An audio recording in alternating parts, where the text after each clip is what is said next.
Hello, welcome to the Adventure Corner. I'm your host, Robot Spacer. Culinary disaster, happy Friday to you as well. 6-7 Adventure Corner, that's what this is called. Let's make an art. Unseared Crush, let's. Green Castle Block, good to see you. Hope y'all are doing well. Can we eat the art? No, not today. Unseared Crush says, like Sesame Street taught us, don't eat the pictures, no, no, no.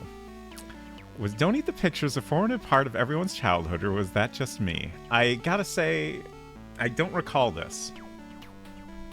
It sounds like something that could be familiar if I saw it or heard it, but it's not quite coming to mind. What if art is painting of cookie? That is a thing you could do, but you probably still wouldn't want to eat it unless it was also made out of cookie, in which case that might just be a cookie. I'm not sure though. Oh gosh, I didn't even set everything up right here. I don't know why, but everything feels weird today. I'm also a little nervous, which is weird. It's been a while since I got nervous about streaming.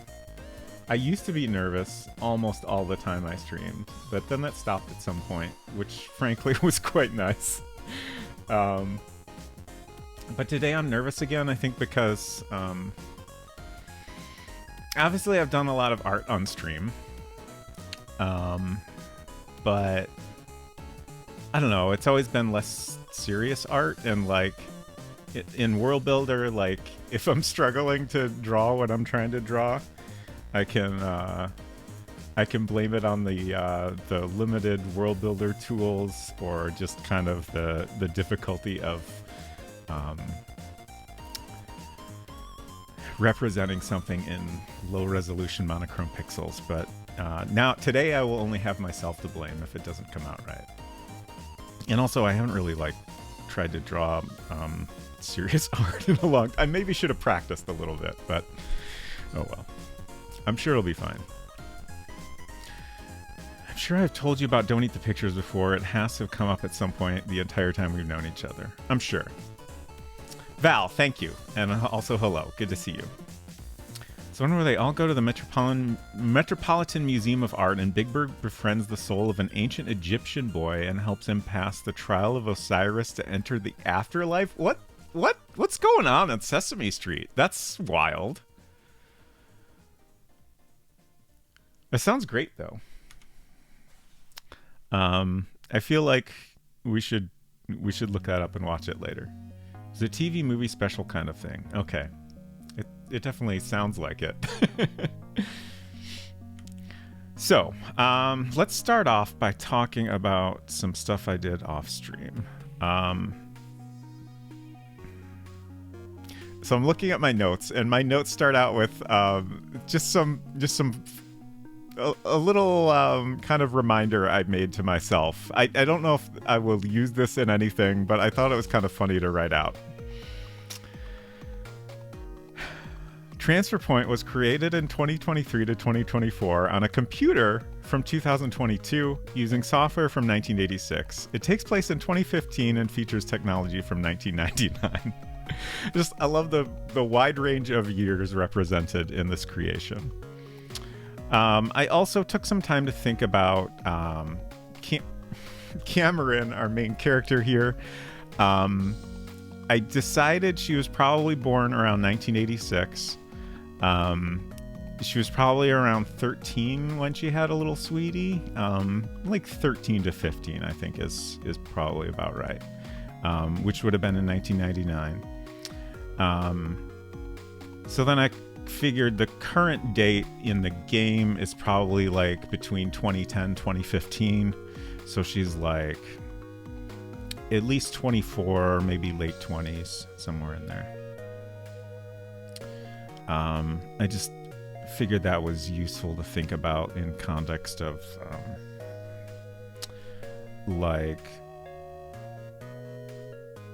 mostly like what this character would be wearing. So like, you know, 2010s fashion basically. I didn't know you decided on a specific year for anything in the setting. Well, we talked about the year of the little sweetie's existence because that was important in thinking about the technology. Like we figured 99 or 2000 would be an appropriate time for such a thing to exist. Like it's a little bit, I think, stretching reality. Like I think that's a time when such a device could exist, but it's not a time when a device marketed towards younger kids with this type of technology in it would reasonably exist. Like it'd be such a small market because you're expecting like parents to buy their kids this like very expensive device with like cutting edge technology in it, and also to be interested in email. So it doesn't really make sense, but also like the decision-making process that resulted in this product existing in that time was also the reason for the Little Sweetie's downfall and eventual cancellation. So in that context, I think it does actually make sense. Jonan, hello. Good to see you. I hope you're doing well. Counterpoint, 2010 fashion was bad. Sure. Like, it doesn't have to be, like, you know, it doesn't have to necessarily be popular fashion. Like, you know, she can wear anything she wants. I wanted to, like, think about that a little bit. And it did kind of give me some good ideas. Big Bird gives the boy one of his feathers so Osiris can weigh his heart on the scales. Oh, that's great. Just like in Mask of Eternity. Okay, I read all the other messages. Oops. Scrolled the wrong thing. Okay, so the other things I wanted to mention, I worked on a bunch of stuff, or stuff if you prefer, off stream. I'm not going to show any of this. Actually, let's do a poll. I had a hard time deciding about this. So, the game is not quite 100% done yet, but when it is, like, fully, completely, every little detail is finished, and it's like ready to release or already released. The question is, should I play it on stream in its finished form? It feels weird to do that. But also, like, I've shown so much of it on stream. I don't know, maybe I should just do it. It you know, in that context, it feels a little weird to not show the finished thing. I guess I'm hoping like at least one or two other people might stream it. Like I would much rather watch someone else play it, just because, you know, I know it way too well. Even like I tried to do like a leisurely, like pretend I don't know anything playthrough the other day, and I feel like even that was like kind of rushed and short compared to what a normal playthrough would be. But I'm gonna do a poll anyway, just to see what y'all think.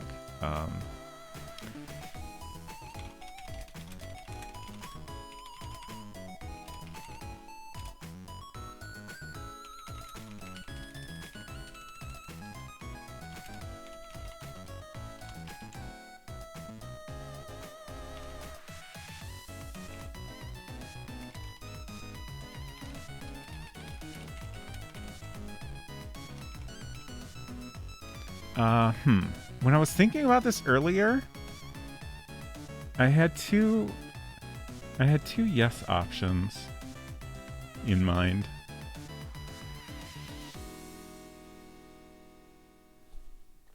But I can't think of what the other one was now. 10 minutes is the longest? Polls should be longer. Alright. Just curious what y'all think.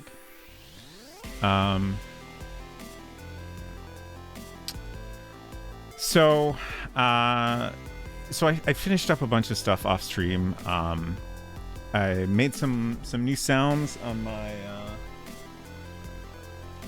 on my KO2 that I showed off the other day.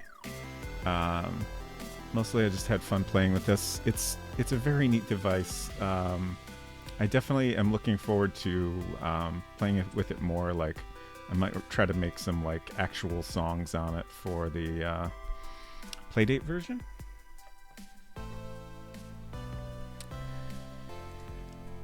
Hello, Game Dev Jeff. How much does it cost to hire a hypnotist to temporarily forget the game solutions? That's a great question. That would be a perfect solution.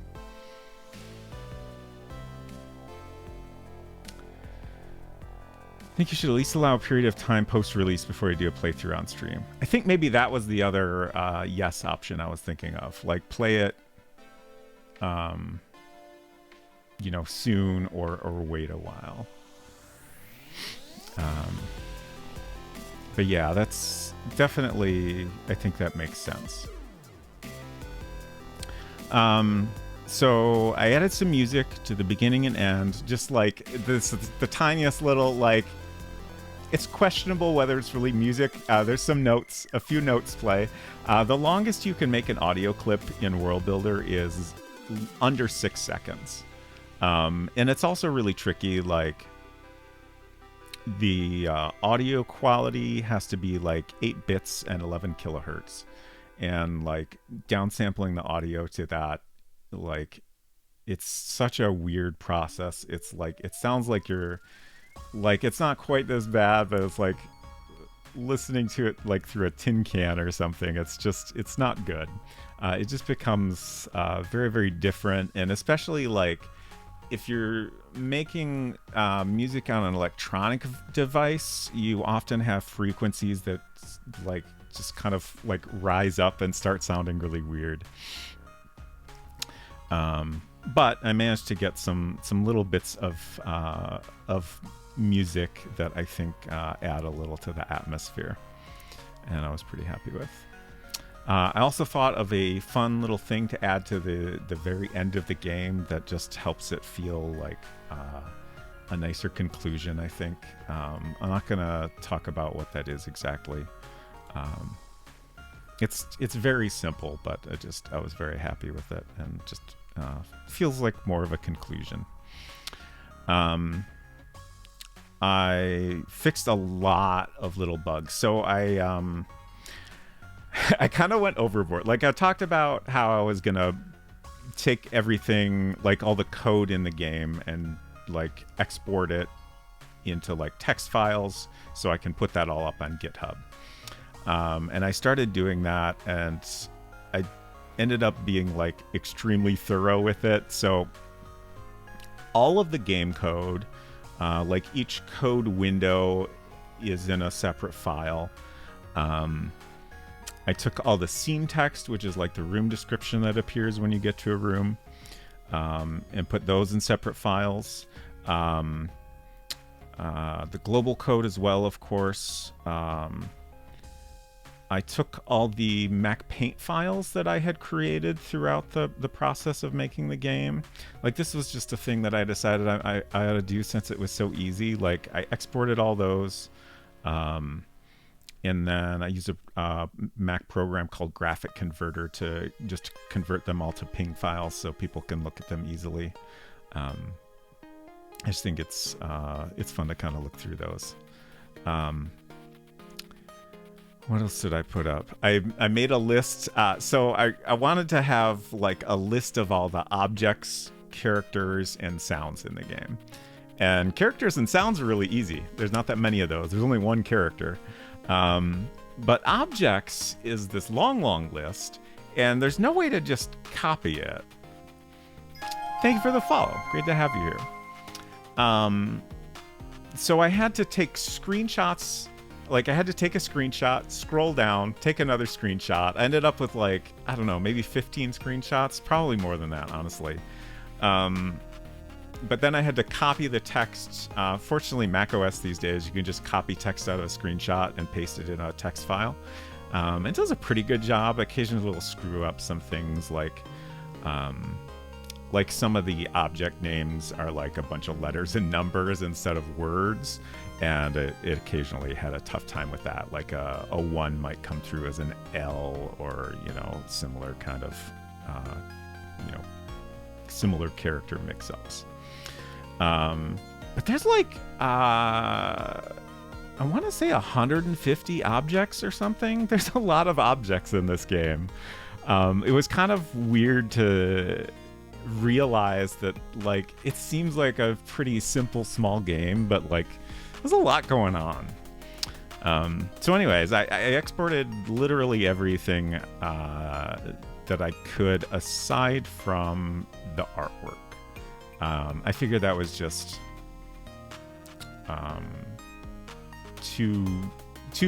honestly just too much work in the end. Though I am a little tempted to do it anyway. I'm doing my best to tell myself not to.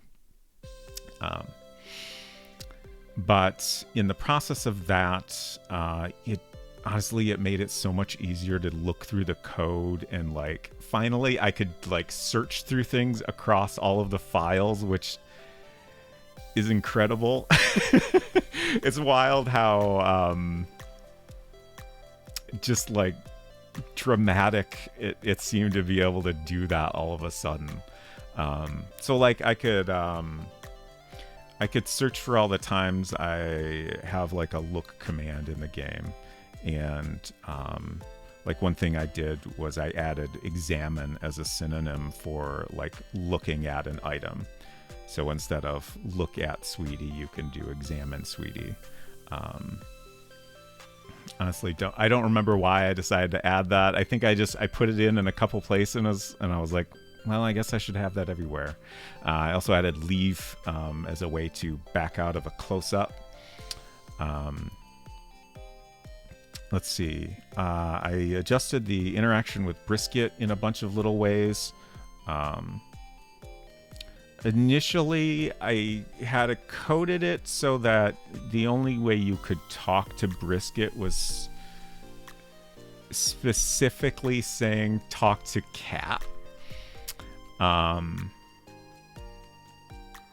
Like, I don't even remember what happened if you would just type talk, but it wouldn't work. So I decided to change that.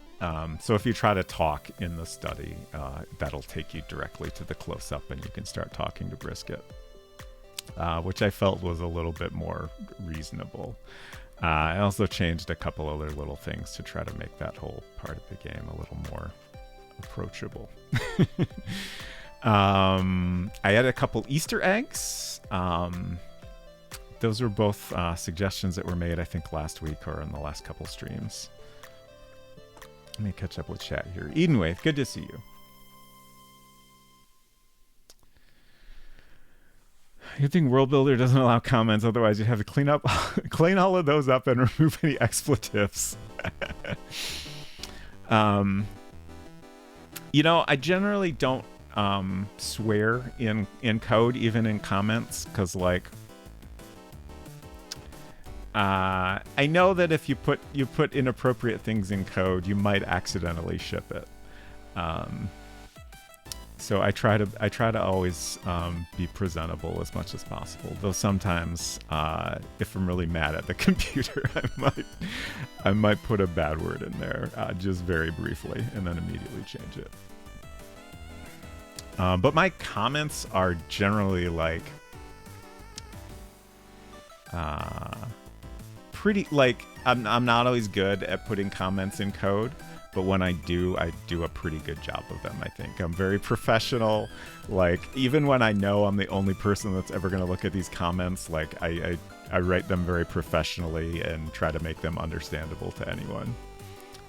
Just because I feel like that makes sense. Like, me in the future might not know what the hell I'm talking about if I'm not very clear. So, good old graphic converter. What is that up to now? I want to say it's maybe version 12 or 14 or something, somewhere in there. How goes the process to transpile some other language to World Builder runes? I'm definitely not doing that. Oh, the poll results are in. Let others play it with the overwhelming victory, 75%. Okay. That's what I was thinking. I just, if other folks were hoping I would play through it on stream, I didn't want to disappoint too many people. So apparently I'll only disappoint one person. I'm sorry. I will say at some point I might like do a playthrough of it either on stream or just like record it and put it on YouTube. But I'll probably wait a while to do that.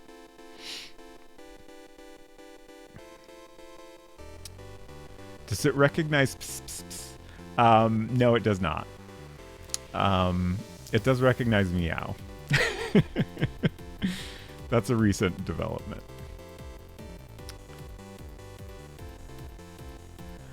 Snowy Pete, good to see you. Mousimus, good to see you.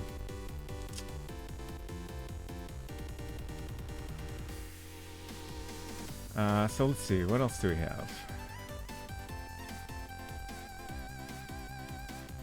Caught midway through the conversation. Is the project now up on GitHub or something similar? Oh, I didn't specifically talk about that actually. It will be. I decided as much as I'm anxious to like start putting stuff online, I shouldn't put it on GitHub until the game itself is released. So probably around the same time I'll put it on GitHub. Like it's very easy to come across spoilers in the stuff that will be going up on GitHub. So I want to make it clear that like people should probably play the game before they look at that stuff. So I think it makes sense to wait. Missed the poll, but agree that makes sense. Maybe after a while playing through it would be fine. Yeah, I think so too. You are welcome. Yeah, so as far as like the release, right now it's like there's one little thing I still have that I want to do. And then it's pretty much done. But after that, I will have some folks play test it. And if I get any feedback from them, like if they find bugs or find anything particularly difficult, then I will be open to making some changes. Bugs, like I will do my best to fix anything that like comes up through normal playthroughs. And then like as far as making puzzles more approachable, like I'm just gonna wait and see how people feel about it. Like I know there's a couple things in there that are kind of intentionally not the easiest to follow puzzles maybe. But I've tried very, very hard to make them approachable, so it's really hard to know how people are gonna respond to them until they have a chance to check it out.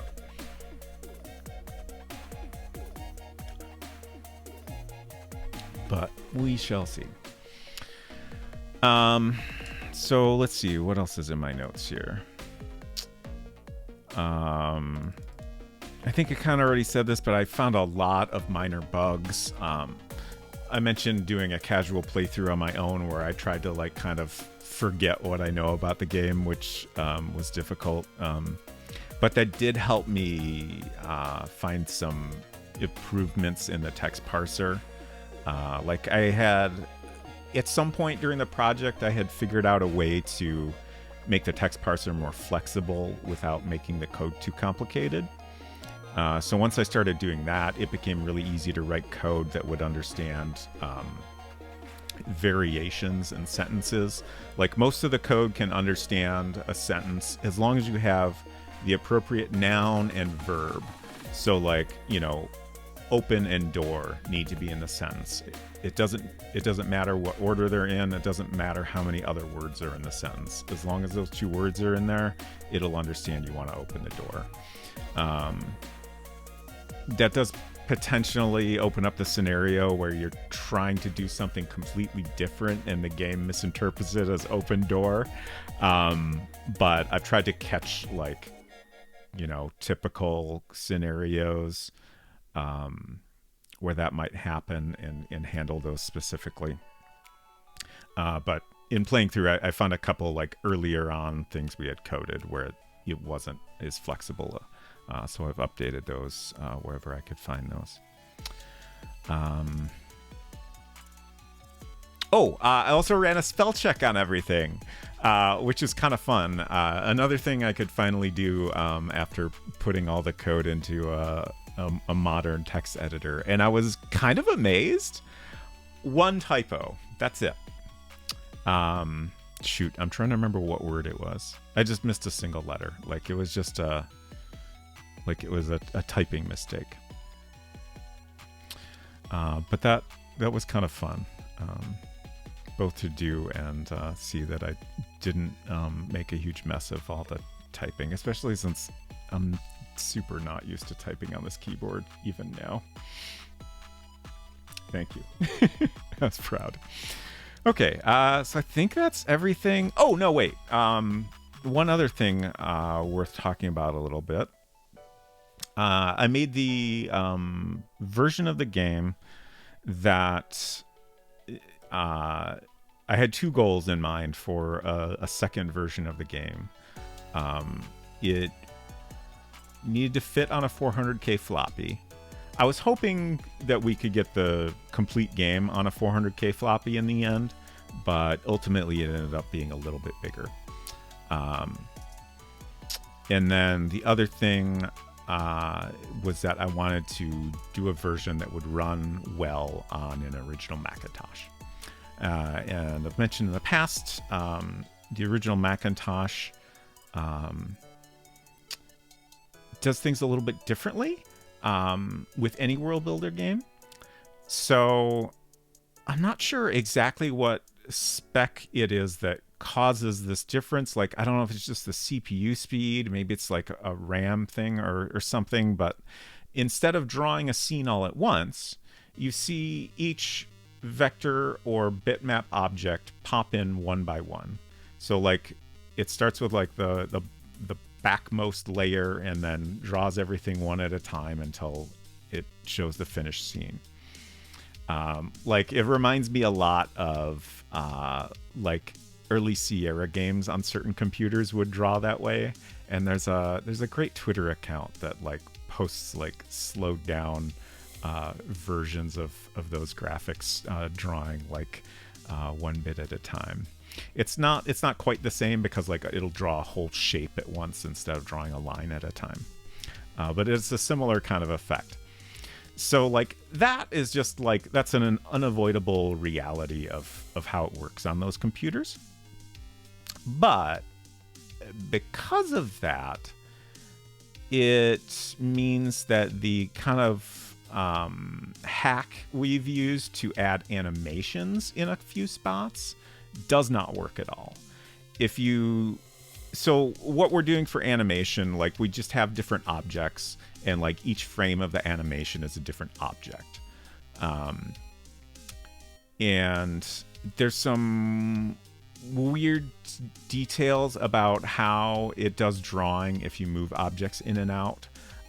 The best way to do animation is to bring all your frames in and have them drawn so that they completely cover up the previous frames. And then you can remove them one by one. And then on a more recent computer, like it'll draw them all at once. So you see the uppermost frame. And then as you move them out, you'll see the one behind that. So it works really well on a slightly newer computer. But on the original Macintosh, when you do that same approach, like say you're moving in 3-5 objects and then trying to move them out one by one to create that animation, the whole scene redraws every time you bring in one of those objects. So you just get a huge amount of like unnecessary and unexpected drawing happening.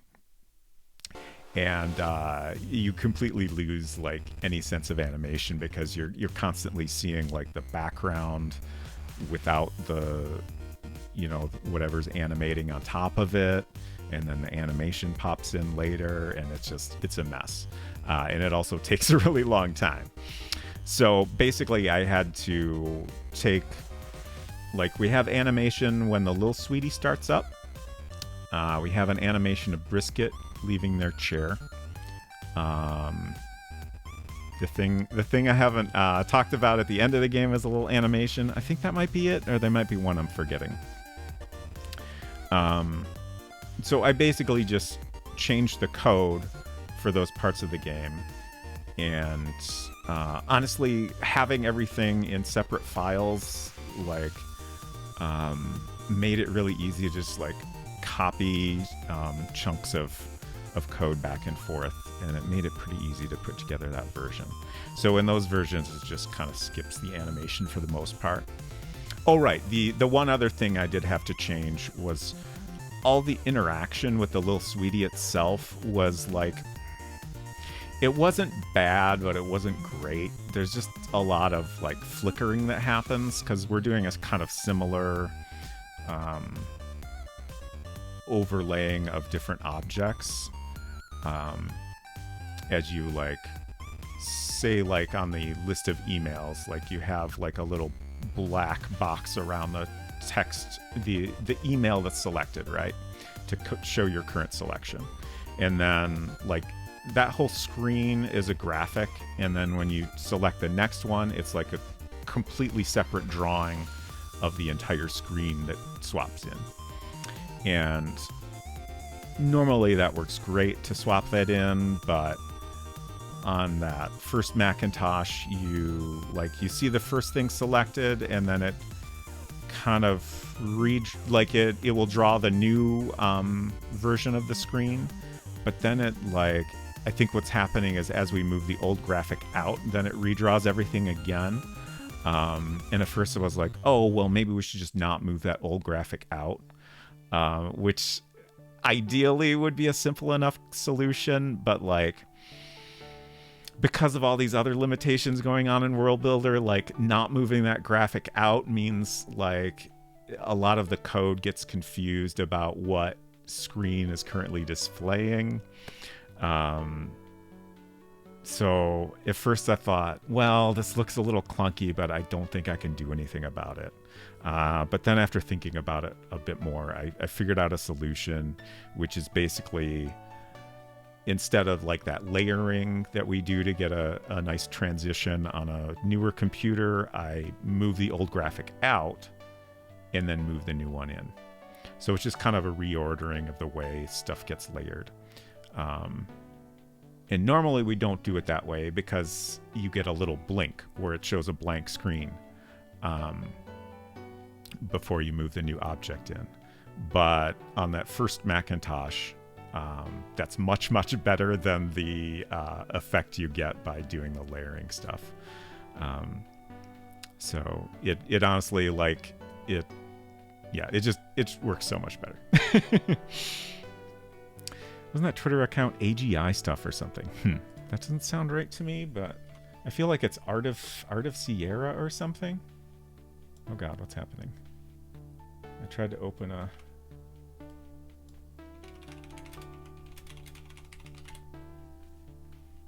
Yeah, Art of Sierra. Oh wait. Oh no, this is something different. Pixel Art Sierra? Yeah, that's the one.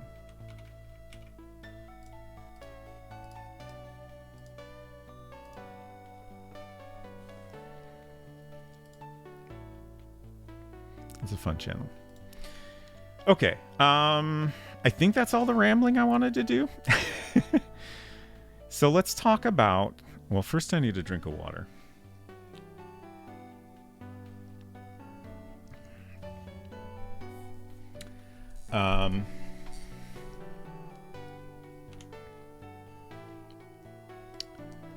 Let's talk about what we're working on today. So I've got a bunch of tabs open here. Let me find the first stuff we're talking about. Okay. There we go. So this is a really nice website. I think I talked about this last week. I really like the photography on here, just because like a lot of photos of old game boxes online are just like super pristine shots of like the cover straight on, and like, you know, if there's any like damage to the box, they might clean that up or whatever, just so, you know, you see the original art in its perfect form, which is nice to have. But I also I love looking at really nice photos of old boxes like this, especially now that, you know, boxes are kind of rare. It's just nice to get a sense of what this actual object looks like. You know, it kind of gives you the sense for the size of it and proportions of it and everything. Yes, that is the artist's signature in the corner, which I'm going to come back to in a moment. I just want to share these images first. So this is kind of like, this is my main inspiration for the cover. I really like the use of color on this illustration. I want to do ideally like a similar kind of style. Like this is probably painted like maybe in gouache or something. And I also really like the nice crisp graphics on top of it and stuff. That's a really nice shot. So obviously, you know, our subject matter is extremely different, but you know, I want to do a kind of similar like character in the foreground, you know, background that shows off some different elements of the game. Like I think we'll probably focus on the bus stop area, but maybe we'll like hint at some other nearby stuff. Might be fun.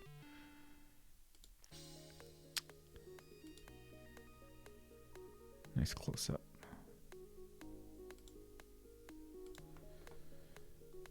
So I was looking at this earlier, and as Unsecret Crush pointed out, there's an artist signature in the corner. It says Ferrara. I was like, oh, it would be really interesting to, you know, try to find who illustrated this and learn more about them. Unfortunately, their name, like in this game, that's the only time it comes up, is the signature in the corner of the box. They're not they're not listed in the manual at all. But I went to Moby Games, and I think what I did was I was like, well, you know, maybe if they got this artist to do Enchanted Scepters, maybe they did some of their other games. So I opened up all the games and looked through them all, looked through the credits to see if they had any other artist cover art credits. And Airborne has a credit for cover art by Joe Ferrara. So I'm like, okay, got to be the same person, right? So here's Airborne. I found some scans of it on another site here. Let's see, can I make this bigger? Oh, that's not. I don't even know what that did for y'all. It made it full screen for me. But yeah, that might be the biggest I can get it. This is quite a bit different art. It's like a bunch of like illustrations kind of pieced together. Interestingly, I don't see a signature anywhere on this one. This was like the first Silicon Beach software game, so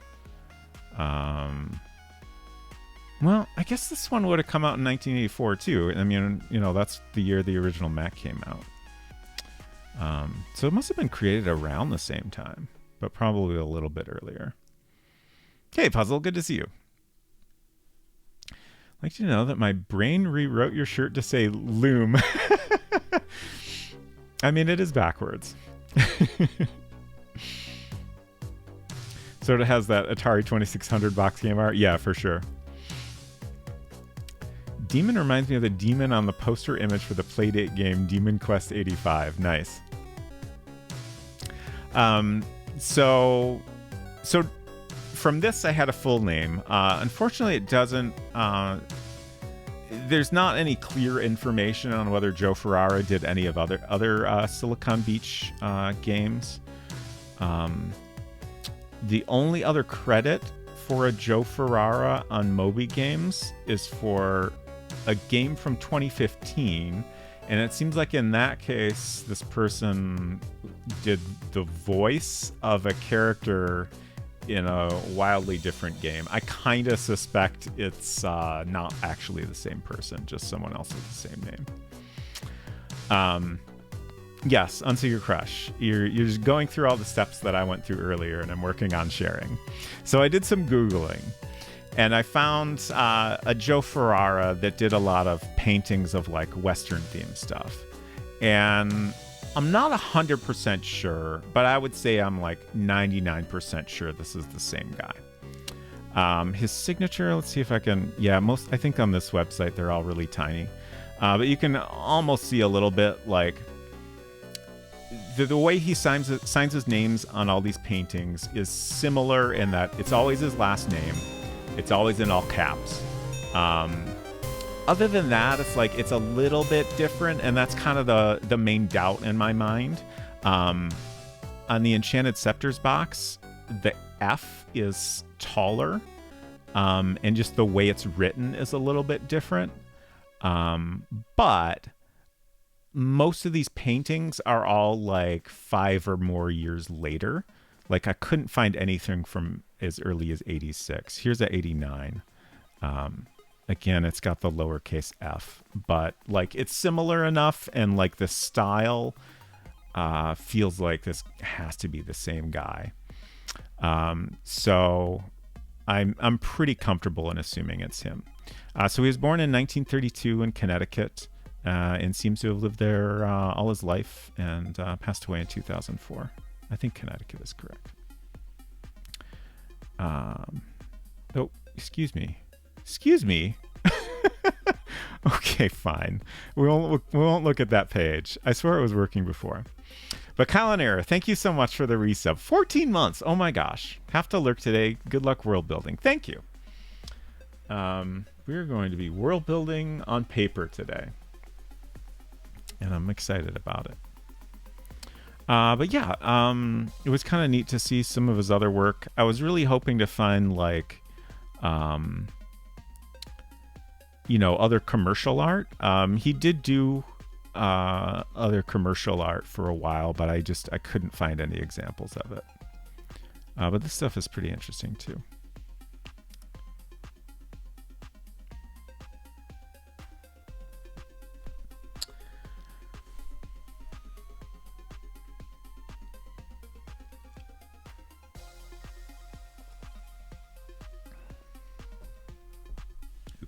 I dropped my coaster.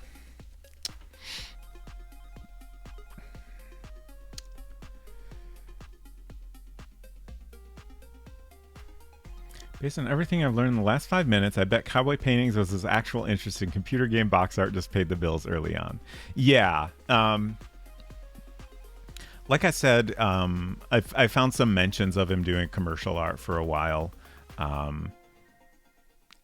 I got the impression he probably didn't do very many computer game boxes. Like I said, I couldn't find any other Moby Games credits, but that could just be like, credits missing, especially for like a cover art. That kind of thing can get overlooked sometimes.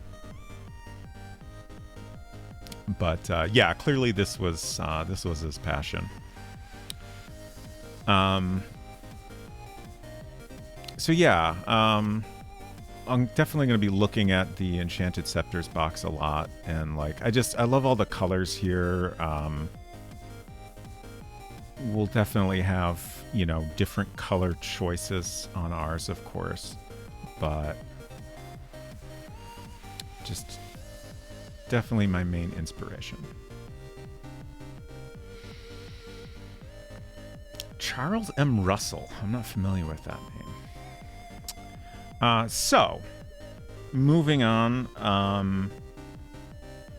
So my idea, like I said, for the cover is like a picture I've had in my head for a while now is like Maybe I should just try to sketch it. You know, oops.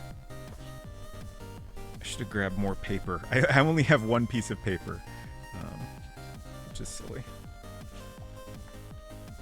I figure if I'm talking about what I'm picturing, I might as well sketch it. Oh god, these all have stuff on them.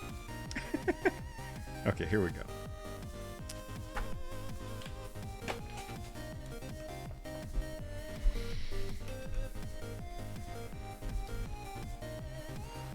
Eventually today, hopefully today, we'll do some little color studies to think about color more.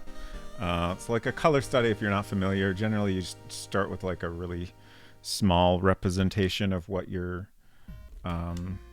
trying to create, and then you know, fill in things with different blocks of color, just to experiment with different ideas and like see how like the colors work together and stuff like that.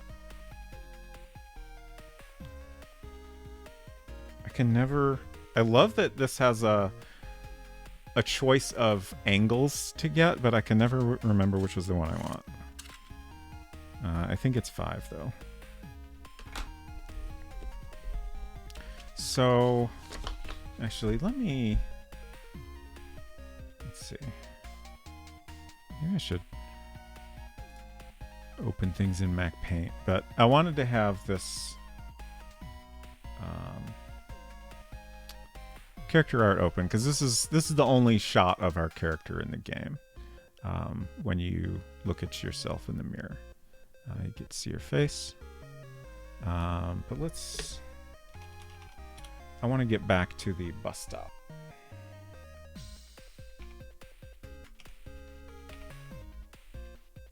Oh, I've got my Extreme Deck setting on the wrong thing. I always forget to change that. There. Now I can see the whole thing. East. North. Okay, so there's our bus stop. So I figure we'll probably see a little bit of that in the background.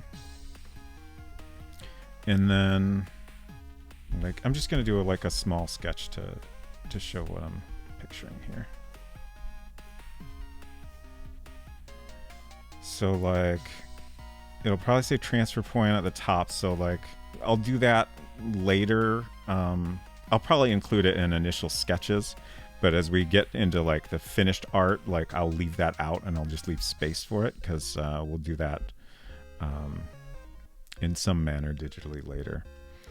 And then like, I guess I don't know if this is like the best cover art, but it's like it's kind of been stuck in my head, so it's kind of hard to not focus on this idea. But like, I just picture the character kind of walking towards the camera a little bit off to the right, and then we see this bus stop in the background.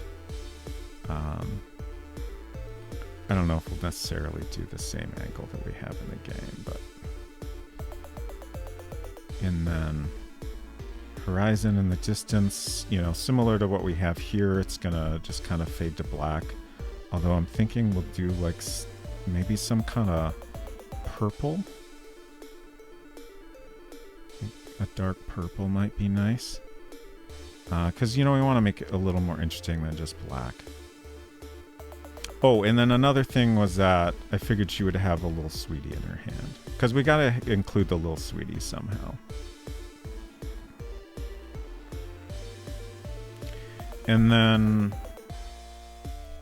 it'd be nice to get a little hint of some other areas in the game. Like, I don't know if we include a little bit of the library peeking out over here, or, you know, maybe if I decide to swap things around a little bit, we could include the house in the distance on the left side. That'd be kind of cool to show. And then I don't know if we want to get anything else in the foreground here, but it's kind of what I'm thinking. Like, now that I've sketched it out, I'm like, this is maybe too simple, but we'll figure it out as we go. There's a close-up if you can't see that very well. You know, I don't want to do anything too complicated. Like, the Enchanted Scepters box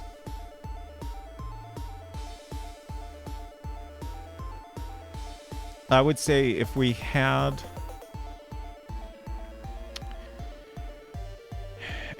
a good way, ooh, could we get Brisket in somehow? Brisket never comes outdoors, but maybe Brisket could be outdoors on the cover art.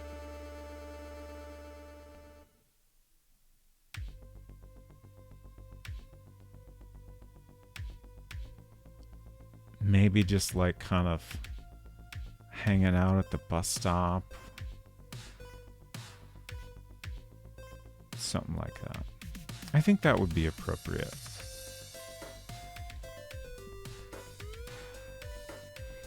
Looking at his birth year, by the 80s, he would not have really been early on in his career. Yeah.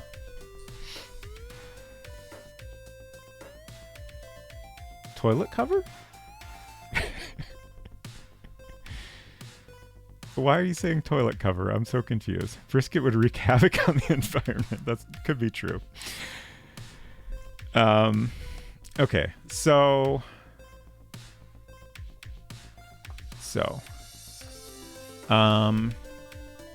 let's see. I got some other things. Like, obviously, I was trying to find good reference shots for different stuff. So it was honestly hard to find a photo of a woman walking towards the camera, just like in a normal way. Like if you Google woman walking towards camera or something like that, like it's just a lot of like more like marketing type images and stuff like that. Ideally I wanted to find something where, this is just a person walking normally. Maybe they got their head down a little bit, or just kind of like look like they're in thought. But these are pretty good. None of these are like perfect necessarily, but not bad. And then, of course, I started Googling Halt and Catch Fire images, because how could I not? I don't know if she'll have a bag, but this is kind of a nice, obviously we don't see her whole body here, but upper body pose is pretty good. I'm not sure if this is, I think this is from a different show, but Mackenzie Davis again.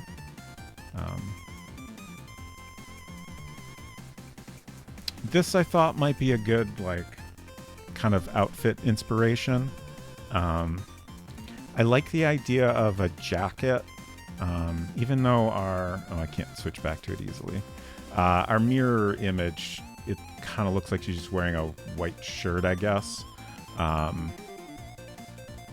But I guess I'm not too worried if we do something that doesn't quite fit with that. If it really seems like it doesn't fit, we could always tweak the art in game a little bit. But I kind of picture her wearing a jacket. I was thinking maybe like a bomber jacket. Yeah, I don't know. Let's see. There's just another face shot that seemed like it might be a good reference. Why is that blank? Huh.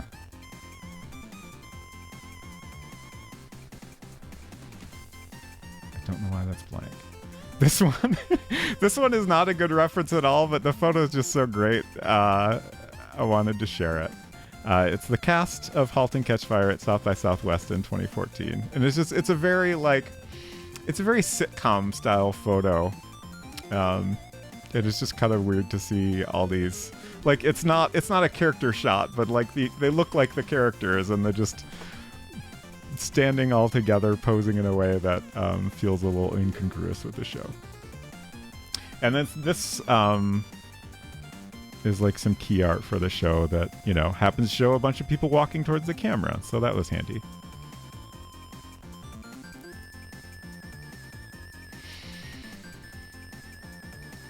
How about looking at some other types of box art or movie posters from a similar era? I was thinking kind of a collage of different game areas, elements with a bus stop on its own in the distance. Saying the toilet should be part of the cover. Oh, okay. Got it. Probably not. I don't know how we could get that in. I don't know how we... Like, I want to include the bus stop. And I don't think it's possible to include both the bus stop and the toilet. Mimic the demon pose, 40-foot tall brisket in the background. You can always take pics of yourself for reference. Yes, always a valid option. Also, hello, Afton. It's good to see you.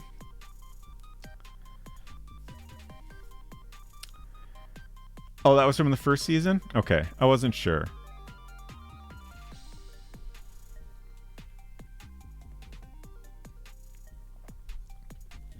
Yeah, like, now that I've sketched this out, I am wondering a little bit, like, should I spend more time thinking about, like, overall composition before I start drawing a character?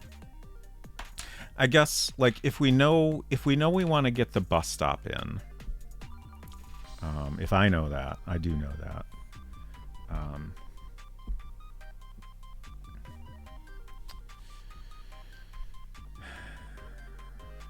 That kind of, like, I'm not opposed to, like, kind of tweaking the way things are in the game. Like, it doesn't have to be a perfect representation of the world we've created in our game, but, like, I would like to, like, I think it's nice when a cover art image, especially back then, you know, like, back then game graphics were much more limited, so, like, the cover art was a great way to kind of create in your mind an image of what this game is like. So then you can kind of take that with you as you're playing the game, and it just kind of helps make the world feel more alive than what you can communicate by itself. Unsecret Crush is coming to... Hi. What do you have to share? Oh, she's drawn a sketch. Can you walk me through this? So, like going with like the old timey movie, old timey 80s, whatever, movie poster, like pulp novel. Everything's kind of like a big collage. Okay. Kind of like fading into each other. So Okay. you've got the cracked mirror portrait of the main character. You've got Brisket. You've got our little skull friend. Scully. Vague lines to indicate like swaths of color. Okay. Transitions, or if there's any other objects you wanted to include. And then in the corner, and this could be mirrored also if you would like it to be on the other side, the bus stop, kind of small by itself with like a lot of negative space around it. And the title. Right. Okay.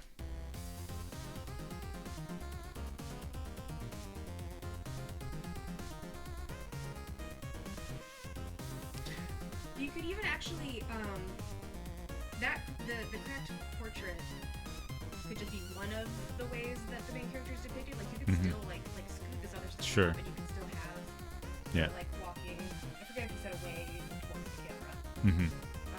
Have her be, like, in the same scale as the bus stop. Right. So I like this. I like the idea. Here's a thing I often have when I'm creating something and getting feedback. Silver, hello. Even when it's good feedback, if I have like an idea stuck in my head, like, it's hard to let go of that. For sure. I just wanted to show you this because I felt like this would be easier than trying to describe what I was imagining. Yeah. You can take it or leave it. Thank you. You're welcome. That was Unsecret Crush. Let me give Unsecret Crush a shout. Well, I'll give Silver a shout out first. Silver, thank you so much for coming by. I hope you had a good crab time. Hinton, hello. Brick Haley, hello. Oh, I got lots of shout outs to do. Robots Friend, great to see you all. I hope you had a great time. Did have a good crab time. Excellent. Silver was playing Another Crab's Treasure, which is a lovely game. I'm going to be realistic and say that I probably won't ever get around to playing it, but it looks delightful. It's basically a Dark Souls game with, like, very not Dark Souls imagery and storytelling. Well, maybe the storytelling is a little bit grim. Yeah, it's actually very grim in places. But visually, it's just completely different. Very brightly and beautifully drawn graphics. One of these days, an extra microphone for these dual streams. Yeah, we've talked about it a lot. We just still haven't gotten around to it. Yes, very charming indeed. Even if it's a bit harsh on some of the fights, I two-shot the boss. Nice. Robot's friend says, I think I showed up both to here and to Silver's channel just in time for them to become the same. Okay. It took me a bit to understand the first part of that sentence, but once I kept going, it all made sense. Well, I'm glad you could join both of us at the same time. It's about taxes. How could it not be grim? Exactly. Like, I think the difference, like, my first thought was like, oh, a lot of the dialogue is very like playful. Like, there's a lot of puns, and stuff like that. But the actual subject matter is in fact quite grim. Yes. And overpollution and microplastics. Exactly. I'm surprised Robot Spacer isn't doing a box art that doesn't look like a bus route map. Dang it, Silver. Don't. No more ideas. Y'all have great ideas, and they're going to make me sad about my own.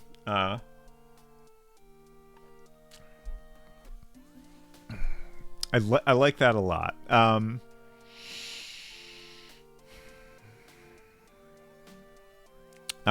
For everyone just coming in, so we recently completed a game called Transfer Point. This is the first area in the game. Also, I'll show y'all a couple more screens, and then we can look at what our main character looks like. There's the toilet. The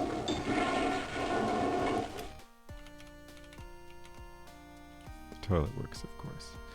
And here's our main character, Cameron. So she's going to be on the cover in some form.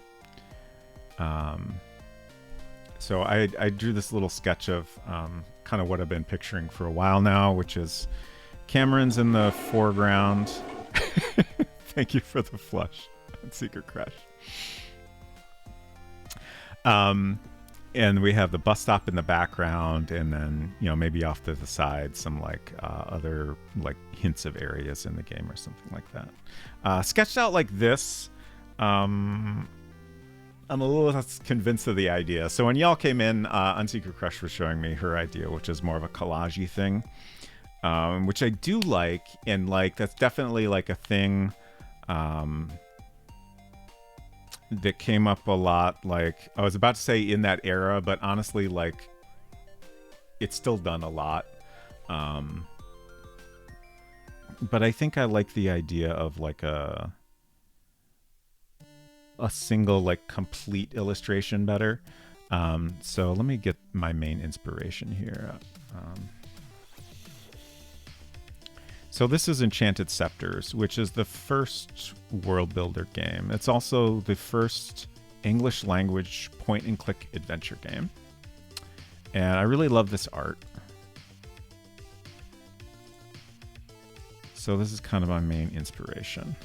I think that's my favorite shot of it. You can just see the details pretty nicely here.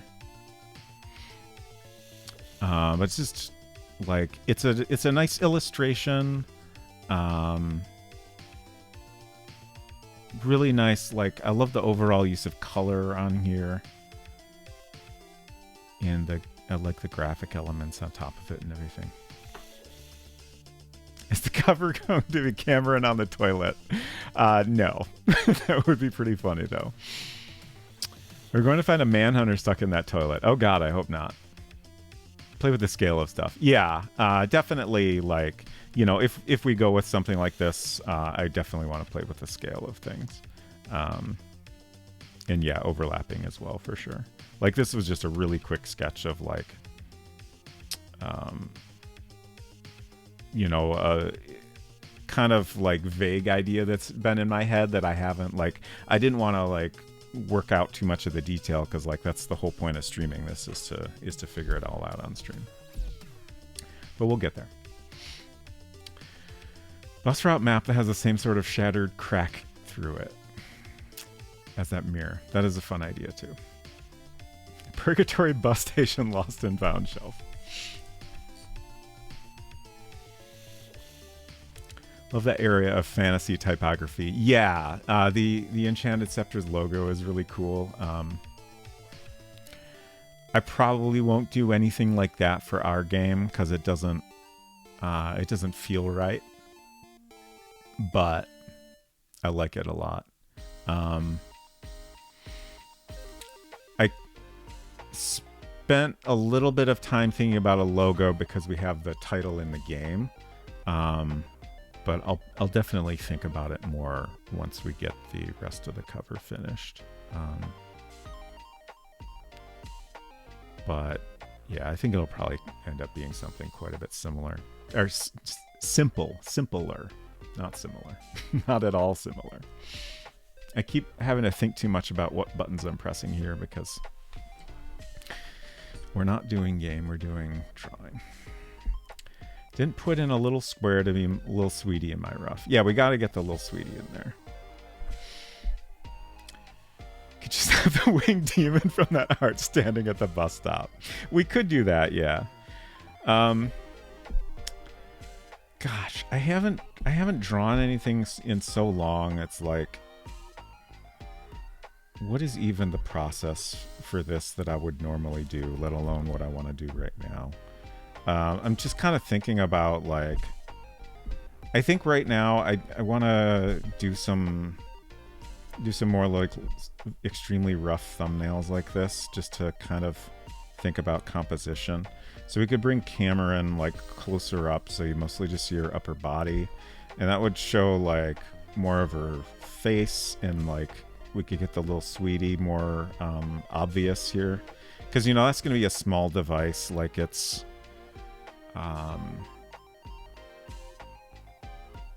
probably about the size of a Game Boy, maybe. Probably a little bigger, but not a lot. The deluxe box should be an oversized little sweetie. That's very good. Unless the sweetie is already game box sized. Probably pretty similar. At least similar to this Enchanted Scepters box, which I think was like... I'm looking around me to think if I have anything similar. But like I've got this Zach McCracken box here. This is a limited run release. But like this is a bigger box than this Enchanted Scepters. So like I feel like the Enchanted Scepters box is probably like half of this and then not as thick.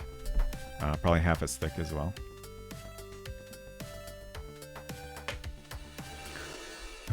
I guess they weren't trying to commandeer as much game shelf space at that point. Have the little sweetie be the publisher logo? I'll have to put some thought into that. It would be nice to have some kind of logo on there. Bigger, smaller than a sheet of letter paper. Definitely smaller, like half a sheet of letter paper. So Cameron in the foreground, and then bus stop back here.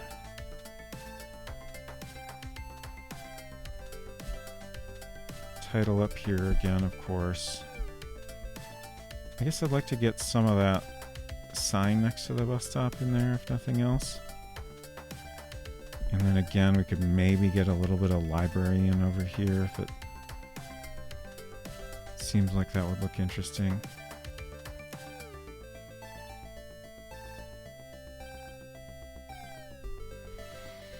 I would love to get some of that house in, so let's see. I guess I have to have the game selected to type into it for some reason. So, like this house. I like the way this came out, and it'd be fun to get some of that in. And like the house itself is an important element.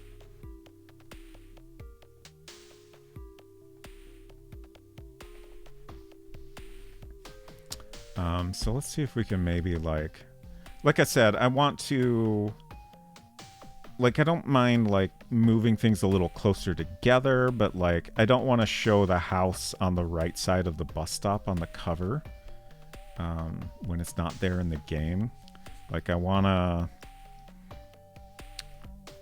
to have anything like contradict the game world too significantly. But if we put Cameron over here, and then the bus stop over here, then we could potentially have a little bit of the house in the background here.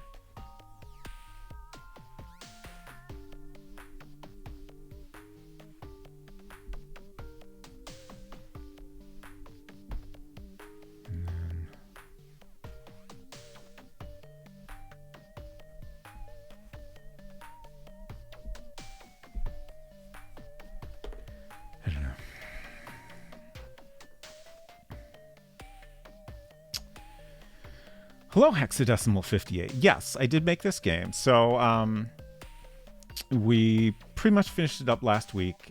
We've been working on it for a year. I did almost everything. I would say like 85% of the game was done on stream. And pretty much mostly on Fridays, and we took a break for a few months. So it's been, I would say, around like 150 hours of work over the past year. And it's created in World Builder, which is a program for the original Macintosh released in 1986. I played around with it a lot as a kid, and I thought it'd be fun to go back and try to make a game in it now. Originally, I was going to just do a little 1-month project, but we got carried away. The covers show things across the street that we never see in-game. There's nothing across the street, Hinton. It's a black void. Or purple, perhaps. Like some kind of Nightmare City skyline.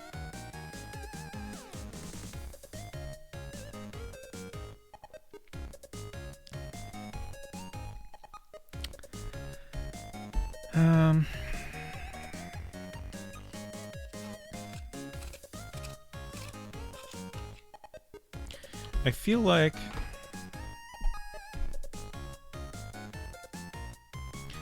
I like this one the best so far.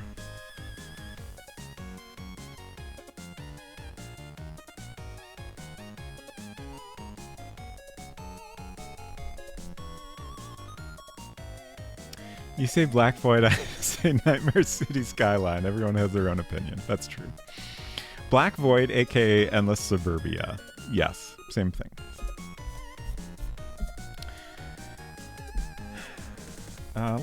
Let's try this other one again. A little bit differently.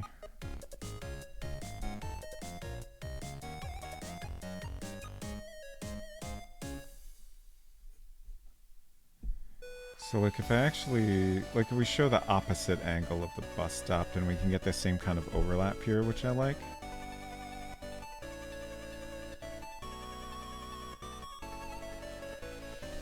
And then we can still show a bit of the house back here.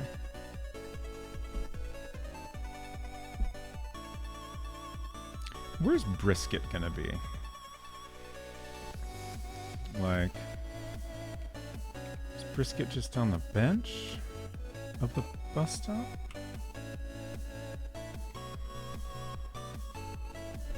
For anyone unfamiliar, Brisket is a cat in the game. They're a white cat. They're not technically a cat, but they appear to be a cat. Yeah, there's brisket. Thank you on Secret Crush. And normally brisket is inside the house in the game. That's the only place you see them in the game, but I figured we could cheat a little bit. Like, I don't think it's out of character to imagine that perhaps as you are playing the game, brisket is kind of keeping an eye on you. Thank you. Thank you for the cool brisket, Hinton.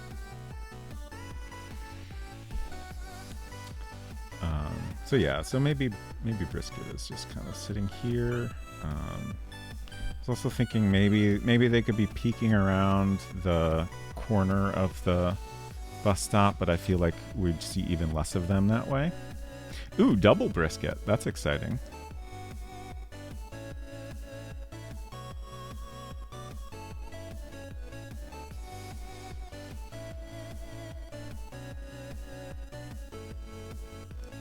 I'm trying to think of like what are other ways we could get brisket in a illustration that's not like a collage thing. And kind of all I can think of is if Cameron was holding brisket, but I don't think brisket would be okay with that. I think brisket would be very indignant about Cameron trying to pick them up. So we can't do that, sadly.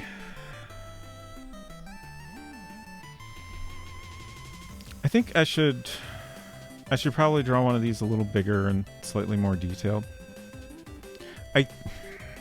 On Secret Crush, do we have other pencil options? I really don't like this pencil. It's maybe a little bit better, but it's also super short. It's too,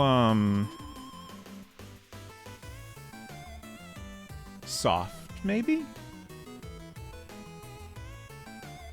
Like, I want like a little bit of a finer line. Oh, here's one.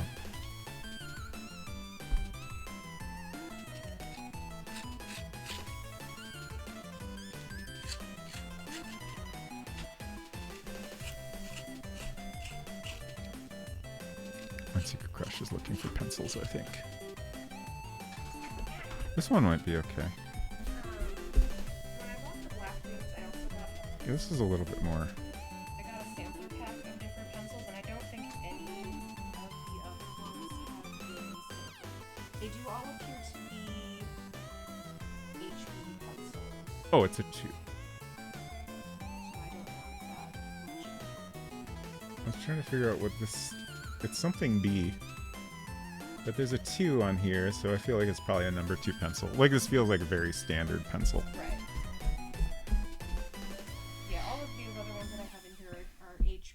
Mm-hmm. I don't actually know if black ones are HB or not, but I think they're softer than a number 2. So I'm going to offer you one of these because I can just use the Hello Kitty pencil. They're all just different brands, but they're the same hardness. Yeah. One day one of us should try out all these pencils in the sampler that I bought maybe 2 years ago. So you said they're different brands and the same hardness? Yeah, they're all labeled HB. Okay. But they're all different brands and styles. Let's look at them. We got a Mitsubishi High Uni. Oh, it's a Uniball. Yeah, I mean, not ball, but Uni. Is a Mitsubishi company. I Yeah. didn't realize that until more recently. Right.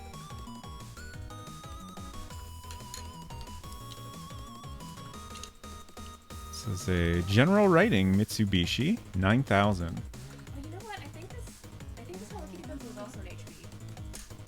Really? I thought that might say HB. Yeah. So maybe the right HB would be fine. Smooth writing pencil for office use. I love the writing on this one. It's very good. And also, this just a... Honestly, I want to try that one. Like, I'm not doing office use, but I feel like I might like that. This is high quality Tombow 2558 HB for general writing. These are all very specific about what they're for. This is for high precision drafting. Again, HB. Highest quality Tombow homograph. Mono 100 HB.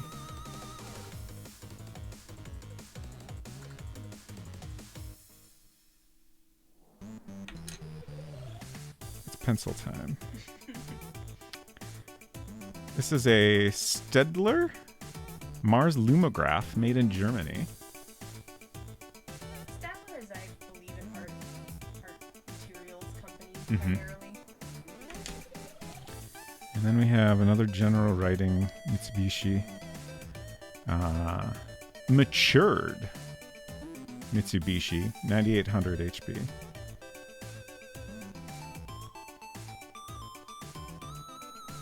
Something to be also Mitsubishi that's slightly less fancy. I just like this made by elaborate process. What?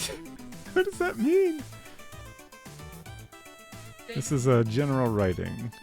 They just really want you to know that it was made by a process, and that process was elaborate. Yeah.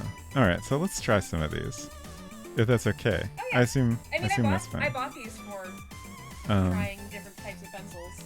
Again, smooth, I guess, appeals to me.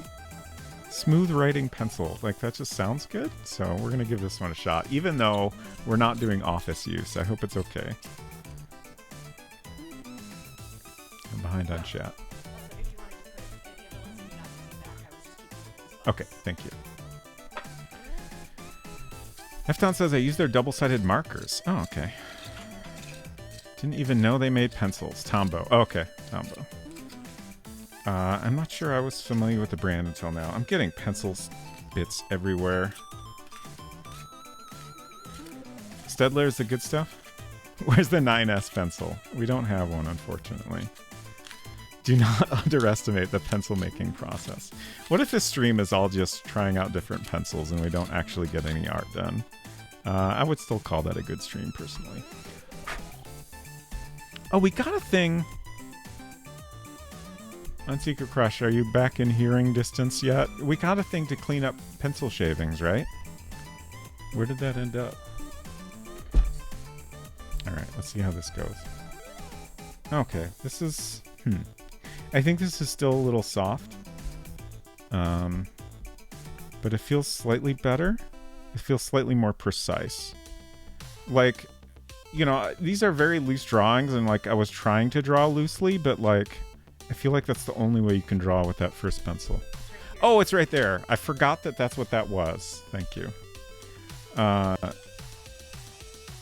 This came from Jet Pens, right? Everything came from Jet Pens. Everything. Okay. All of it.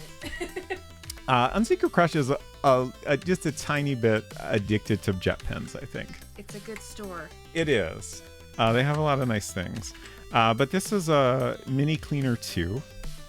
It's like a little sweeper for a eraser Here's dust. the instructions. So you go like that, and it collects the little dust inside, and then you can dump it out. Let's check it out. I already brushed away most of this stuff, but... Have a trash can in reach. Thank you. So it's got a little brush inside. How does this work? Oh, okay. Okay. So when you push it the right direction, the little brushes inside go around. I wanted to say that they had listings for ones, like basically the same thing. Oh, yeah. Oh, no. What'd you do? This popped off. I think it's fine. It just popped off. Were you sweeping too hard? I guess so. I got too excited by it. They had listings for basically the same thing, but shaped like a cat. Ooh. But unfortunately, those were out of stock.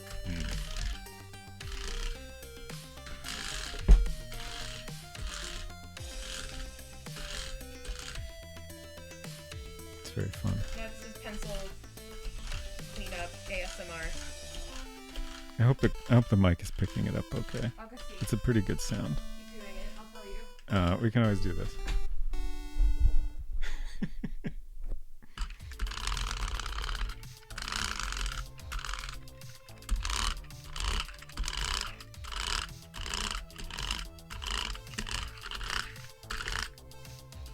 Okay. I've done that. let's try this pencil. Is this the one I was using? Yeah.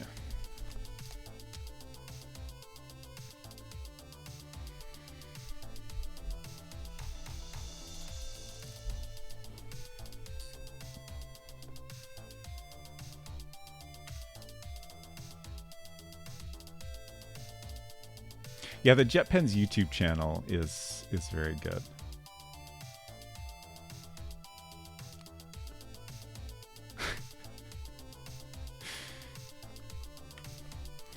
Okay, let's try to draw something here.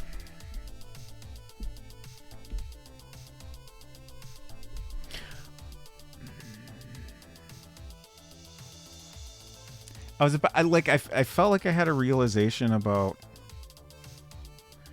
I think I've mentioned this before. I historically do not like people watching me draw. I think, like,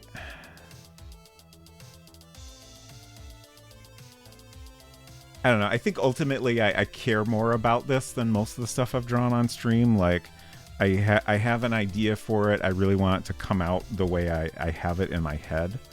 And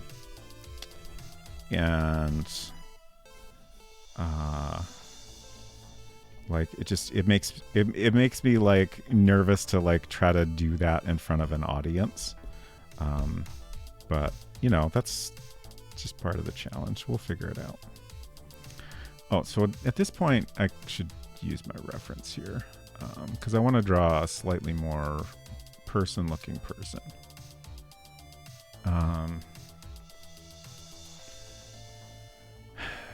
That's not really. I mean, if anything, Joe's pose here is closer to, like, Cameron here is a little too straight on, looking straight ahead.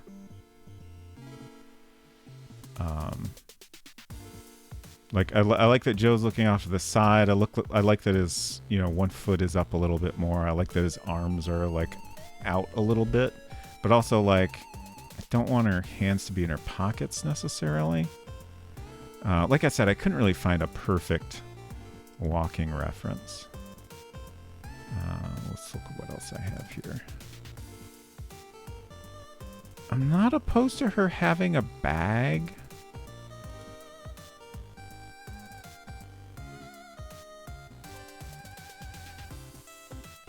Let's look at some of these closer up. It's not as closer up as I was hoping. I guess that's the best.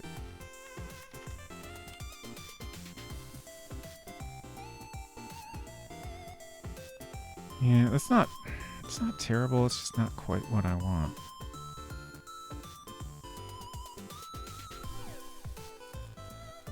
And most of these just facing the other direction. Do you prefer we silently judge you or vocally judge you? I would say vocally. If you're silently judging me, I'm gonna assume that no one is saying anything because they can't think of anything nice to say. So if you judge me vocally, I'll know what you're thinking. Even if you're mean to me, it's still better.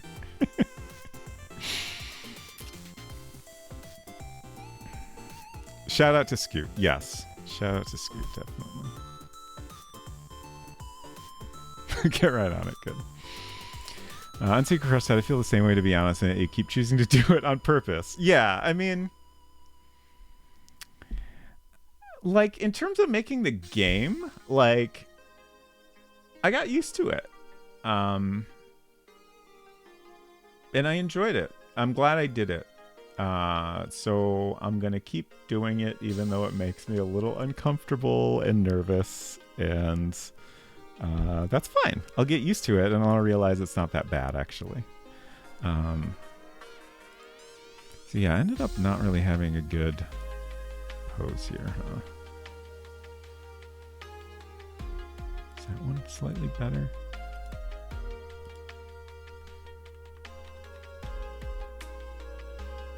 So I've decided this is, like, she's got one arm up at least, so like, and like one foot is up more than in that Halt and Catch Fire key art. Looking up is kind of interesting. I don't know. I mean, obviously it doesn't have to look exactly like my reference. I'm just kind of trying to think through ideas here.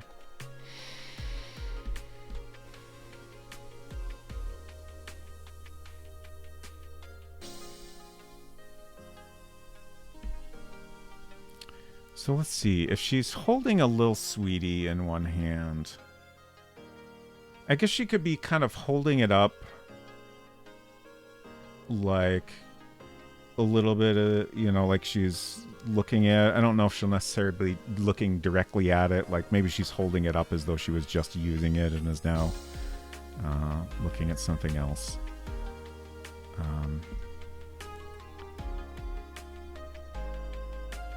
Oh, is Cameron right or left-handed?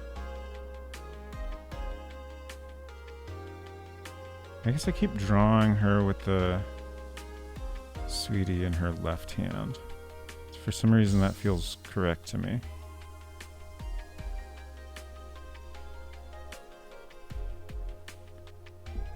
Now I need a reference of someone holding a device.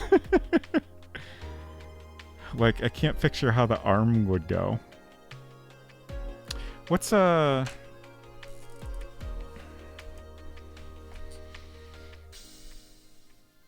I'm trying to think of, like, what's a device I could Google and get someone holding the way I'm picturing.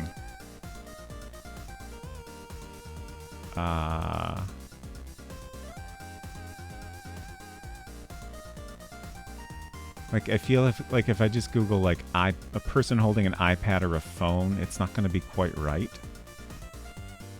Sidekick?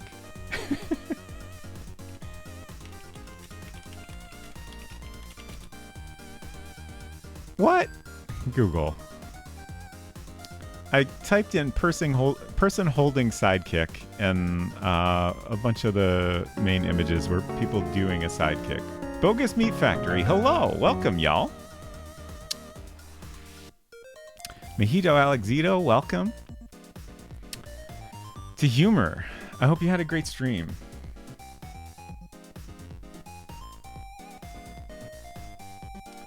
We're doing something a little different than usual today. Animal Crossing. Nice. That sounds like fun. How am I this evening? I'm doing pretty good. We're doing something a little different. So I have been working on a game on stream for the past year, slightly over a year. And it's pretty much done now. And now I'm trying to create a cover image for it. So let me share kind of my main inspiration here. I won't go over everything, but I will share my main inspiration here. So this is Enchanted Scepters, which is the first English language point-and-click adventure game. Came out in 1984. It was created by William C. Appleton. And later, he released his tool that he used to create this game called World Builder. And World Builder is what we use to create our game. And I also just really like this cover. So I'm trying to create something that has ideally a similar kind of vibe. Like, I have not done a lot of painting before, but I am going to try to paint it because I really like the look that gives this illustration. Hopefully, even if I can't paint it to my satisfaction, I can come up with some way to get a similar kind of illustrated look that, at least feels like it was made with traditional materials. So that's what we're working on today. Right now, I'm just kind of talking through ideas and sketching things out and stuff. It's such a 1980s computer game box art, and it is beautiful. Yeah. I like it a lot. So our game features a character named Cameron. So I figure she'll be in the foreground. Like, there's only one shot in the game where you can see what she looks like at all. And I always kind of like it. Like, games, especially in that era, would show you things on the cover that you know, sometimes they're completely different from what you see in the game, but like I feel like the best examples show you like in more detail a look at that world in like a different style. So that's kind of what I want to do. I want to give the player an idea of what this game world, you know, looks like in color, more of an idea of what the character looks like and stuff. So hopefully we can figure that out.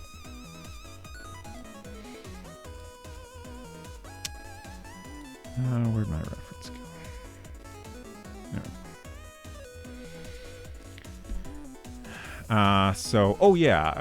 When y'all came in, I was trying to find an image. I feel like a sidekick isn't quite right. Let's try a Game Boy. A Game Boy might work. We have this weird piece of technology in our game that's it's called the Lil Sweetie. Yeah, a Game Boy is always going to be with two hands. Like, I'm trying to think of something you might hold in one hand, but maybe that's not going to be easy to come across. But it's this fictional device that was an email device marketed to girls. It's got this sassy mascot character. It doesn't have a keyboard, so you can only send replies by picking replies generated by the mascot character. It doesn't make a lot of sense, but I think if it did exist at the time, it would have been great. But I want to have our character holding it on the cover, and I'm trying to find a reference for what this pose I'm trying to draw would look like, which is just kind of casually holding it in one hand. And so far, I'm not finding anything here. If I find something more interesting, I'll actually share it on screen. Let's try an iPad. I feel like... So I'm trying to think of like a device that... I guess I'll put this on screen. You might kind of walk around holding in one hand. Like, this isn't quite right. Like, that's clutching it too much. Honestly, these are a little bit closer than I thought. That's like using it too actively, but that's kind of the problem with, like, most of the images we find are going to be people using the device, right?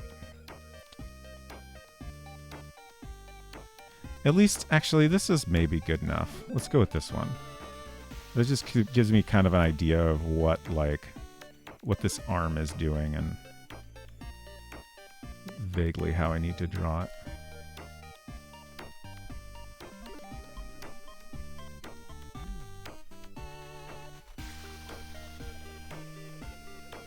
So, like, in our case, this is a much chunkier device, and, like, she'd be kind of grabbing it by the side rather than...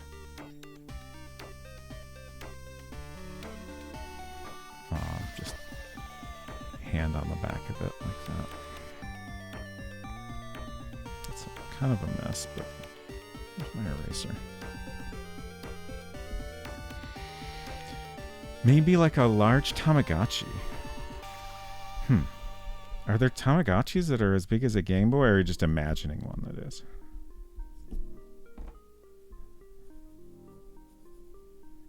It'd be kind of great if there was.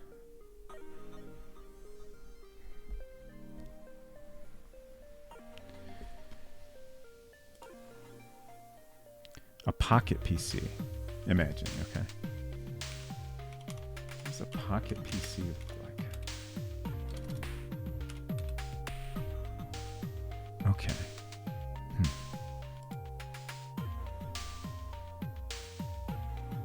Oh, like a PDA. Yeah, totally. For me, why didn't I think of the Apple Newton? The Newton is definitely like the Little Sweetie is very much like a weird PDA. Originally, we were going to have a more of a like multifunction PDA, but then we decided to focus on the email functionality.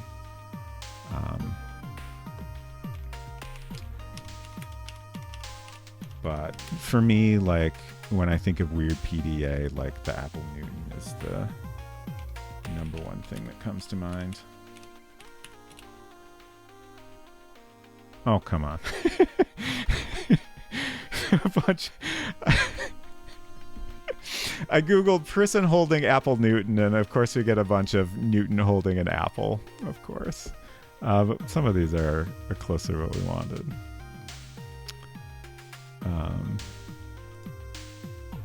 This one's holding it out more. Also, what is going on there? Something on the device that is unfamiliar to me.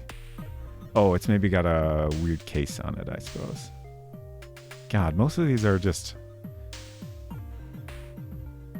Maybe I should take Apple out of this?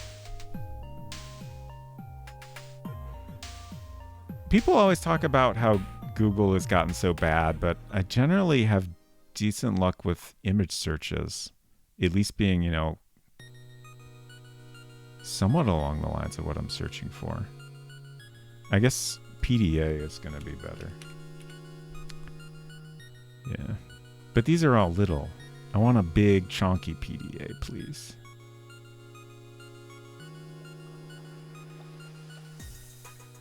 What is this? A PDA for ants? Oh, public displays of affection also.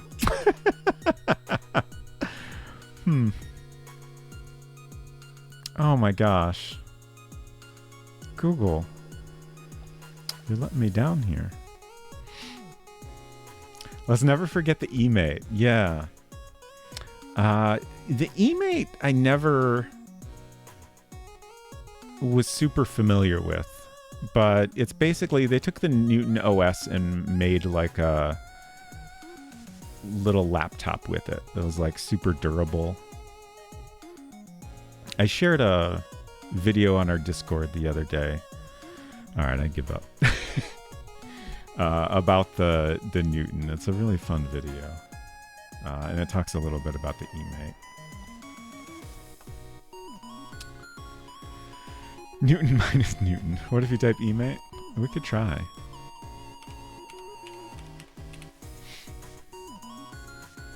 I mean, they're mostly not even people holding it. That's it? That's all the Google images for this. Terrible. Try DuckDuckGo. Honestly, I use DuckDuckGo on some of my devices. And I feel like for image searches, Google usually does better.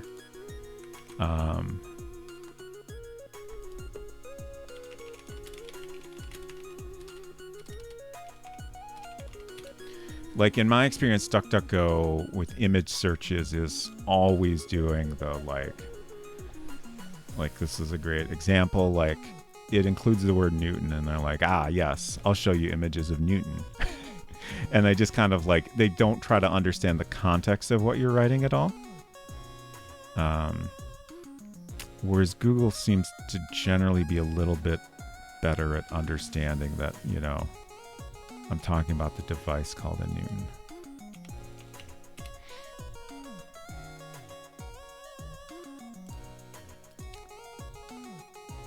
This is a little better. But still not quite, I'm not seeing the reference I'm going for, which doesn't really surprise me. Like, these are all kinds of images you would expect to see of a person holding a PDA. Honestly, I might... I should have thought of this before today, but I might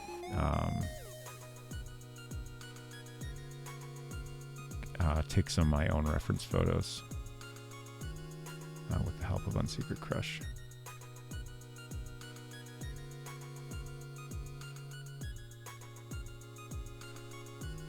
That's kind of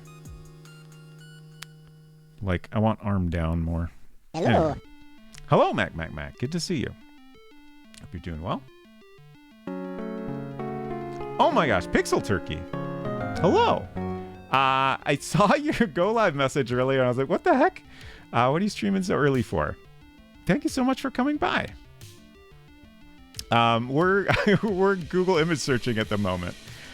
So today I am working on something very different from what I usually stream. On Fridays for most of the past year, I've been working on a game, which you can see a little bit here. There's a closer up picture of it. It's created in World Builder, which is a program created by William C. Appleton in 1986. It was originally created for one of the first point-and-click adventure games in 1984 called Enchanted Scepters. Had to do some Saturday morning Cosmo. Nice. And we are pretty much done with the game now. So now I'm trying to figure out a cover image for it. And streaming art drawing is weird and unfamiliar to me. It's strange to be observed while drawing. But I'm just trying to find some reference images to help get me going here. But I hope you had a great stream. If anyone's not following Pixel Turkey, y'all should definitely do that.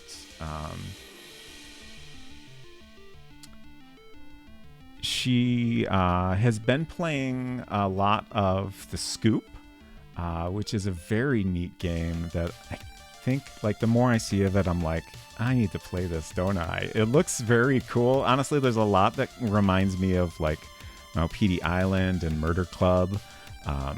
Like, you play as a reporter, and I think there's been a couple murders or something, and you're trying to get the scoop to, I guess, print an article about, you know, what happened before the rival paper does. I don't know if I have all the details right, but it's an interesting take on, like, the detective mystery style.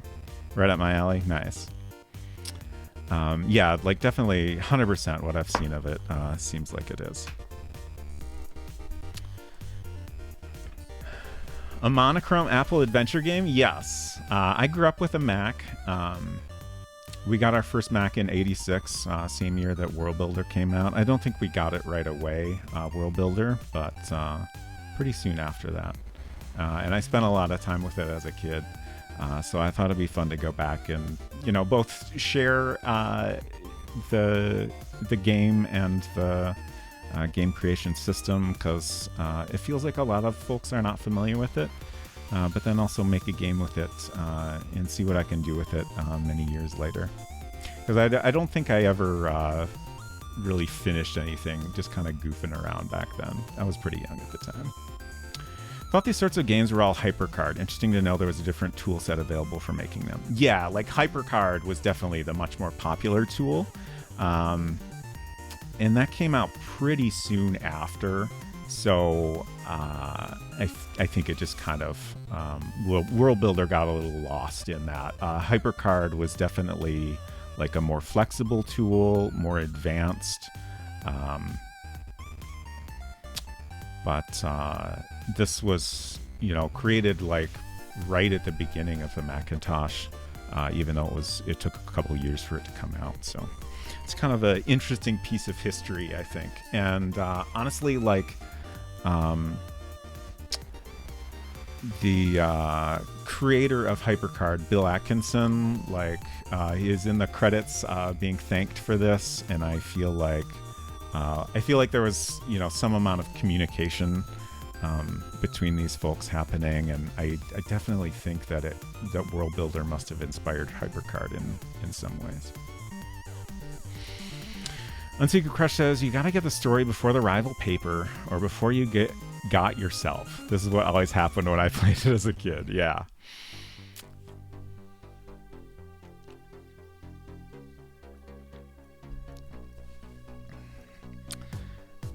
Mr. Bismuth says, yeah, I used an Air to HyperCard on later Macs, and it was an interesting tool, but it was not optimal for making games. SuperCard is one I'm familiar with, but I feel like there were maybe some others. SuperCard was actually another Silicon Beach software product, which is the company that released World Builder and Enchanted Scepters. Bogus Meat Factory says, the aesthetic of adventure game engines of this era are the best. HyperCard, World Builder, the stuff on from ICOM, such a vibe. Yeah. Of course, since I grew up with a Mac, like, all that stuff very much appeals to me too. And I think it's kind of like it's unique compared to a lot of like other stuff. Like, I guess like ultimately every system kind of has its own traits and strengths that, you know, show through in the games of that era. But I think the Mac stuff especially stands out because it's, you know, monochrome, like no color at all. And that kind of forces the game designers to do different things with the art, which is just kind of interesting to see the different ways they approach that. Something called Hyper Studio. Interesting. It's just been a coincidental name. This is the mid-90s. It doesn't sound familiar to me. So I spent a lot of time on like World Builder and then HyperCard and then SuperCard, which was kind of like Silicon Beach Software's like building on top of HyperCard and adding features and color graphics to it and stuff like that. And then I moved on to like Macromedia Director and Flash a little bit. And then like that was all like CD-ROM era, and then started moving on to doing web stuff after that. We're also trying out different pencils today. We have a variety of pencils. They're all HB, which I think means I might not like any of them, but we'll see. Keep losing my reference images. So I still haven't figured out exactly what Cameron's wearing, but I do kind of like the idea of like a bomber jacket or something with a t-shirt under it.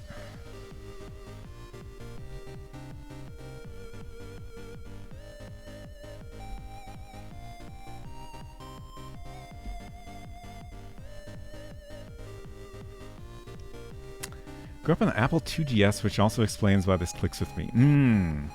The 2GS is interesting to me. I did not get a chance to spend much time on that one. Like at school, I frequently used like various Apple II models. Like, honestly, I can't remember exactly which one. But the 2GS is very different from those.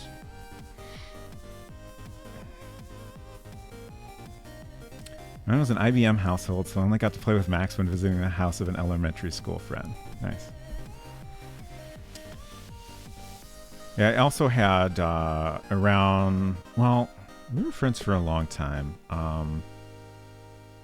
But I had a friend whose dad was a programmer. He actually did software for God, why can't I think of the word for fire department? I was like, fire studio? No, studio's not right. What's the fire department is the word. Like, so like, honestly, I never learned much about what the software did. But, you know, software that the fire department would use to manage different stuff. So they always had lots of Macs at their house, and I think because the dad was, you know, really into Mac stuff, they always had more games than I had at my house.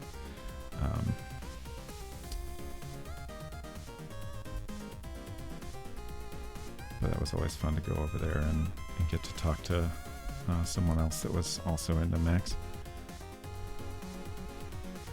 So I had a lot of Macintosh stuff surrounding me as a kid.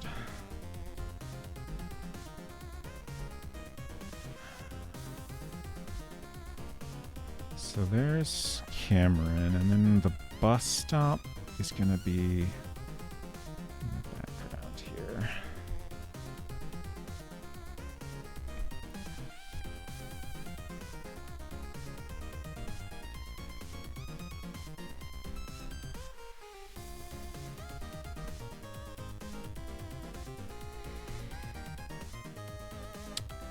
Anyway, it says, I think my middle school had the Apple IIgs in one lab and some variant of a Mac in the other lab. It says, I was an Apple II hand model. That's wonderful. I'm not sure I believe you. Let's see, Crush says, oh, interesting. I ordered this pencil sampler kit almost exactly 1 year ago. Oh, wow. I would have thought it was more recent than that. Master Business says, however, it was at that same house that I experienced the Journeyman project. Tour de force that game was. That was a game that... So I shared a couple of these once on stream many months ago, but we used to get these shareware catalogs from a company called EduCorp. And we would occasionally order software from them. So basically what they did was like they took... I assume they spent a lot of time just like downloading stuff from BBSs or, you know, however they would get a hold of shareware.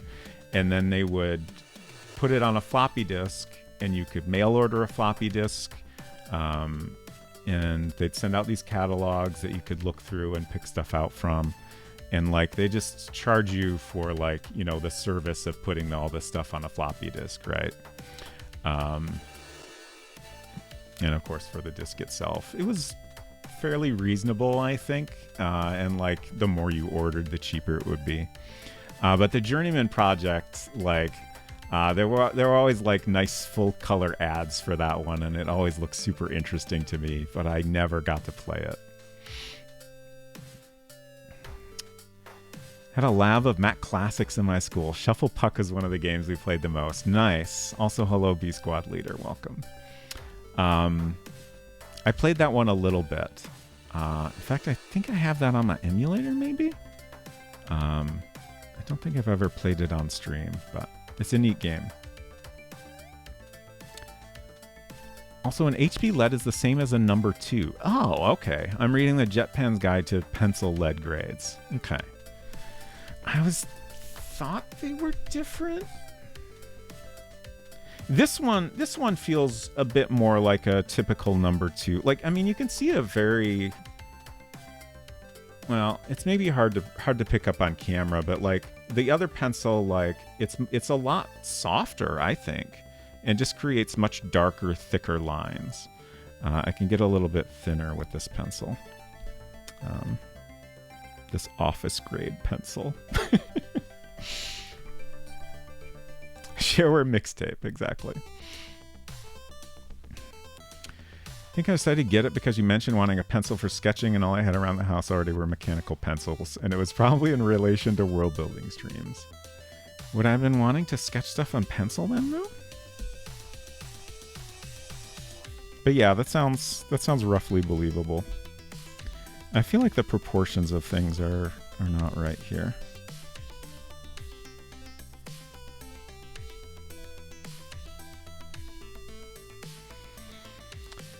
What I loved about the Journeyman Project 2 is it was an FMV adventure game and also part edutainment, and Kid Me ate that up. Nice.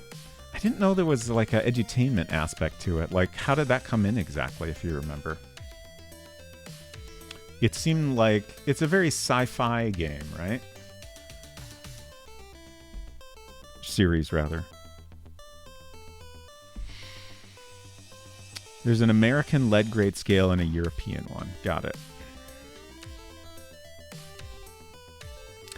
Mr. Business says, the thing I find so fascinating about the Journeyman project playing it now is how its art and overall graphic design are so evocative of that era's design cues and tropes. Yeah. Used to doodle in your little notebook before making pixels. Right. I remember now. That makes sense.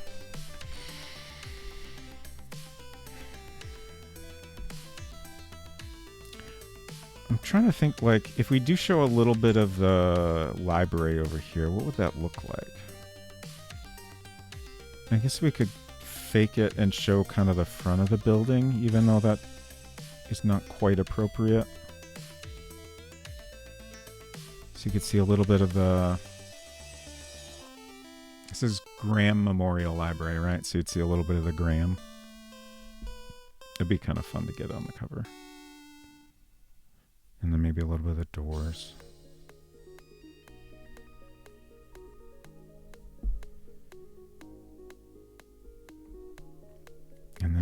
brisket is over here. Like, sitting on the bus stop bench is the best I can get for brisket. Like, this is the best idea I can think of for brisket.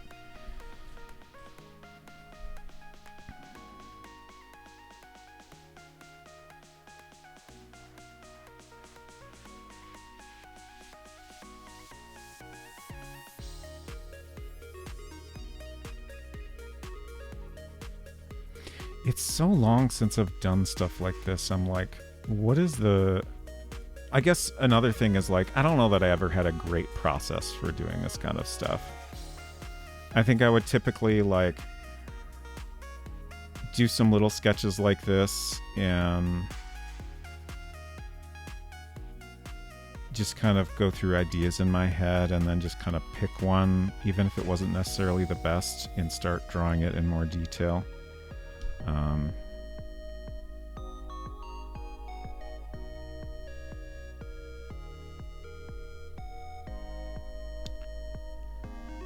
I'm just trying to think of, like,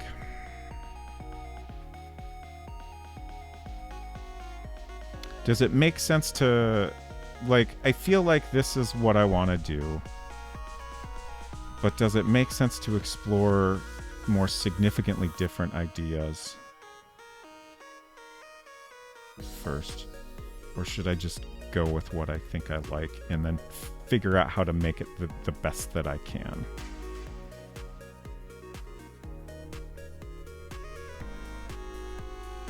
I feel like this would help a lot if I had done this at all. Like,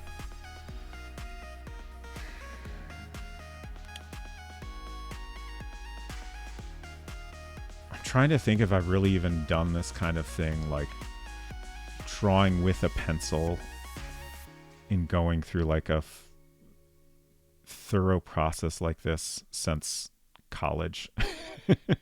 Like, I did a lot of this in college. I went to Center for Creative Studies in Detroit. It's called College for Creative Studies now because they wanted to make it clear that they're a real college. They always were, but now everybody knows.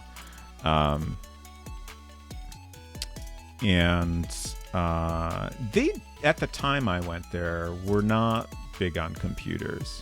I think it was just like they were very slow to like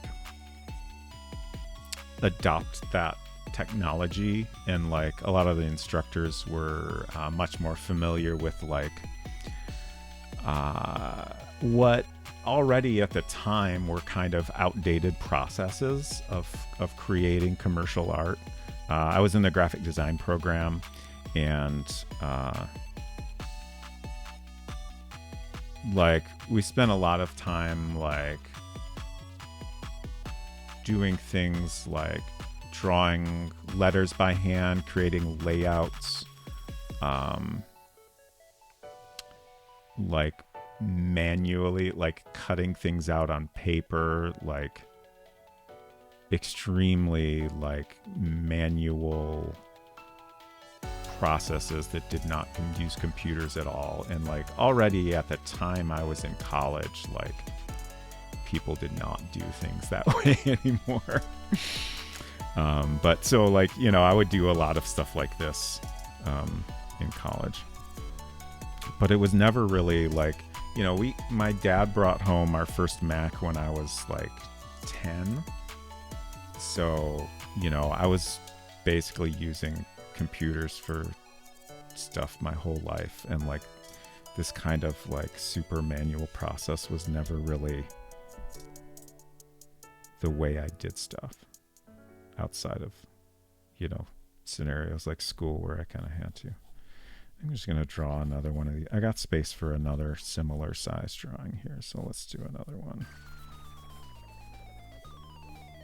And then maybe we'll move on to a larger one and try to like figure out details. I can't decide if I should do, like, I'm not really happy with like the arrangement of stuff here. Like, I don't know if I should keep this basic idea and try to get a better arrangement, or save that for later and like maybe try a different.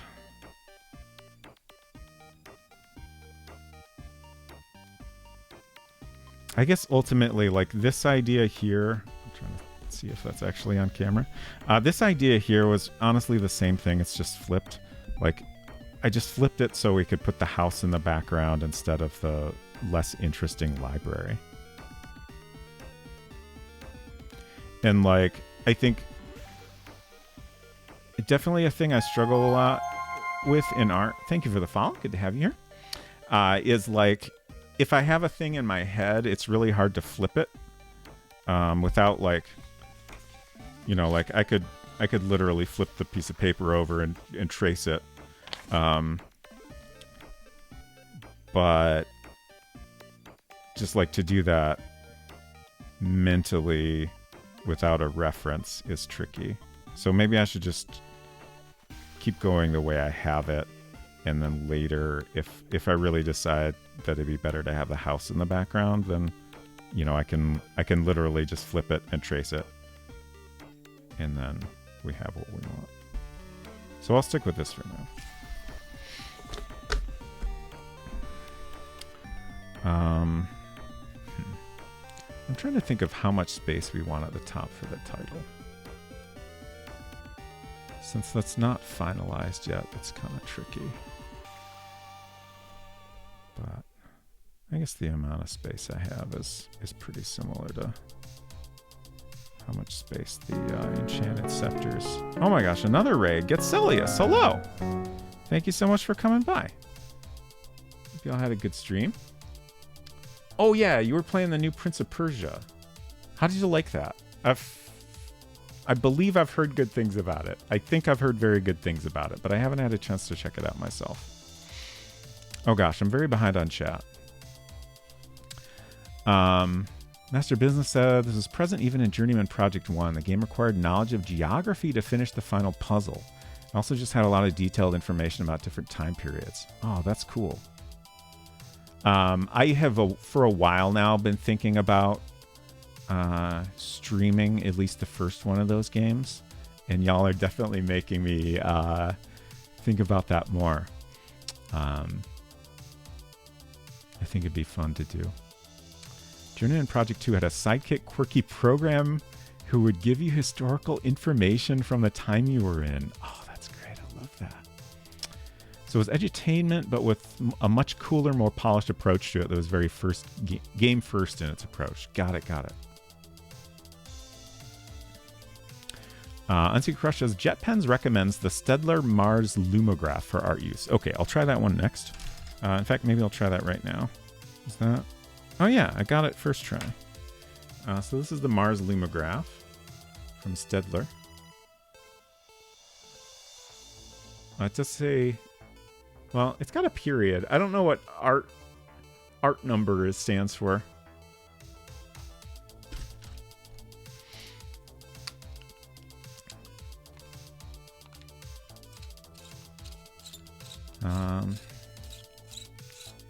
Let's see, Chris says, my sister went to a Bible college that later rebranded itself as a university, and now it doesn't exist anymore. Interesting.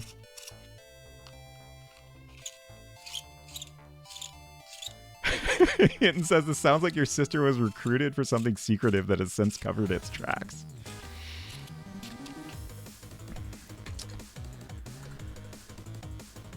I think should be less overlapping between the figure and the bus stop IMO. Less, really. Okay.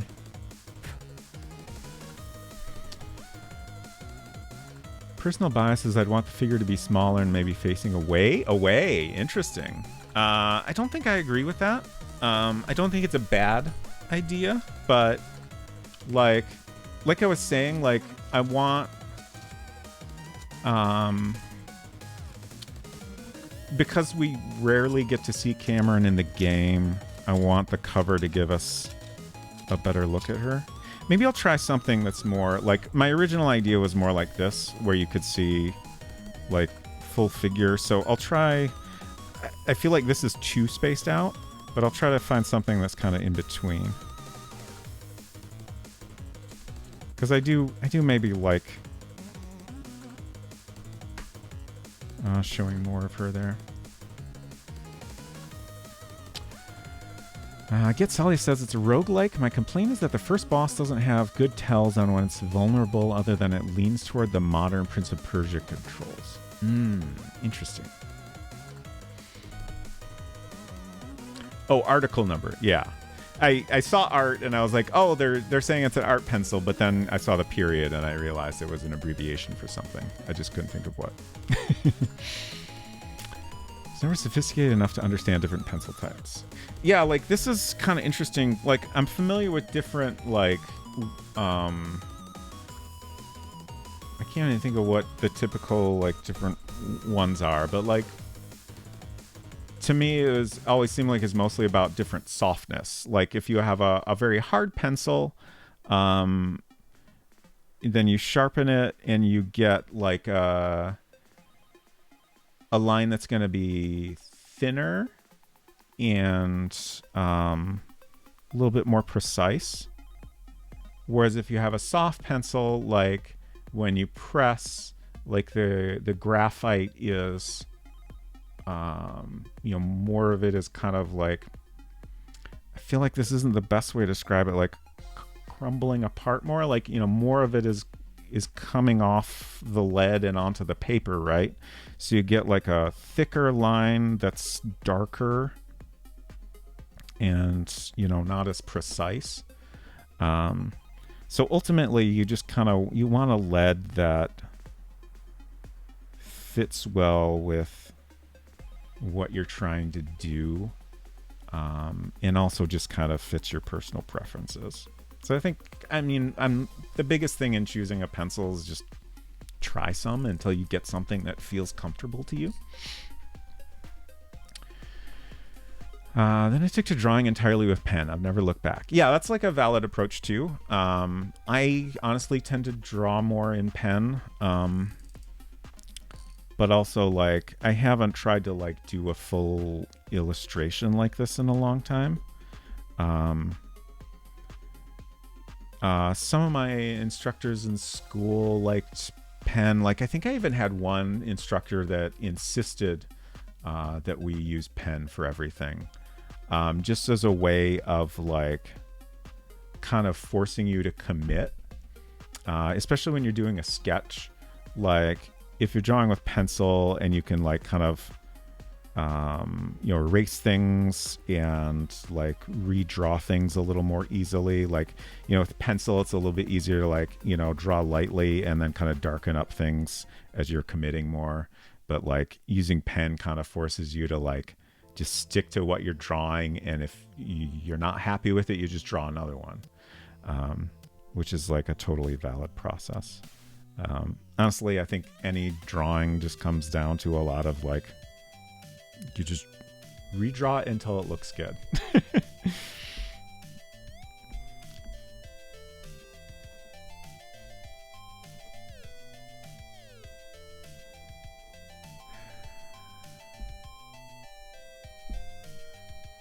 reference again.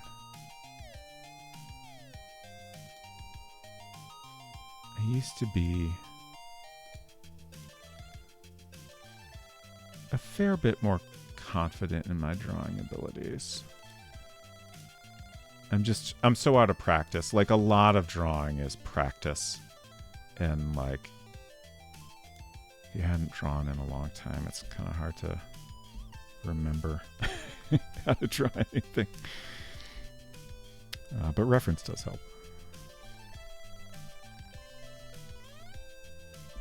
I'm also trying to be kind of loose at first.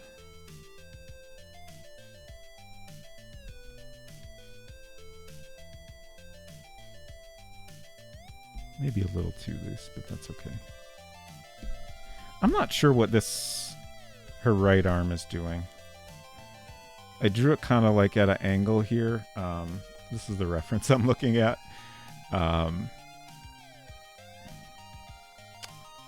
Like, I don't think our character has a backpack though.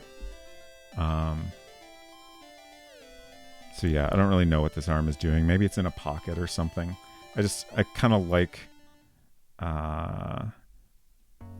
having our arms doing stuff other than just like, straight down at her sides is gonna look more interesting.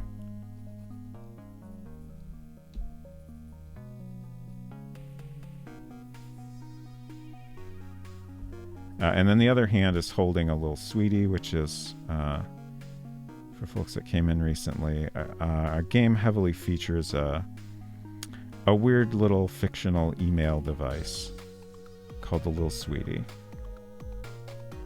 It was created around 1999 and is primarily marketed to girls. It's a little bit bigger than a Game Boy device with a black and white screen, and all it does is read emails. It doesn't have a keyboard, so if you want to reply to an email, the mascot character, Little Sweetie, can generate some replies for you, and you can press a button to go through different reply options and pick the one that works the best. It's not a very... ultimately, this device was a failure. This does not come up in our game at all, but we decided that ultimately the device was a failure. The company managed to go on for some years and created different devices, but the original Little Sweetie didn't do well, which is not really surprising.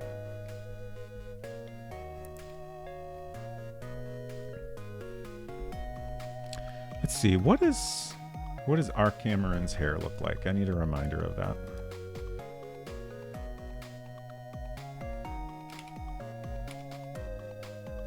So in our game here, you can look in this mirror. And that's the one chance you get to see what she looks like. I can't remember exactly how long her hair is and what it's doing. I pretty much had the right idea.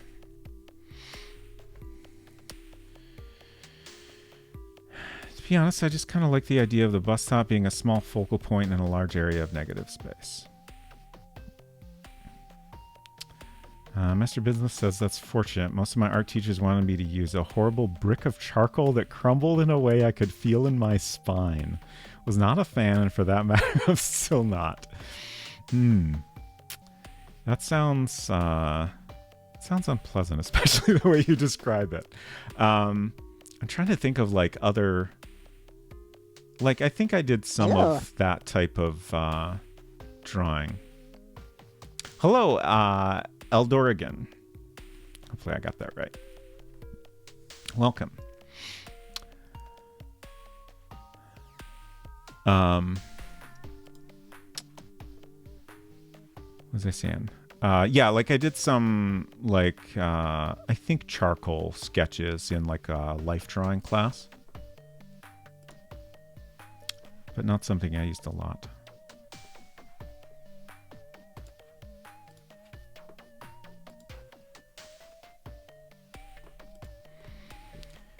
I only remember being made to do charcoal sketching under specific circumstances, such as quick gesture drawings for a figure study. Right, yeah, that's the context I'm thinking of as well. Again, that kind of goes along with, using a softer pencil for quick, loose sketches. Charcoal is, even more significantly loose. Which kind of helps you, if you can't draw a precise line, it kind of reinforces that you don't want to do that, right? So it kind of forces you to, the idea of a gesture drawing is to kind of focus on the movement of the pose. And get kind of the emotion of it without focusing on the details. You just sketch it really quickly and just try to get the idea of it there. So if you can draw too precise of a line, it can kind of distract from what you're wanting to accomplish. It says, I got asked to leave art classes a lot. I was not in those classes. I just went to visit friends. I think that's reasonable. Personally, if I was the instructor, I would have let you stay. Focusing on shapes, lines of action, etc. Yeah. Okay, so just for you on Secret Crush, I will draw the bus stop a little smaller. I guess we'll do no overlap, and I'm going to try to get it closer to her. Because, like I said, like, this one I feel like everything is just too spaced out. So we'll just have, like, a little space in between her elbow here. Really should have figured out a way to get both my bus stop art and I guess I could take a screenshot. Then I can have those both up for me as reference. The bus stop is super simple the way I drew it in the game. It just kind of helps to quickly glance at it and go, ah, yes, that's where these lines go.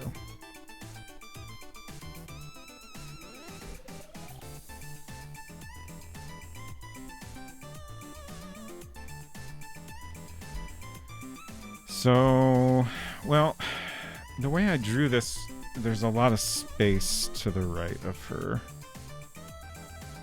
Maybe too much space.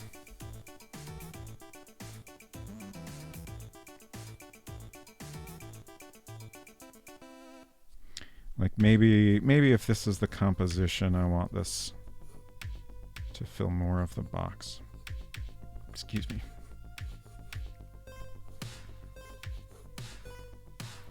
Like I still would want a little bit of something over here in the background, I think.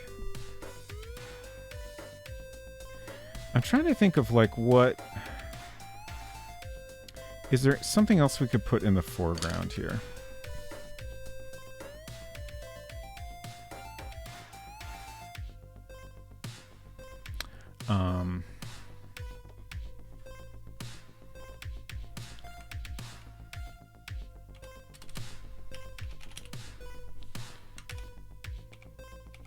So like south of the bus stop. Like the tricky thing is like we've created a world that's kind of intentionally vague. Like this is the first room of the game and it says you're at a bus stop. It looks nice from a distance. Beyond the bus stop is complete darkness.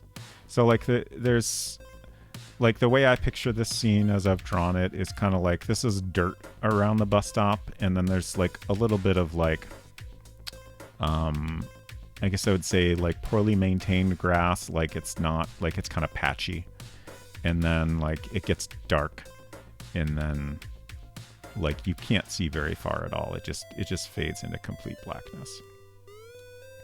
And then south of here, which would be kind of, you know, in the foreground,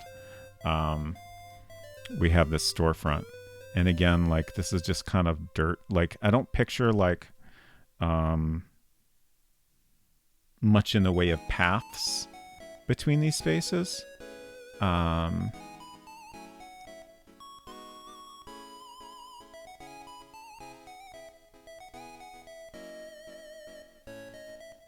It'd be kind of nice to get this soda machine in. It's a good soda machine. I don't think we can do that though. I don't see any way we can do it. But yeah, like I don't imagine a lot of stuff around here. Like if this was a real space, like, you know, we could have a road or things you would typically find on the side of a road, or we could have a sidewalk that comes through here. But like, I don't think that makes sense for this space. I'm trying to think of things that would make sense in this space.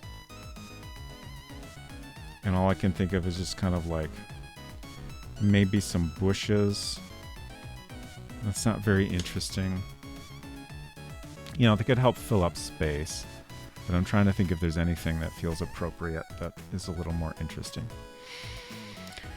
Swirling grayscale mist looming with faces... Oh god, that was so loud.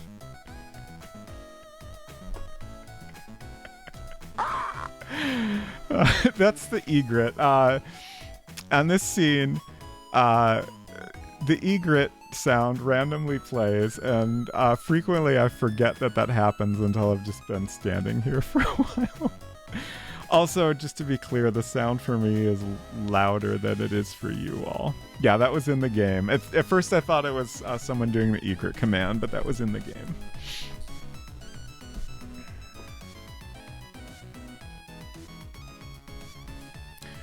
Can I zoom in? Can I zoom in an effective way? Thank you for the egret. Okay, that's what we got so far. So, like, it's kind of the same thing, just whether or not we get closer up or further out. Like, this is definitely gonna have more empty space no matter how I arrange things. You're gonna have more empty space, even if we figure out something to put in the foreground. Whereas this is focusing on the character a little more. You get to see like a little more detail in her. You get to see the little sweetie in a little more detail, which I do kind of like.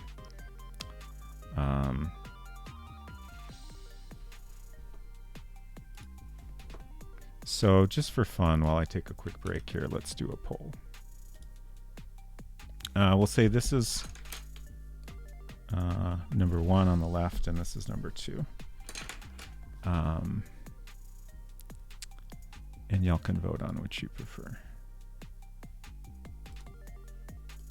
That doesn't mean we're gonna like stick to these, and just like whichever one wins the poll is the one I'll focus on for now. And next I'll do, I think, a bigger drawing that's like a full page, and I'll try to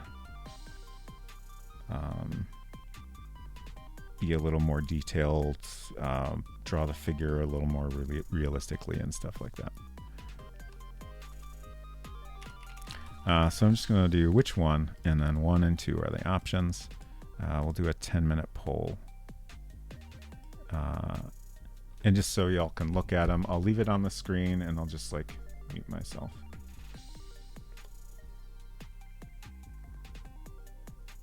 Oh, my stream deck is goofed up. And I'll be back. I'm just going to go to the bathroom. I'll be back in like a couple minutes.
Hello, I'm back.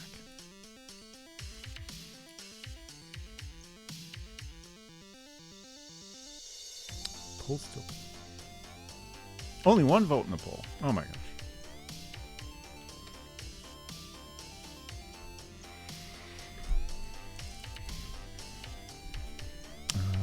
I guess I'll put my vote in. I'm abstaining from the vote because I'm still too attached to my own composition ideas to be impartial. You know what would be fun is if you continued to polish your idea. And then you can come in here at some point with a really much better drawn and better composed version of the cover and show everyone how much better at this you are than me. I'm very attached to the idea of like a real single scene, not a collage thing.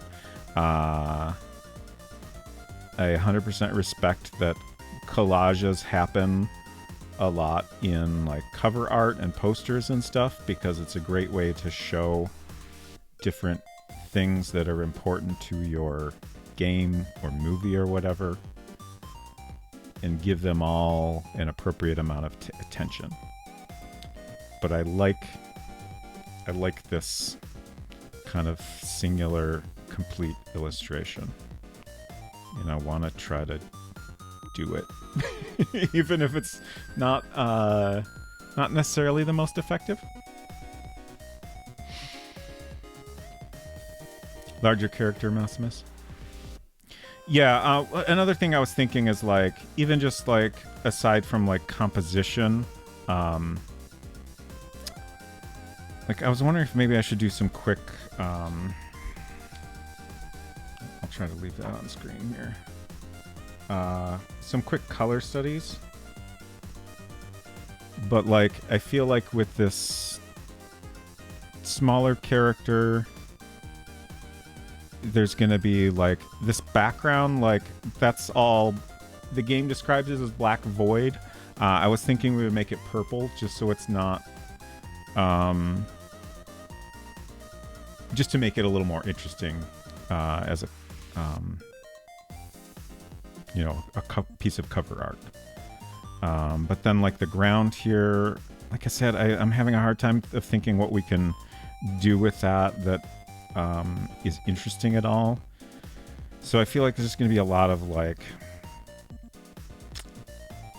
space that's just like, obviously I'll try my best to make it more interesting than just flat color, but there's not going to be a lot of going on in those spaces. So if we focus more on the character, then we can have, you know, like the character is going to have like the jacket, the shirt, pants, all different colors. Like there's just more opportunity there to do something interesting with color. The little sweetie itself, of course. The bus stop is another thing. I was thinking like, what is this bus stop going to look like? I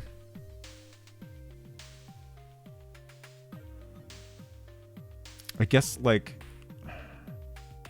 we can try to light it like, even though it's probably like realistically just a gray, like black gray kind of boring structure, we can try to do things with light to make it look more interesting.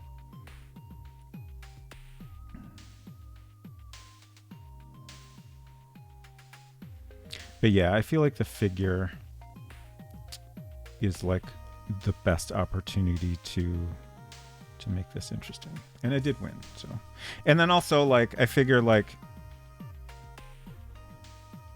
we'll work on this illustration right now. Like I'll spend the rest of the stream trying to make that more look like a real person and like figure out some of the details and stuff. And then even if we don't go with that composition, like I'll still have worked out stuff that is useful. Like, you know, we can piece things together in different ways. You know, even if I decide, oh, we want a completely different pose, maybe she's facing the other direction. Like, we'll still have worked out, like, what her clothes look like and, you know, what the back of a little sweetie looks like and stuff like that. So, thank you all for your votes.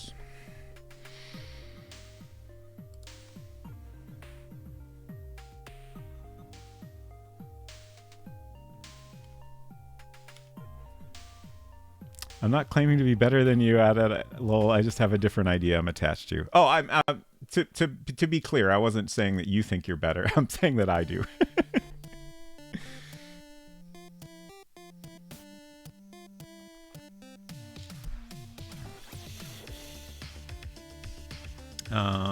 Oh right, I was going to use this Stedler Mars Lumograph, or was I using that already? I can't remember. I guess since I'm going to draw a bigger one, this is you can't really tell on camera, but this is a thicker paper. It's actually, I bought this last year for my birthday stream for drawing Garfields on. But it's a little bit nicer piece of paper that I guess I might as well use that for this bigger sketch. Just because I might want to like spend more time on this and like, you know, refine it and then do pen and stuff. Like, my overall plan for this is like, you know, start with little sketches, refine it. I will probably do a pretty polished drawing at some point where I like start with sketching in pencil and then go over it in ink, and you know, like that'll be kind of the basis for the painting version of it. And then also, if it turns out I'm really bad at painting, which I probably am, then we can come back to that ink version and like figure out what's a different way we can color this and make it look like a nice traditional illustration.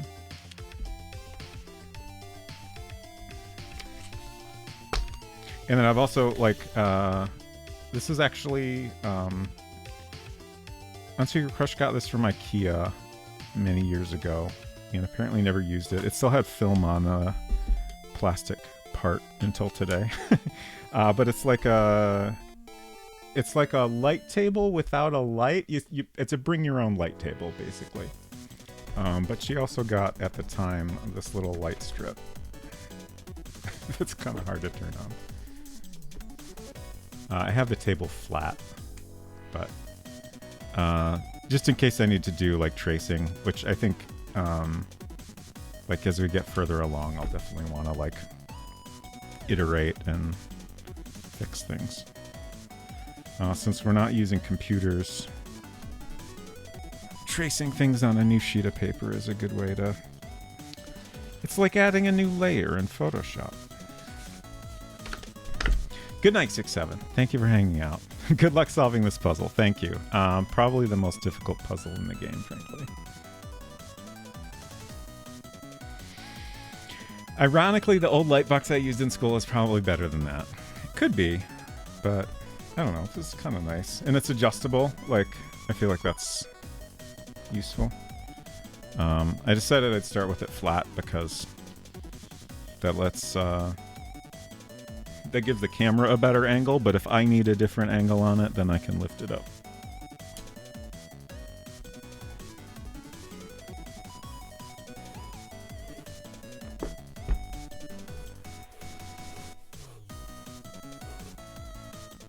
If only I had a ruler. I could have a ruler.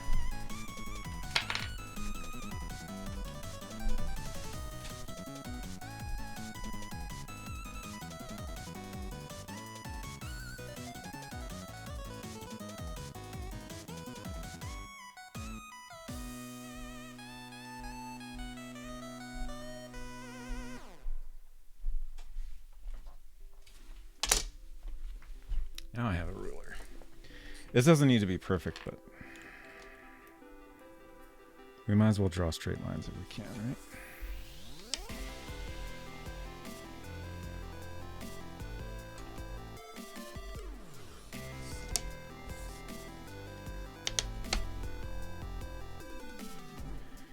So it's just like, oh gosh. I think I goofed something up when I was demonstrating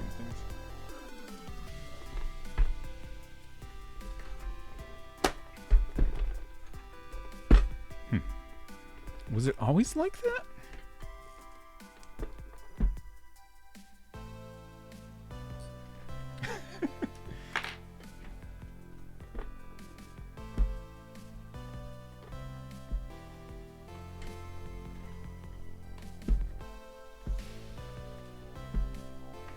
Like, something is not sitting right, and I don't understand it. Okay, there we go. I think the, like, it's a light strip, and it's...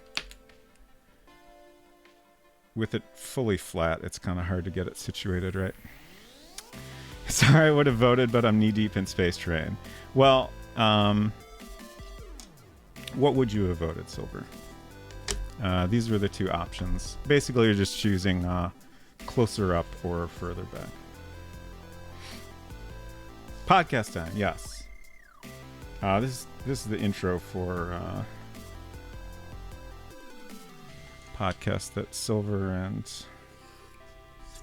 OK Retro Zone and Edgar Allan Poe used to do.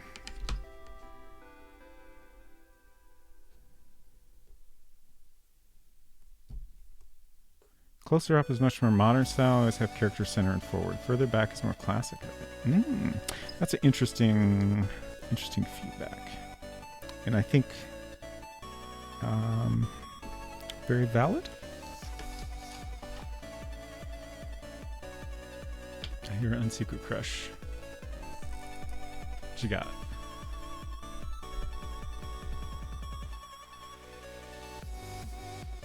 Let's get the stream off. We don't need to see that. So tell me about this. So you got brisket. Brisket is kind of like, I probably should have done this in color instead of fake pencil, but brisket is like visible but not like stark white against the background. It's kind of just like a presence. And then you've got like a ghostly cracked mirror image. Here's the hand holding a little sweetie. That could maybe be made a little bit bigger, more prominent. And this is all just kind of like a hazy dream jumble. Got it. In the sky above, and then you have the figure down here. Oh, okay. You don't want to get the skull in there, huh? I was trying to think of items.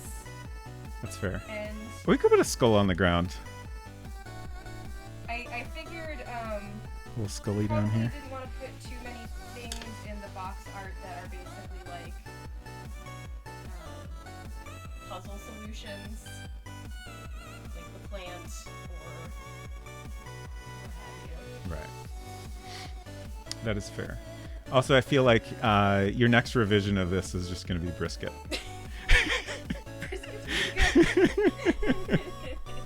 Do you want me to keep doing revisions? Because I can. If you're enjoying it, I support it. I think it's...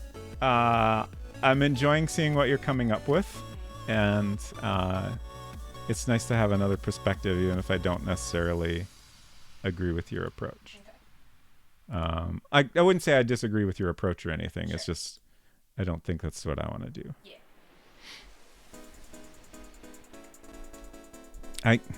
Maybe we could have brisket in the foreground more. Like I drew a little skull here, but maybe brisket is like just sitting on the ground here. Yeah, I like that. I don't know how to draw a cat. I'm just drawing little squiggles until it starts to look more like a cat. It's not working. I like the idea of having a cat on the cover. Mm-hmm. And then people be like, ooh, a cat. What's that cat signal? This game's got a cat in it. I love games with cats in it. Just a cover featuring brisket for this game sequel of Cat Quest. There you go.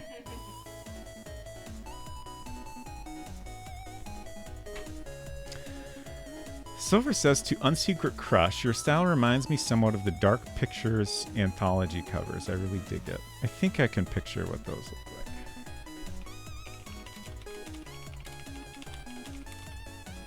It's kind of a similar, like, collage-y kind of thing happening. There's the Man and Medan art. I think that's the kind of art you mean.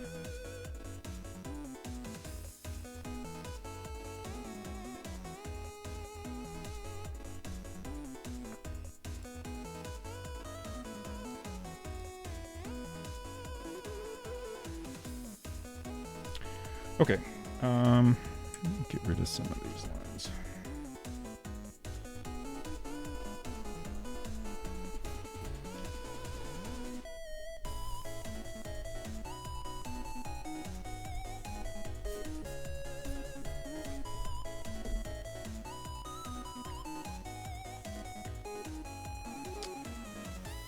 How about brisket sitting on a skull? I can't picture it. I can't picture it in a way that I think brisket would do. Ooh.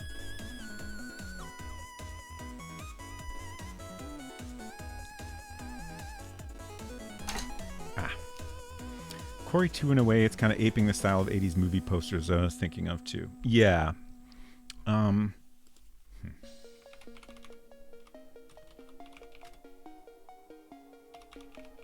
All right. For some reason, when you mentioned 80s movies posters, Goonies popped in my head, but then I was like, did the Goonies poster actually look like that? I think like the main Goonies poster was this one, which is very different.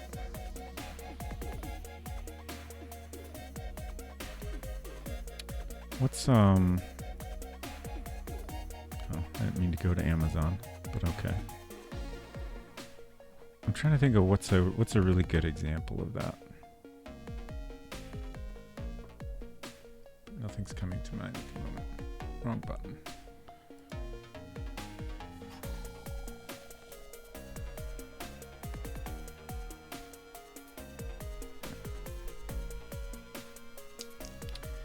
Okay. So title up here. I want to leave a decent amount of space for the title because I think it's going to work better on 2 lines. The game's called Transfer Point, for anyone not familiar. In the game, I put it all on 1 line, but I think in the cover, I'm going to want 2. So we're just going to say for now, like that's our title space up there, so we don't want to get into that too much. Like it's fine if we end up putting something behind there. It's not very likely to happen, I would say, but we don't want, like Cameron's face to be up there, for example. Is that too small, actually? Let's go with that for now. I'm going to start just super, super loose, and then we'll refine things.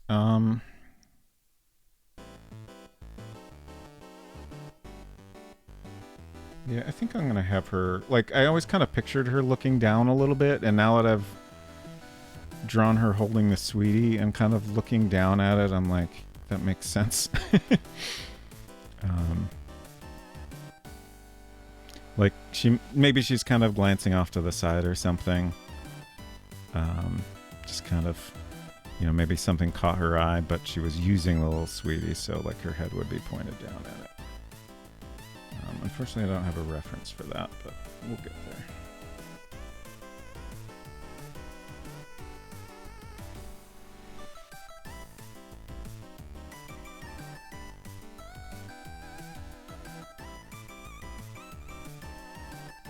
Did I go too big, actually?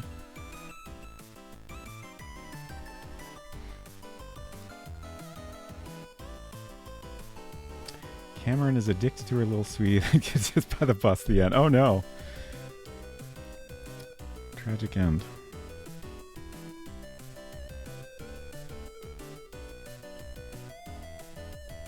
Yeah, I think I did go a little too big.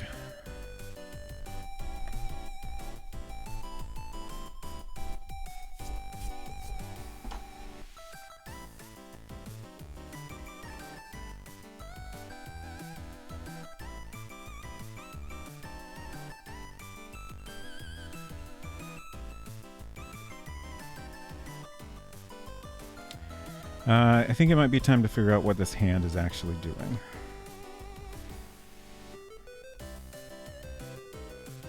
It's also time to remember how the human body works.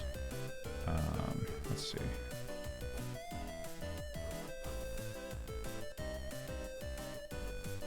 Is this still too big? I'm gonna go with it, but I figure I'm more concerned with working out details and getting a more finished looking drawing than necessarily getting the composition perfect. I feel like this is why I tend to prefer working with computers. Like if you're working in traditional media, it's typical to do a bunch of thumbnails to work out your composition, but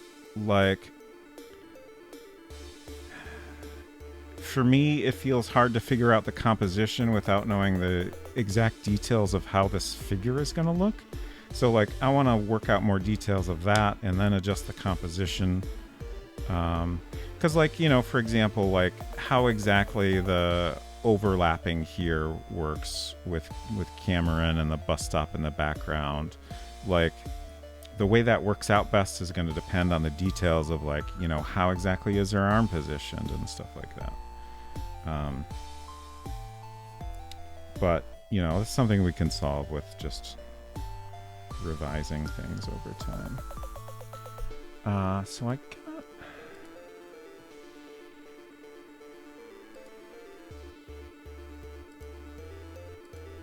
somewhere. I'm just going through my tabs to find a good jacket reference.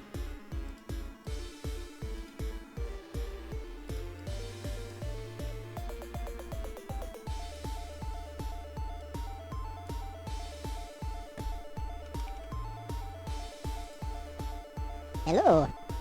Hello, Derek Ironbutt. Good to see you. Hope you're doing well.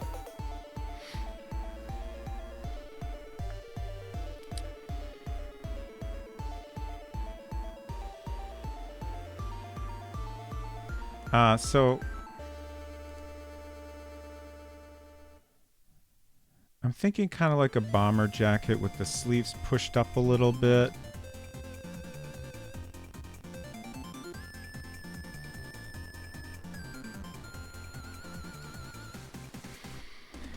Is that a Doom shirt or a backwards mood shirt? That's a backwards mood shirt with Garfield.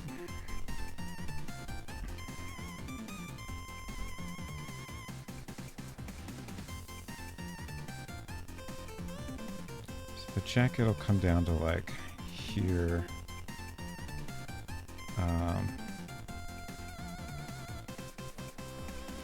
I like the bomber jacket because you get kind of puffy sleeves, which just is kind of interesting.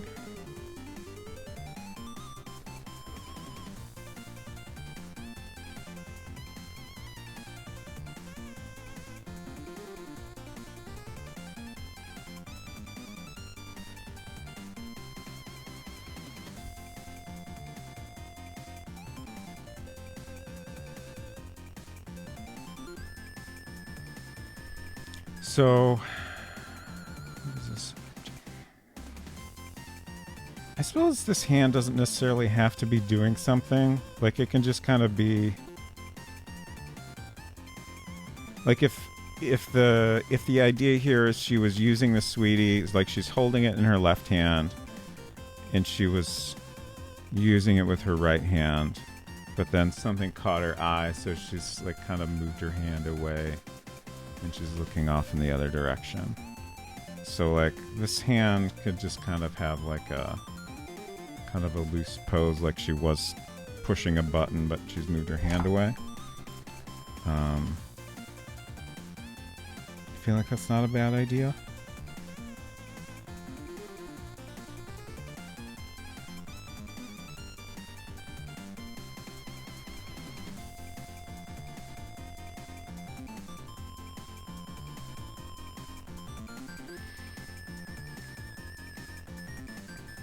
Doom Guy also hates Mondays. Does he? I think that makes sense.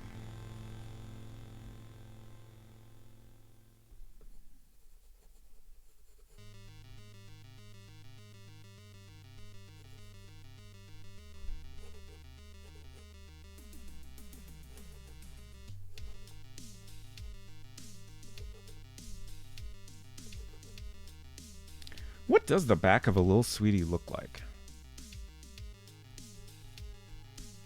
What does the back of like a Game Boy or a PDA look like?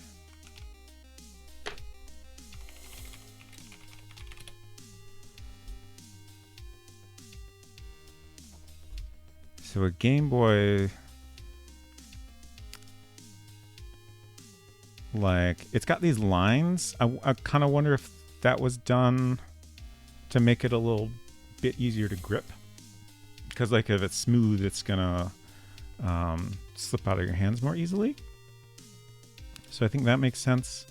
Our battery cover is on the side, so you would see that a little bit on the side here. But yeah, maybe some like texture. Obviously, we're not going to have a cartridge slot. Let's see. What's the back of an Apple Newton look like? Okay. So again, we have battery compartment. Like, yeah, this is the kind of thing I was thinking, like, that you would typically see, but is kind of hard to draw. Like, it's got a bunch of like legal text. These foot things are kind of interesting, I guess, so you can use it on a table more easily.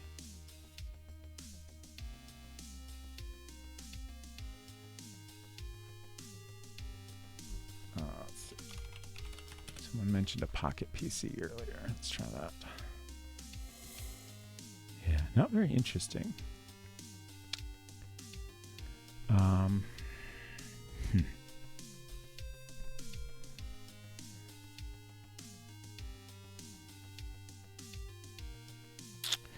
Originally, when I was imagining this cover, she was holding it more at her side, like not as though she was recently using it.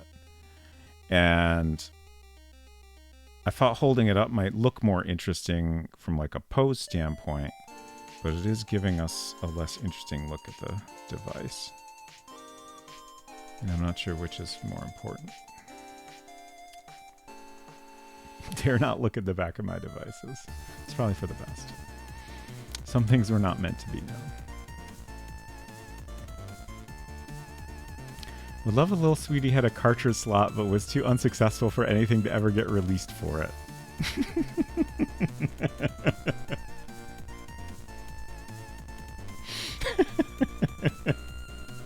That's kind of great. I kind of love that.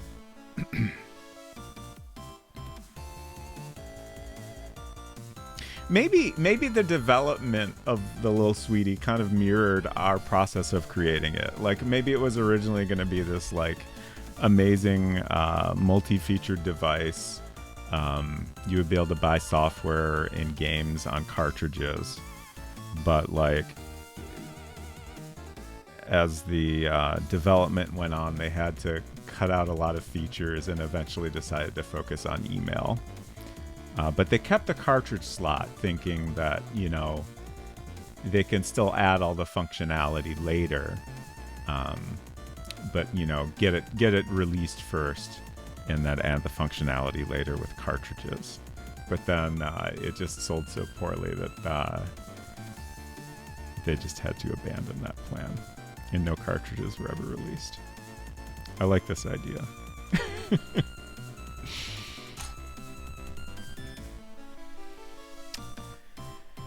I think I may have hit a wall refining this composition. Like, I do not actually know how to actually do this idea.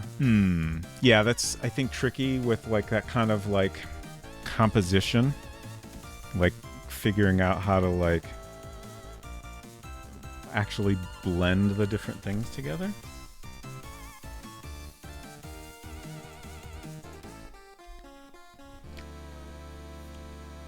The unused expansion port.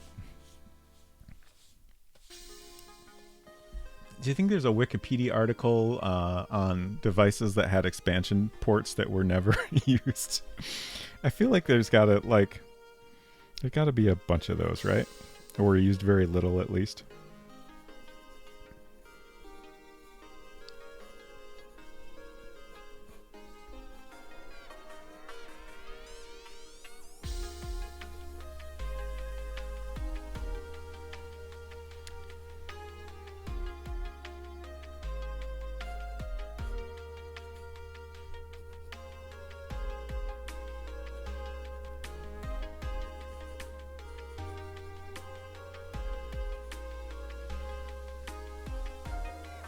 Maybe it was also supposed to play those little mini cartridges that could only play a short clip of a popular song.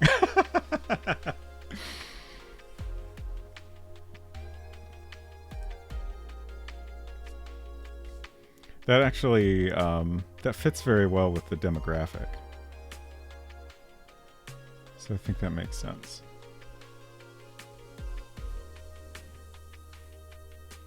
So let's see, what... Thumb on the side.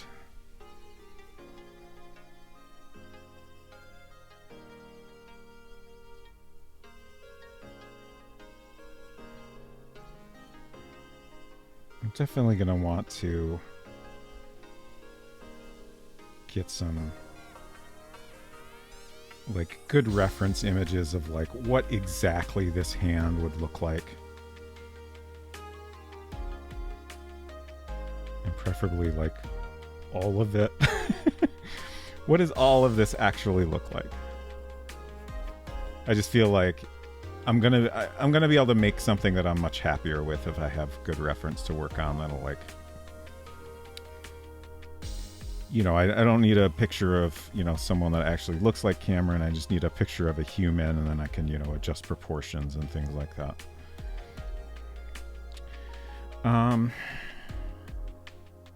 Shirt.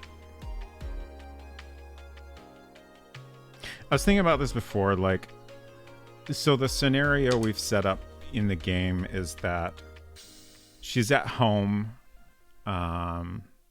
Like, I'm thinking she's probably just kind of lounging around at home. So she's in something comfortable, right? Like, probably just a t-shirt, pants.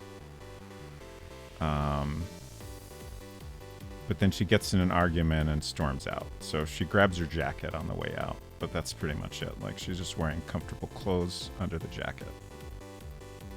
So, like, just a plain t-shirt, I think, is, like, the best thing I can come up with. Which I think is fine. Like, it doesn't have to be anything interesting, necessarily.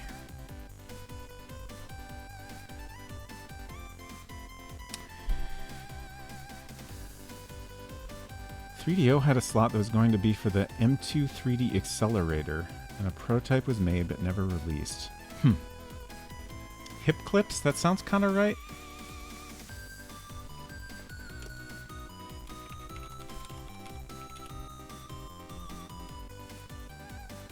Yeah.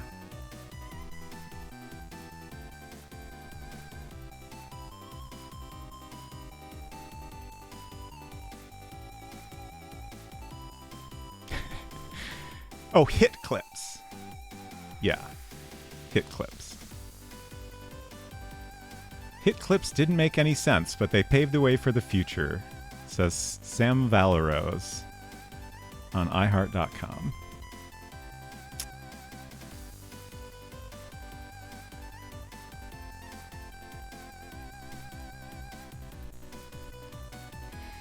Important. Does Lil Sweetie have a charm strap attachment point?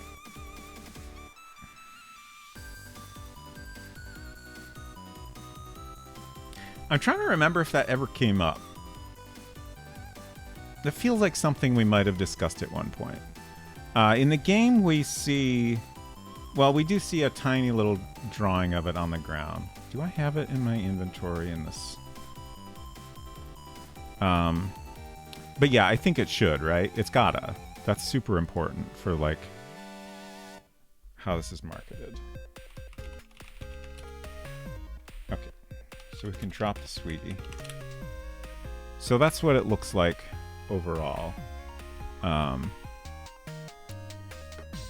so you can see the monochrome screen. It's described as a 3.5-inch screen.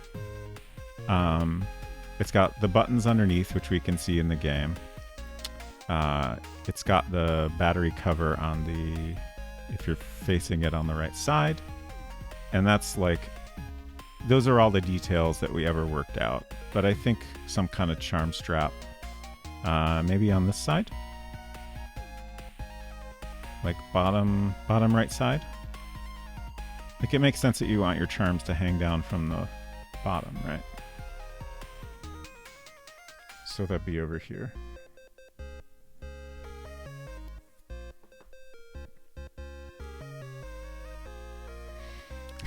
Bigger than the original Mac screen. The original Mac screen was 9 inches. Thank you.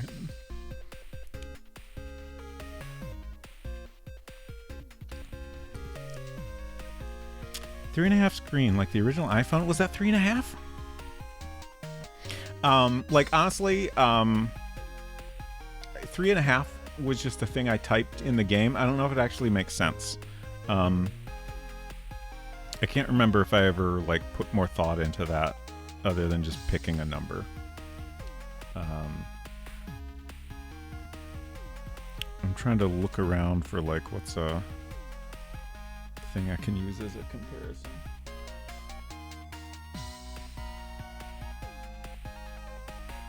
How big is the Playdate screen? Like, it's bigger than a Playdate screen, right? For sure. This is a tiny little device. Okay, so that's 3 inches.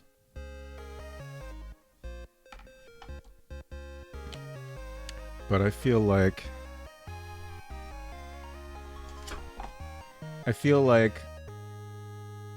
it's not as tall as this, but a little wider. So, I don't know. It might be more like 4.5 inches. What was the original? I feel like we might have talked about how big the screen on the original Game Boy was.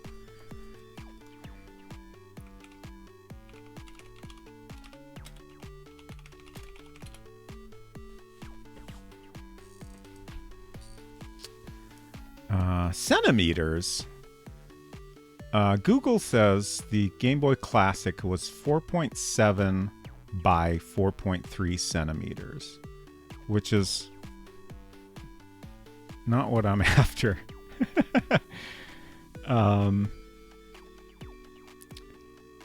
Oh, the display size of the Game Boy is 2.6 inches? That's so tiny.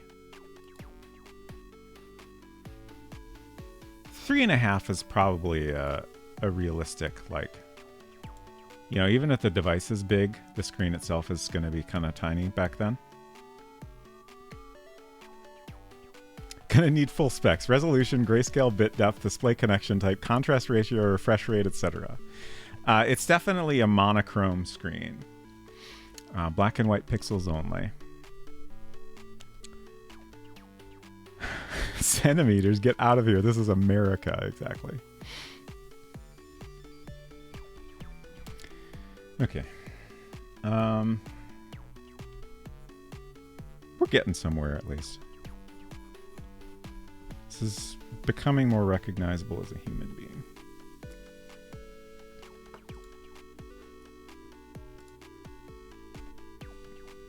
All right, I took a screenshot so I can open up a reference for Cameron's face. Not actually going back there.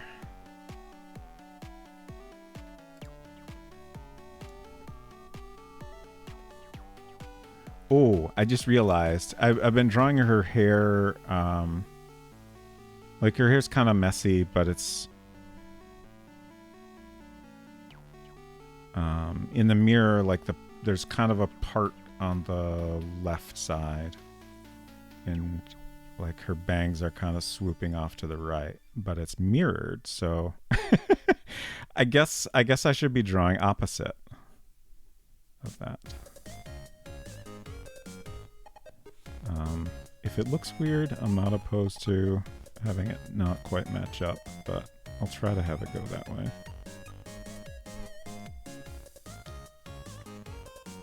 I think, you know, I'm just realizing right now, I think what I did is like, that's how I've parted my hair for a very long time. So like, I just kind of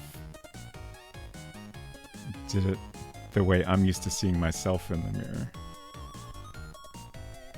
Like I was absolutely not thinking about that at the time, but. Unsecret Crush says, true story. I wrote a letter to my state senator in 4th or 5th grade. This may have been a class assignment to request switching to metric and got a nice letter reply saying basically no. You've definitely told that story before. I feel like you always tell it as a class assignment, but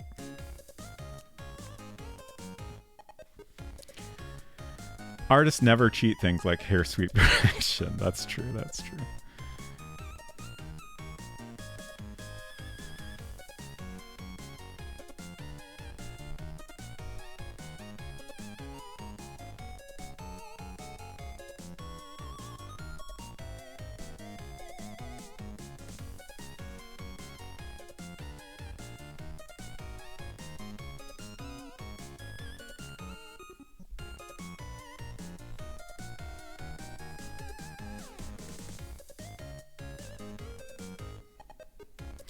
It's tricky to like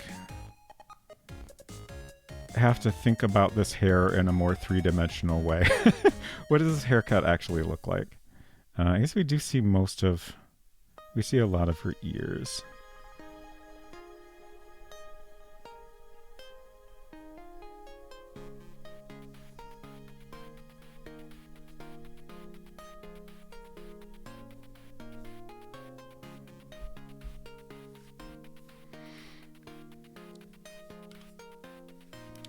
Don't think it's realistic that I would have independently thought of writing to any member of government without someone putting the idea in my head first. Right. It also feels like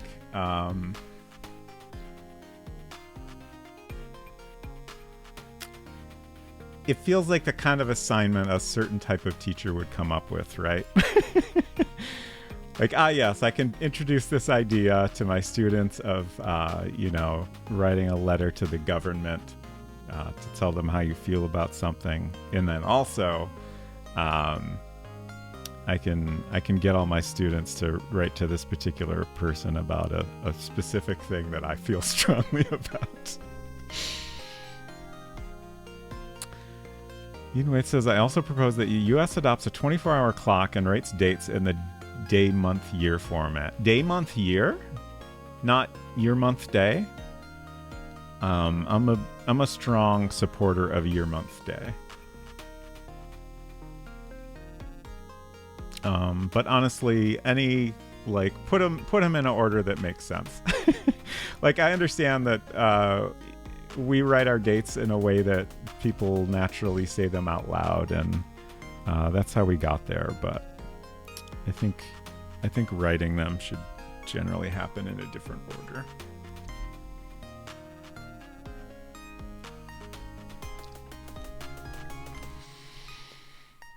Oh, Derek Ironbutt says, I'm sad to miss Mount PD this coming Tuesday due to a work trip on the West Coast. I'll watch the VOD when I get back to the hotel. Hope you make a bunch of progress, but not too much, because, I got to be there live when you beat it. I'll try not to beat it. Realistically, that's probably not going to happen next week. But you never know, I suppose. But I'm sorry I won't be there, and I hope you enjoy the VOD regardless.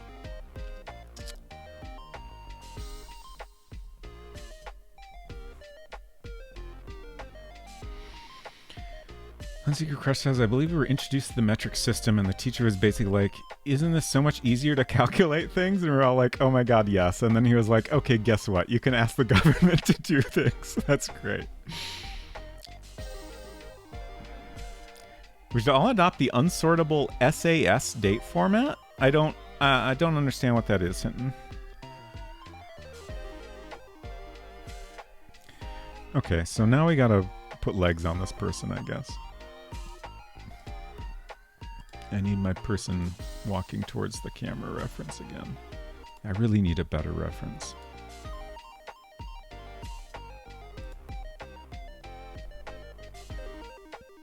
Okay, I'm gonna use Joe McMillan as my reference here.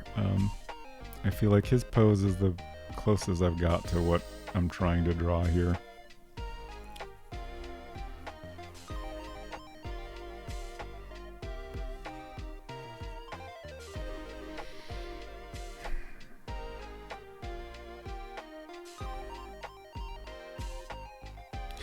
I'm having a swirl of thoughts going through my head. Like, I've got this kind of lean going on here. And then I'm thinking, well, she's like using it. Would she actually be walking, or should she just be standing? Maybe. Part of the thought with her walking is like, if we actually see her feet, like in this first sketch I did, like it's more interesting if she's walking. Like, it just makes for a more interesting pose. But if we're not even seeing her feet in the drawing, you know, that doesn't matter as much.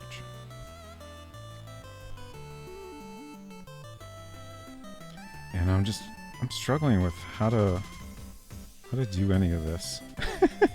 There, I drew the legs. It's perfect.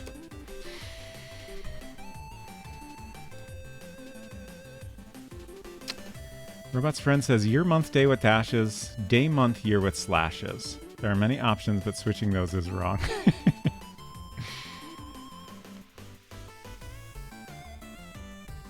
Slashes are for file paths. I agree.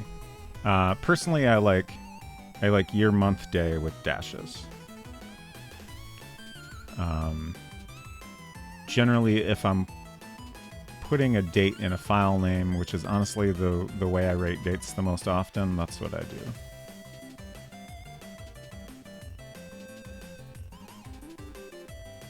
I will say, if I'm writing a date that I expect other people to see, I will assume that other person is American and do them like month, day, year with slashes. SAS is a statistical I should have known that. I should have guessed that. A statistical programming language software. Date format is e.g. for May 2025. Sorts different as a string than as a number date.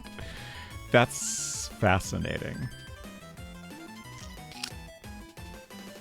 Also kind of chaotic. So are the months always 3 letters?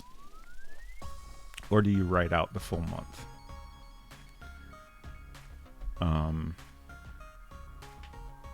I think if they're always 3 letters, that would make me slightly less upset.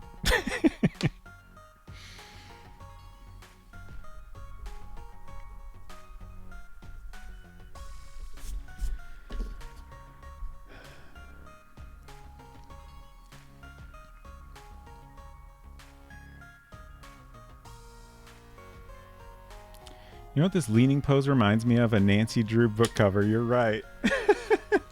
You're absolutely right. Also, I thought it was great. I watched a little bit of Julia Minamata's stream. I often lurk there before I stream on Tuesday.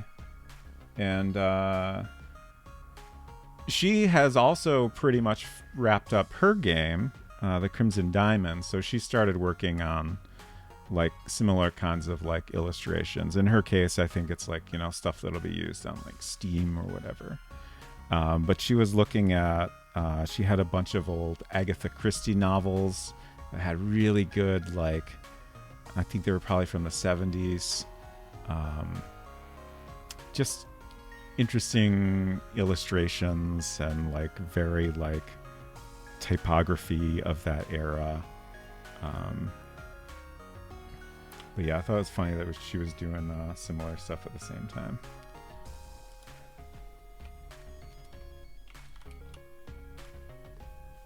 Give her a shout out.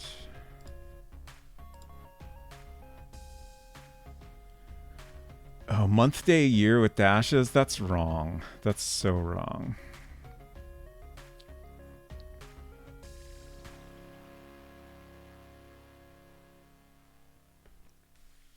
Hey, Verdant Tree, good to see you. How goes the art? It's going all right. Like, honestly, I've probably spent most of the stream just talking about stuff, but that's okay. I'm trying to figure out how to draw the legs, even though I've drawn a pose that is just so drastically different from any of the references I have. But we're slowly making progress, and that's the important thing.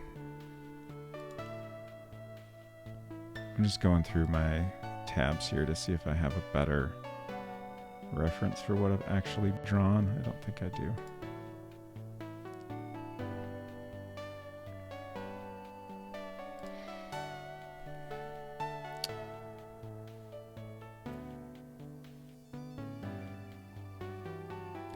Technically, for May 2025 is a format for displaying the integer date it is stored as. Okay. I think I can accept full months, but the default is 3 letters. Got it. That's good. I find that acceptable.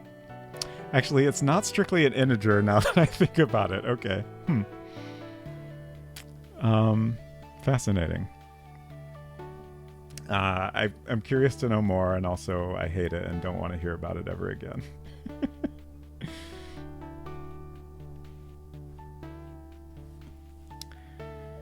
All right. What? How do legs go?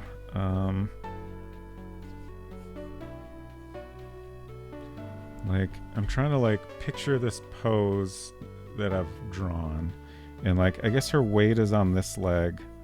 So that's gonna be more straight down.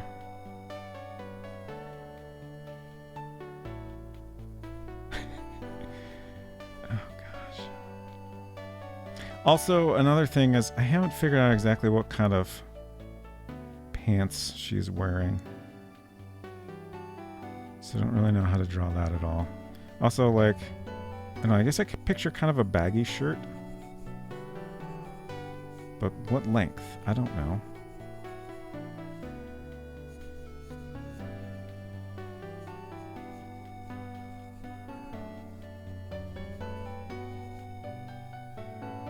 Maybe coming across this way is more interesting.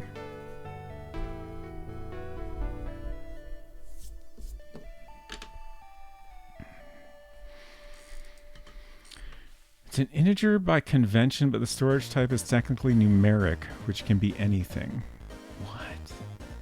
What? French tuck requested? What's a French tuck? Is that kind of a half tuck situation? Because it's maybe a little bit what I've drawn.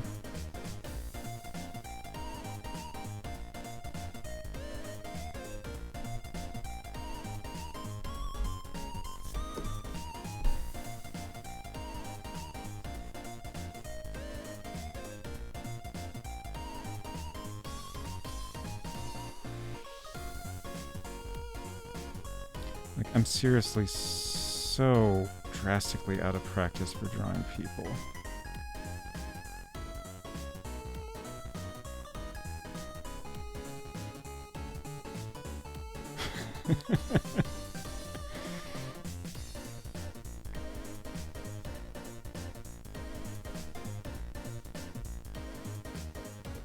I hate this. The upper body, at least, like, I feel like I'm not happy with it at all, but like I feel like we're getting closer to like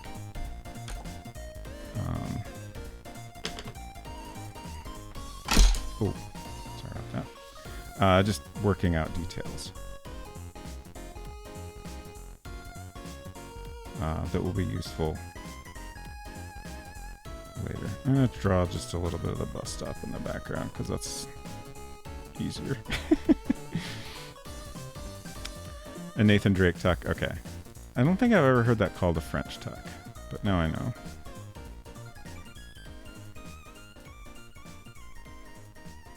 Half tuck is the one I always heard.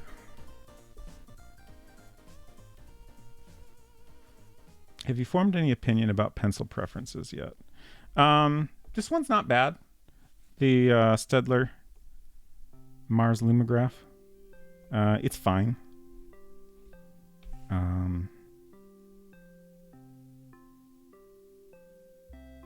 I think it's maybe the best out of the ones I've tried.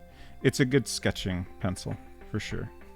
Like it's not too hard, not too soft. Another thing about soft lead I just realized is like if it's too soft, you're putting too much graphite down, and then if your hand goes over it, you get smudges all over.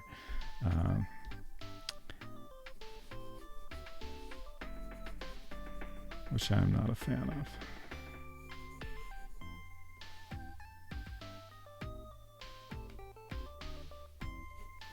But this doesn't seem too bad as far as that goes. I'm trying to figure out how big this is here. How far in the distance is it?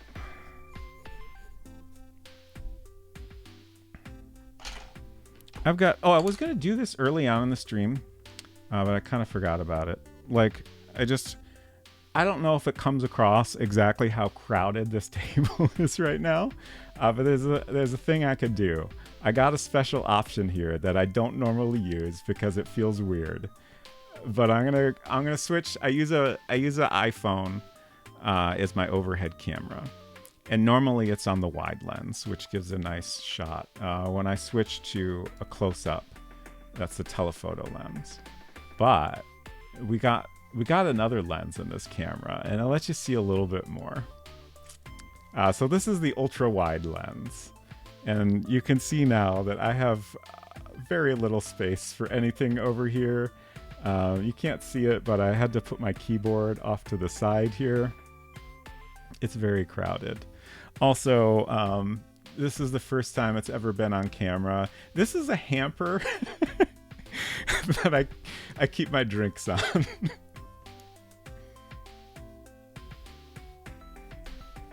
It's just convenient, and that way if I happen to knock something over, it's not all over the important electronics.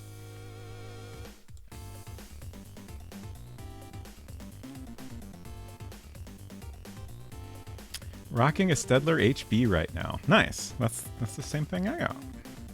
Not a Mars though. Mine's a Tradition. Okay, so a little bit different.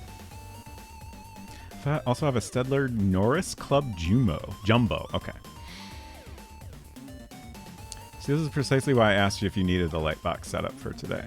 I mean, I wasn't sure if I would necessarily need the light box, but I figured it's better to just have it here, and then if I need it, I don't have to like set this up during stream.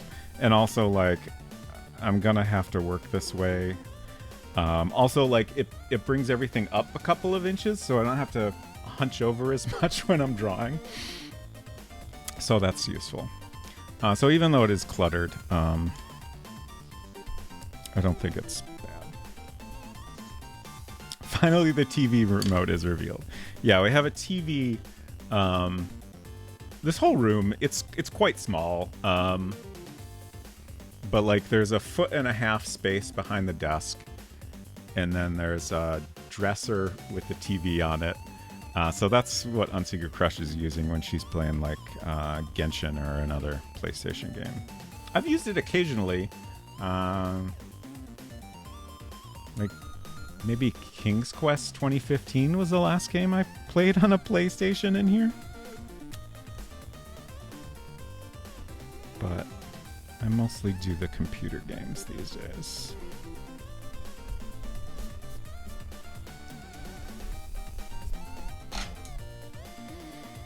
What is your face camera situation? So I have a Elgato face cam.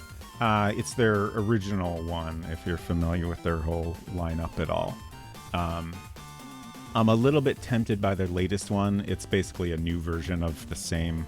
It's like Elgato Face Cam Mark II. They also have an HD one. I like it. I tried a different one. Oh, it was a Logitech. That was my first mistake, buying a Logitech product. I hate their software. I don't know if the Windows situation is any better, but I hate their Mac software. And also I wasn't really happy with its performance. Just not a great picture. But I returned that and I got this one, and I think Elgato makes pretty great hardware, and they make really good Mac software, which is nice.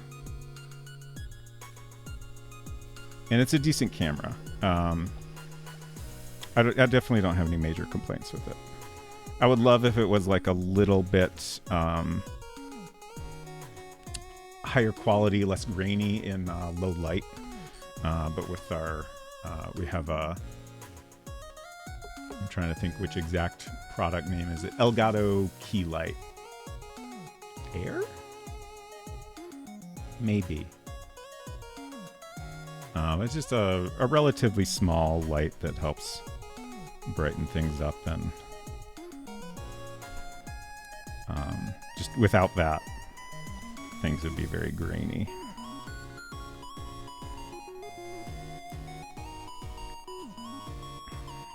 So if we put Brisket down here, what's Brisket doing? What's a cat look like?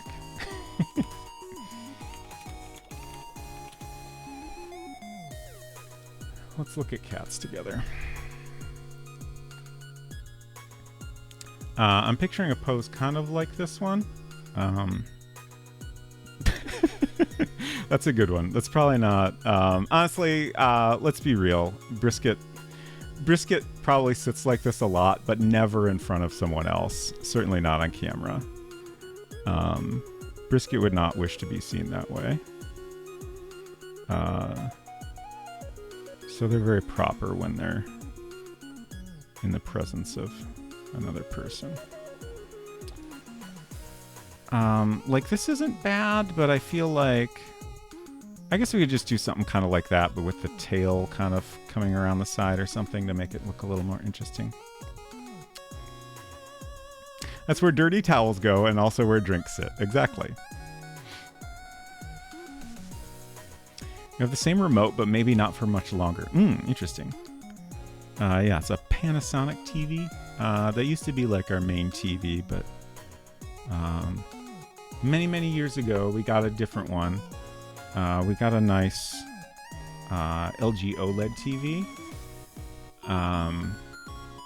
that now has... so it's like a pretty early OLED TV, and if you're not familiar with OLED TVs, like,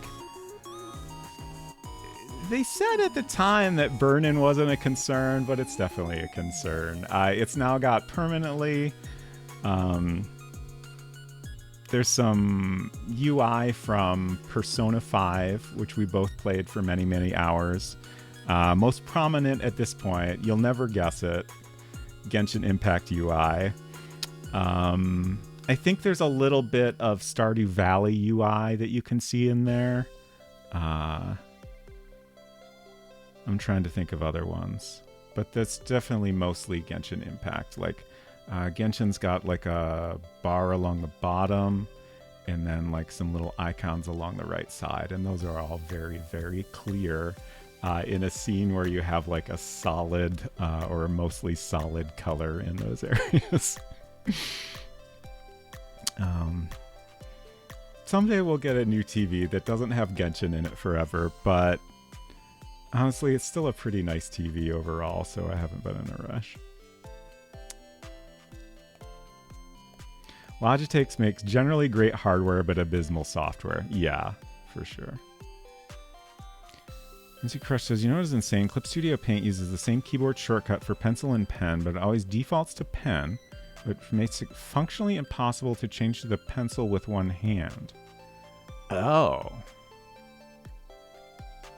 So you gotta hold like a shifter option or something? Is that what you're saying? I would think if it's used for the same, you could like press it multiple times to toggle or something. I wonder if there's a way to customize that. That sounds terrible. I have to run their mouse software at startup to keep my rebinds on my MX Master 2S mouse because it doesn't save to the mouse itself. Oof. Unsecret says, you know what else is insane me? I just erased a line digitally, and by instinct I tried to sweep away imaginary eraser crumbs. I think that's great, honestly.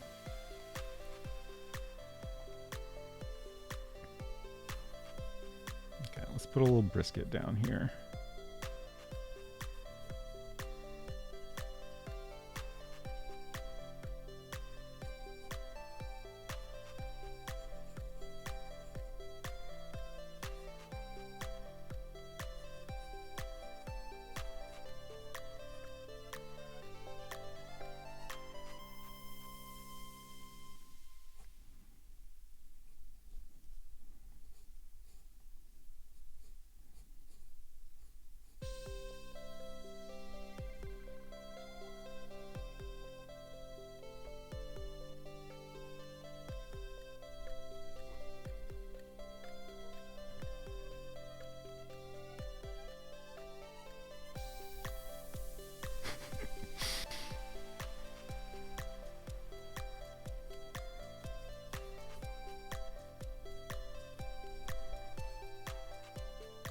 Perfect.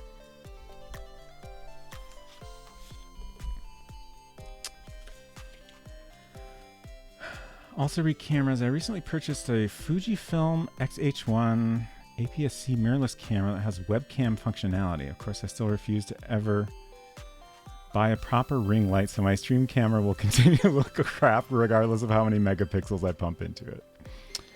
Yeah, like, it's so tricky. Like, I would love to not have this light.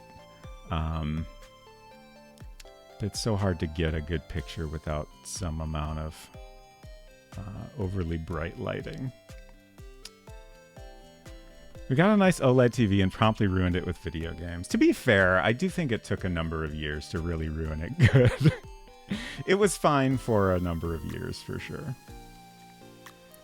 I think I identified a bit of Dragon Quest Builders too. Yeah, I remember talking about that. It's just your TV reminding you of the good times you've had while having some more good times. Yes, that's a great way to look at it. I have no idea. I just have to click in the toolbar. Oh, okay. Guess if you hit P twice, it cycles between pen and pencil. Okay, that's good. No P on software. Thank you, Maximus. Just bounce a lamp off the wall mostly. I mean, that's not bad.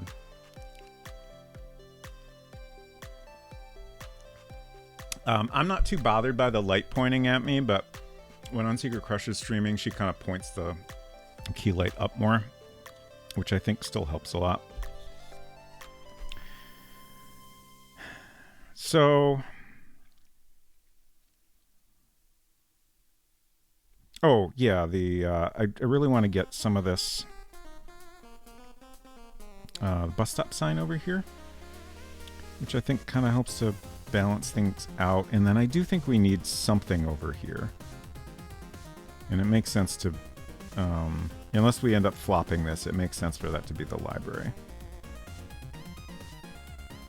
Let's look at the library real quick. I don't think the library was one of the first screens we drew, and like so this was the first one we drew, of course. And, you know, I looked up a reference of a bus stop. I tried to simplify it a lot. But, you know, I drew it in perspective, like the reference I was looking at. And then I was like, well, that took a little while. And originally I was going to finish this in like a month or so. So when I drew the second screen, I was like, we should draw them straight on.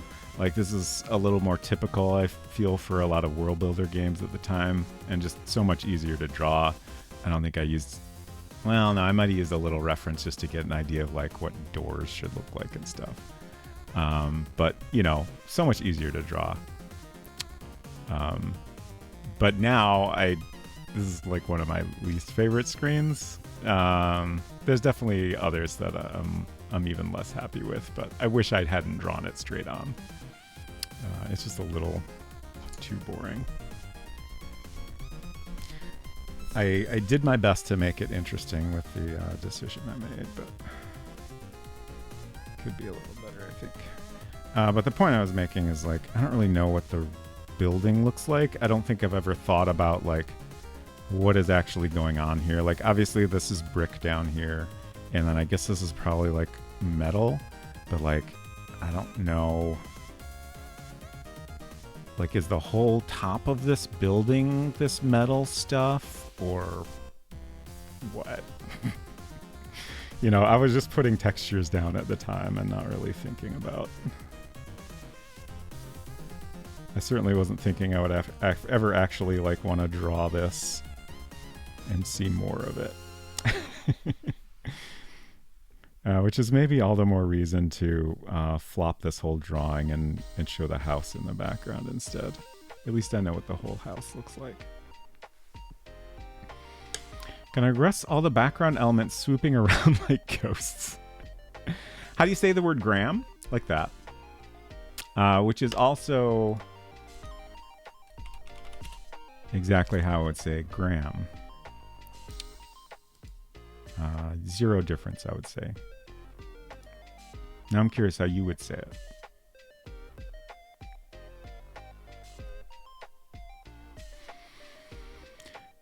It says municipal buildings should be a little disappointing. That is a very good point.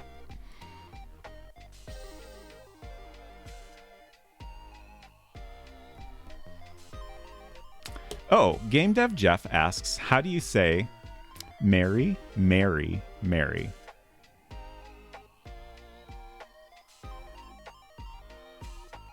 I'm trying to think, like, I think the way I said all those is at least very close to identical. Graham? Graham? How do you say Mary, Mary, Mary? Mary, Mary. I feel like there's an extremely subtle difference in the name Mary. I think the other two, Mary and Mary?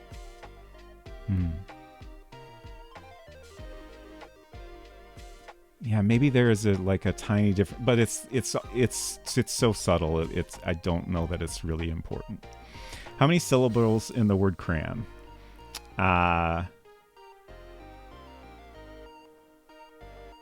For me, just one, I think.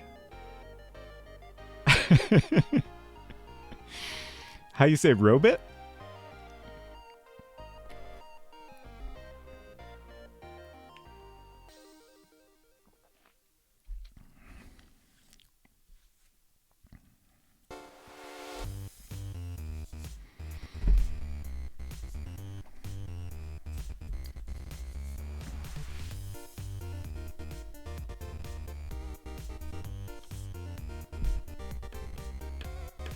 I don't really like this pose. I don't like the way I've drawn this pose, I should say.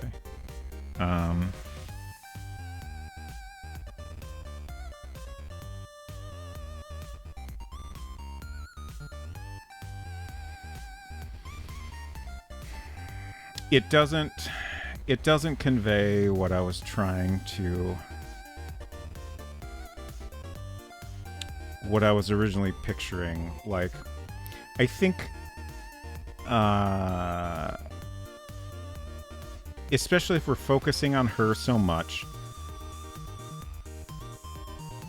her, like, mood and expression needs to be correct.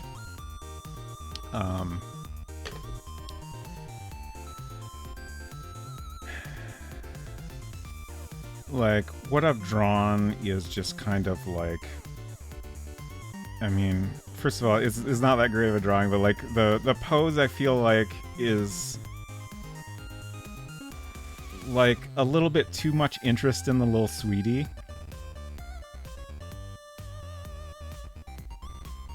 I'm trying to think of how to describe her mood.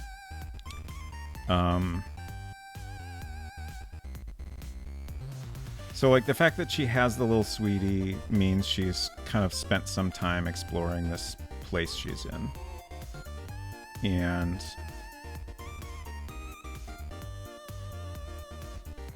I guess at this point she's kind of starting to understand it a little better, but she's still very much like...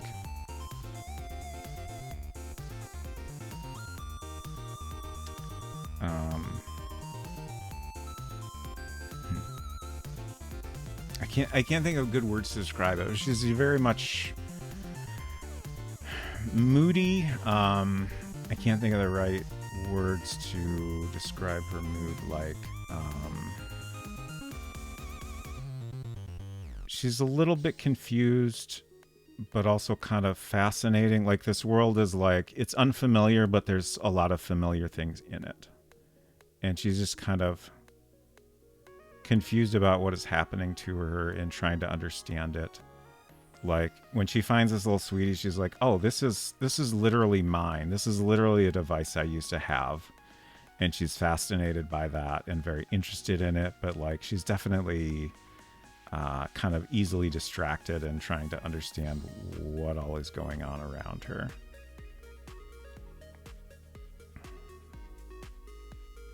And like originally what I was picturing for this is like,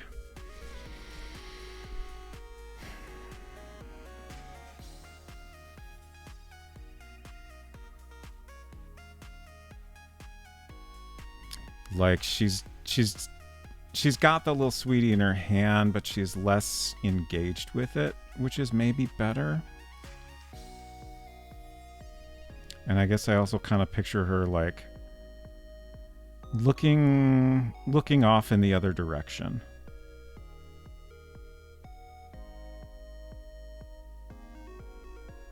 And also I do feel like walking around is better than just like standing still.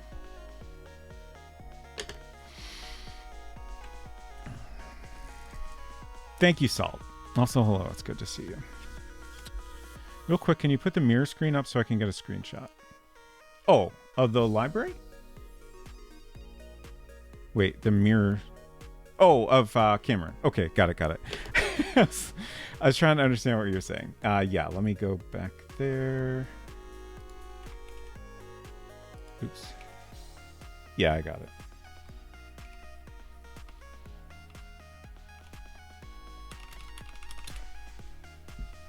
There you go. Okay, what? Oh, wow, it's kind of late, huh?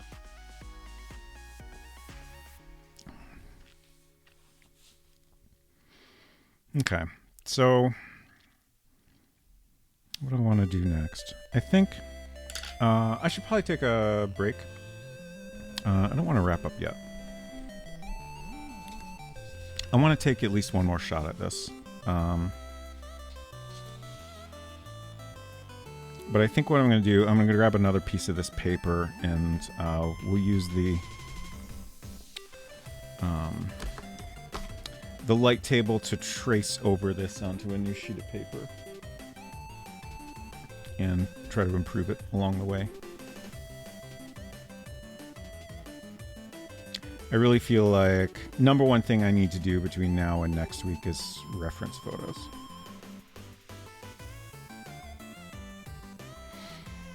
Got it. Okay. I am going to take a break for about 5 minutes, and then we'll come back and do some more drawing. See y'all in a few.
Game Tip Jeff, I started to watch that video and then I realized it was an entire 26-minute video about how to pronounce Mary, Mary, and Mary.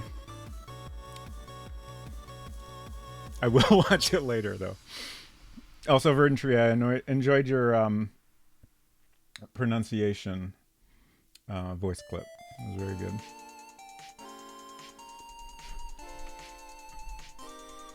And yes, Unsecret Crush frequently makes fun of me for how I pronounce crayon. Oh, I forgot to get a piece of paper. I'll be right back.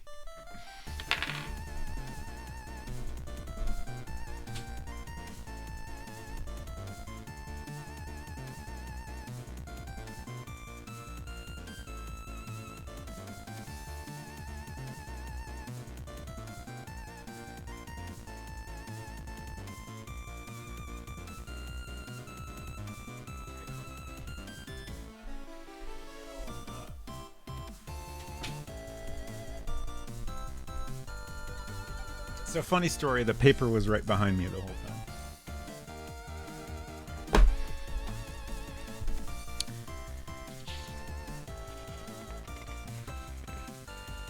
I put it in here earlier so I would have it handy when I needed it. Can I not get this out? There we go.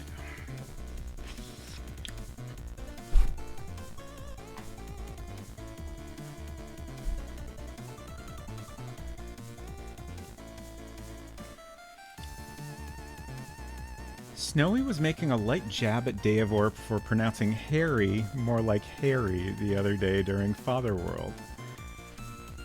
I think I say both of those pretty similar. Harry, Harry, and Harry. Harry and Harry. Yeah, it's pretty much the same. It's kind of similar to Mary, Mary, and Mary. Like, there's maybe a really subtle difference, but it's so slight it's not even worth acknowledging. Carrie? Carrie.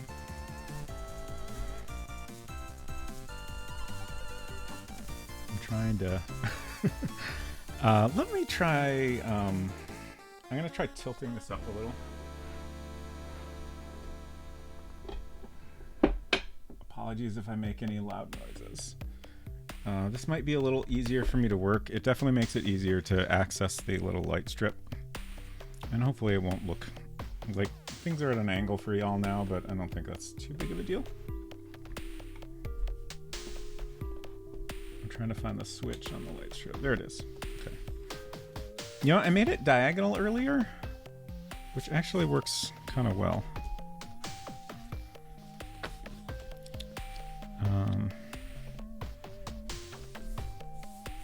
Yeah, I can't see perfectly through it, but I can see enough to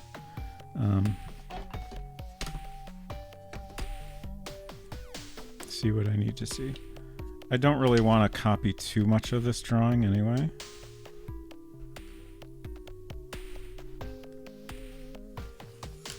Oops, goofed that up.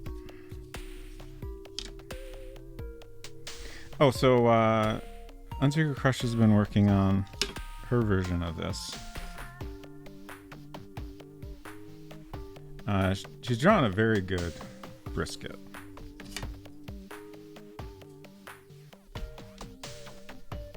Certainly much better than a brisket I've drawn.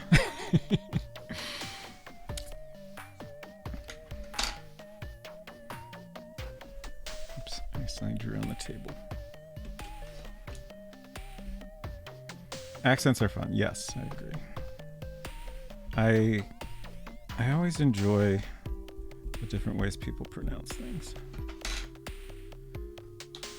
I feel like I've heard some chatter about something called the pin-pen merger, which I believe is common in the American South. Ah, okay. Which pronunciations will get me banned?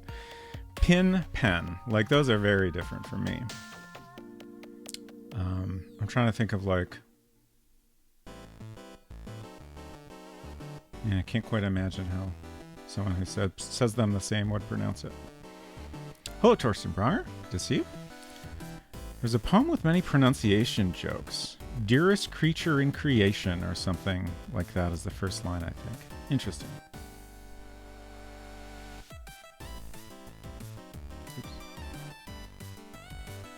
I turned my iPad up when I was listening to that voice clip on Discord, but unfortunately I realized that before I actually made any noise on it. It's a shame we don't have any English speakers in here. True. I think the idea is in a certain geographic area, pin and pen start to sound indistinguishable. Right. Okay, so honestly, the more I think about it, I wonder if I want to do any tracing at all. Maybe I just want this nearby as a reference. Like, I don't think the work I've done on it is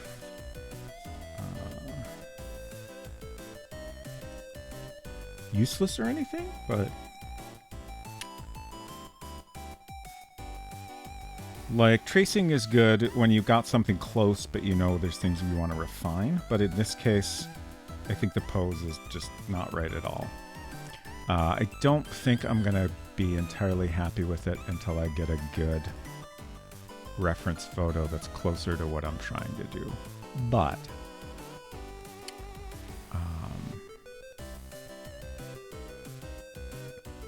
I think we can do better than what we have and just kind of make some progress in working things out.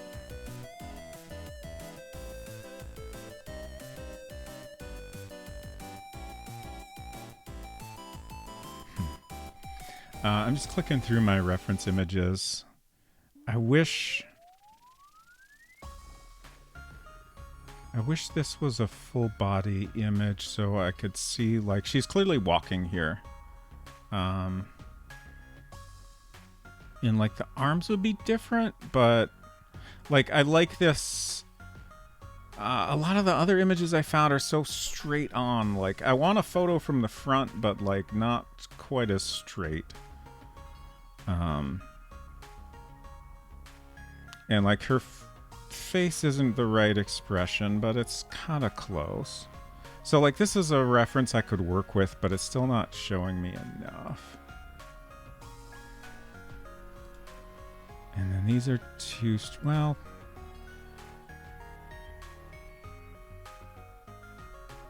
that's not too bad.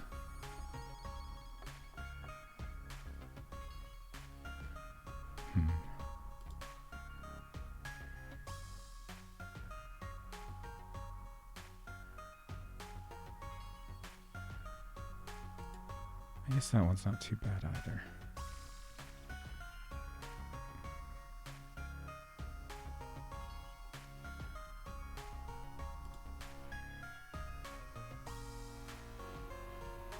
Pretty similar overall. I guess the legs are opposite, but the upper body is pretty similar. I guess maybe this is a little bit more what I'm going for, so we'll keep that one open. Like,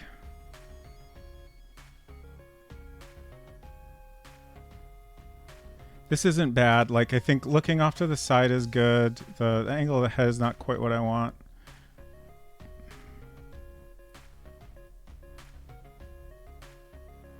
But I think I can kind of tweak this. I feel like this hand holding a little sweetie, but maybe it would be kind of nice if I could angle it so we see a little bit of the front. But I don't know, maybe that'll come out looking awkward. I guess I could put it in this hand. I suppose that makes more sense.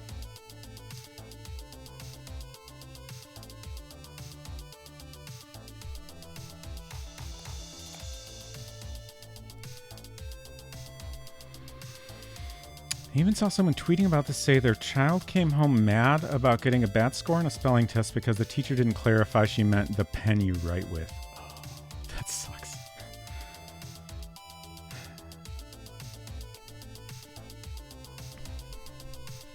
The other problem with this reference is, like,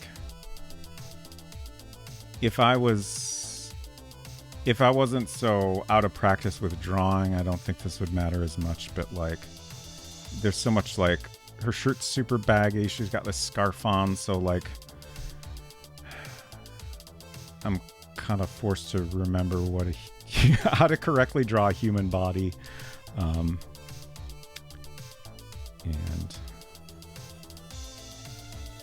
it's a struggle for me right now. We should just do some unrelated drawing practice off stream. I think I drew that too big again. Where'd my big eraser go?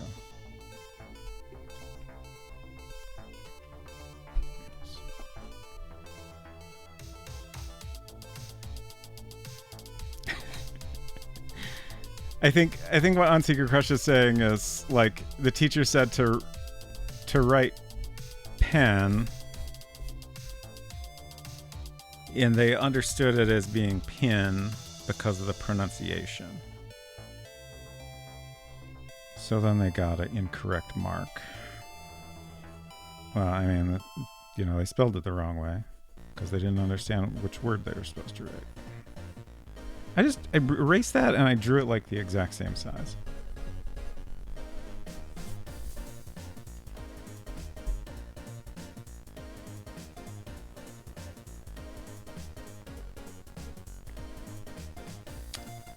So like, I want the head to be facing slightly more towards the camera and then angled down slightly more.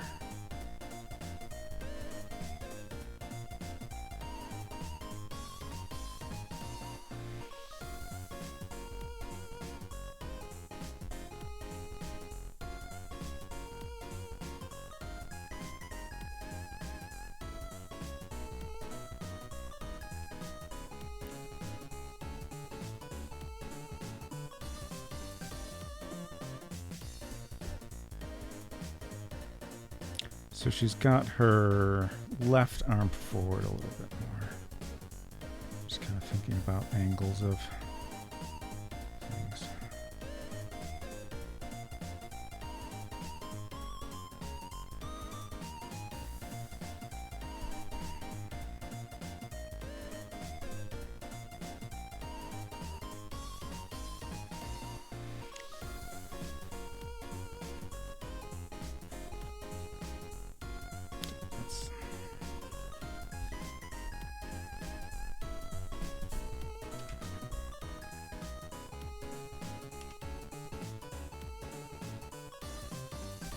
Hey, Resmason, good to see you. I'm trying to draw a human being. So this is my previous attempt. So we're working on a cover art image for Transfer Point. We've got our main character Cameron in the foreground holding the little sweetie PDA in some way. We've got the bus stop of our starting scene in the background. Maybe some other little details along the sides. And then we thought it would be nice to have Brisket, the cat, sitting around somewhere. But other than those like very general details, I haven't quite figured it out yet. I was trying to work out more of the details with this sketch, but I'm not really happy with the pose, the way that turned out, so I'm trying another shot at it. I always get Pig and Pog mixed up.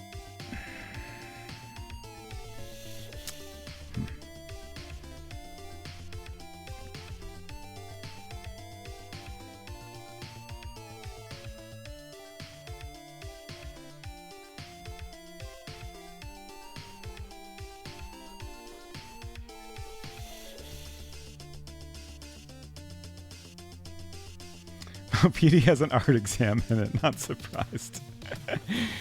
That's its name, Transfer Point? Yes, that is the name of the world builder game we've been working on. I picked that a while back off stream. I was trying to think of... I talked about my process at one point. I'm trying to remember it right now. But I really wanted something that like... was ideally like a bus or transportation related term that also kind of hinted at like the overall themes of the game in a less literal way. And I think Transfer Point is like perfect for that. So I was very happy to. I ended up like Googling just like stuff like transportation terms, bus transportation terms, stuff like that. And I eventually found some like PDF of some like list of different terms, and that was one of them. Very helpful.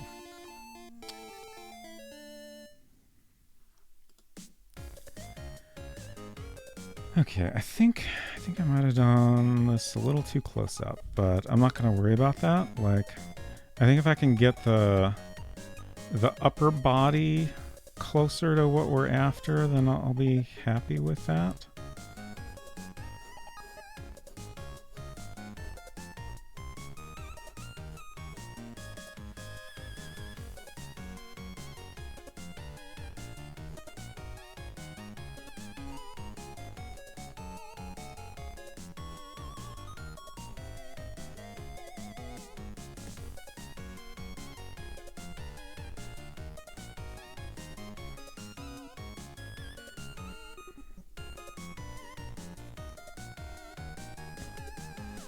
See, so I decided I'm going to put the little sweetie in this hand, so this other hand is just going to be like the reference I'm looking at is just kind of, you know, at her side, like a walking. You kind of swing your arm forward as you're walking. Is it cruel to put point in the title when you can't score points in this game? You can score points in this game. I don't know what you're talking about. Can't remember if Transfer Point was one of the community suggested ones or not. It's been a long time. I'm pretty sure I found that off stream. I think we talked about like bus transportation type terminology on stream at one point, and then, you know, somebody might have suggested something similar, like with transfer in it. I can't remember exactly, but I feel like something with transfer did come up on stream.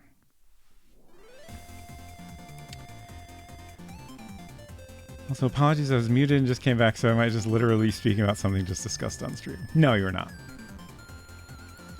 Well, maybe a little bit, but don't worry about it.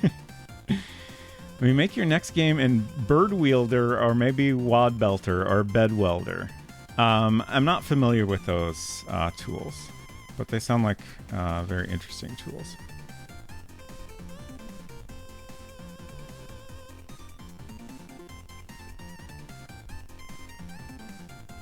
Probably to give you a serious answer. Well, first thing I'll do. Is that a chat command? Okay. First thing I'll do next on stream in terms of making games is we're going to work on a Playdate port of Transfer Point. I won't stream that entire process, but I will stream some of it. It'll just kind of depend on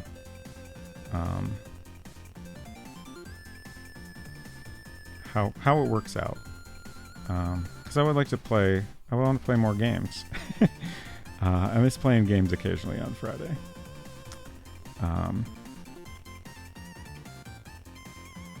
And also I feel like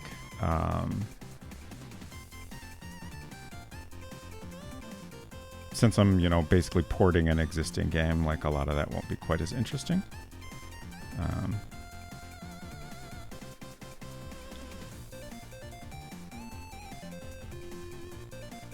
What was I going to say?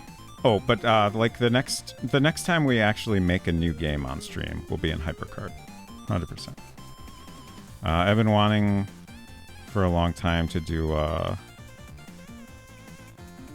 HyperCard series where we check out, you know, obviously we gotta check out Myst, like the #1 most popular HyperCard game. I shared a little bit of Cosmic Osmo at some point, but I'm sure we'll check that out again. I would love to play Manhole. I feel like the original black and white version of that doesn't get as much attention. So I would definitely play that one. And then ideally check out some like some more obscure HyperCard stuff, just because there's been such a huge variety of interesting HyperCard stuff over the years. But then, after checking out some stuff, I would like to do a similar thing to this where we make a game in HyperCard, or some kind of HyperCard project. I'll have to figure out a way to limit the scope of that just a little bit more, I think. I'm fine with it taking, multiple months. But ideally less than a year would be good for the next time I do something like this. Mousimus, I'm glad to hear you're excited about Playdate Port. I'm really excited to make one. It's been so fun to look at what other people are making for the Playdate. Honestly, like, I haven't even had time to play a lot of it, but I love the different stuff people are making. It reminds me a lot of like HyperCard era is the big thing that comes to mind. Just like people like, it's very approachable for people to make a huge variety of different things, different multimedia experiences, and it's great to see people just making all kinds of different stuff for Playdate. And I think it'd be nice to be able to play this on the Playdate. I think it'll be a fun experience. Point redeem for play 3 minutes of current build of transfer point for Playdate. I can show it off. Did my battery die again is the real question. I think it was working. Oh yeah, it's like 3/4 full. I won't take any points, but you can do a flush or two if you like silver, if you feel like you need to spend the points. Let's see. Oops. Okay. So I put together when this idea first came up on stream, I wanted to thank you for the flush. I wanted to put together like a quick prototype just to I was immediately very excited by the idea, and I'm like, is this even something feasible for me? I didn't want to take on something that would be too much of a challenge because there's a bunch of different ways you can make games for the Playdate. You can write them in Lua or C. I knew I didn't want to write a game in C. So that left me with Lua. There's also a tool online called Pulp that's made to be like super approachable. But from looking at the examples of games made with that, I was pretty sure it wasn't going to give me the result I wanted for this game in particular. It's a really cool tool, but it's just it seemed like it's geared towards something slightly different, I guess. So I put together a little demo. I learned a little bit of Lua and learned how to use the Playdate SDK. And then I also just kind of wanted to experiment with how does the interactivity work? Obviously this device, much like a little sweetie, is lacking a keyboard. In our game, we have a combination of point and click and text parser, but certain things you have to use the text parser for. So obviously I had to change how this works quite a bit. And I came up with there's a little highlight when you move the pointer over something that's interactive, and then you can press A and select from a menu. And this menu is gonna vary somewhat depending on the type of object you're interacting with. I think it will make sense for certain commands to appear after you've learned something. I'm trying to think of an example that's not spoilery for anyone that's like, for example, you might use the search command and learn something about the object you're searching. You might find like a hidden lever or something. So then, you know, like a new option might appear to use that lever when you're interacting with the same object. But here we can look at things, and pops up some text. Eventually that'll be a little scrollable thing. So we can have a little more text for certain items, but that's something I got to figure out how to program first. Of course, we can't take the bus schedule because it's permanently attached. And then also, you can put different things in this menu here if you press this button on the side. So I was thinking that might be a good place to put like inventory and weapons. You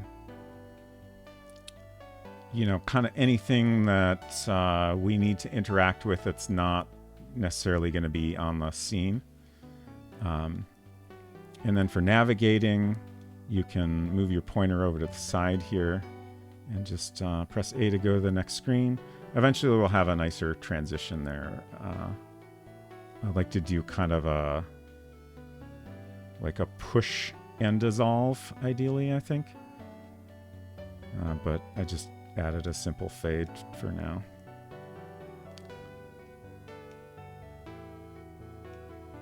And I just put a few screens in here just so you can kind of get an idea of what it's like to move around. But yeah, that's pretty much it. Thank you for the redemption, Silver. Matthew Crush says, I just want to say I'm impressed my Wacom pen is actually properly calibrated after not actually using it for ages. Nice. Silver says, sorry, every time I'm unable to contain missed excitement. That's great. Manhole is mostly just a collection of toys, if I remember right. Yeah. Yeah, Cosmic Osmo is like that, but I think the Manhole is pretty similar. Like, I don't know if it has like a narrative. Cosmic Osmo definitely does not. I haven't seen all of the Manhole because I never had that one. But yeah, Cosmic Osmo is like it's very much designed for kids, so you can just explore different areas and click on different things, and like, you know, a little animation plays, or a weird little character pops out and talks to you, and sometimes there's like little puzzles you can do, and basically it's like once you figure out the puzzle and do it correctly, then, you know, you get a little animation.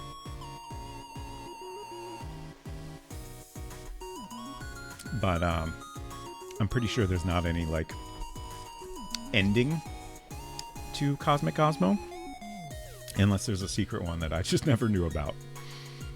I think the Manhole is the same, but I am not positive.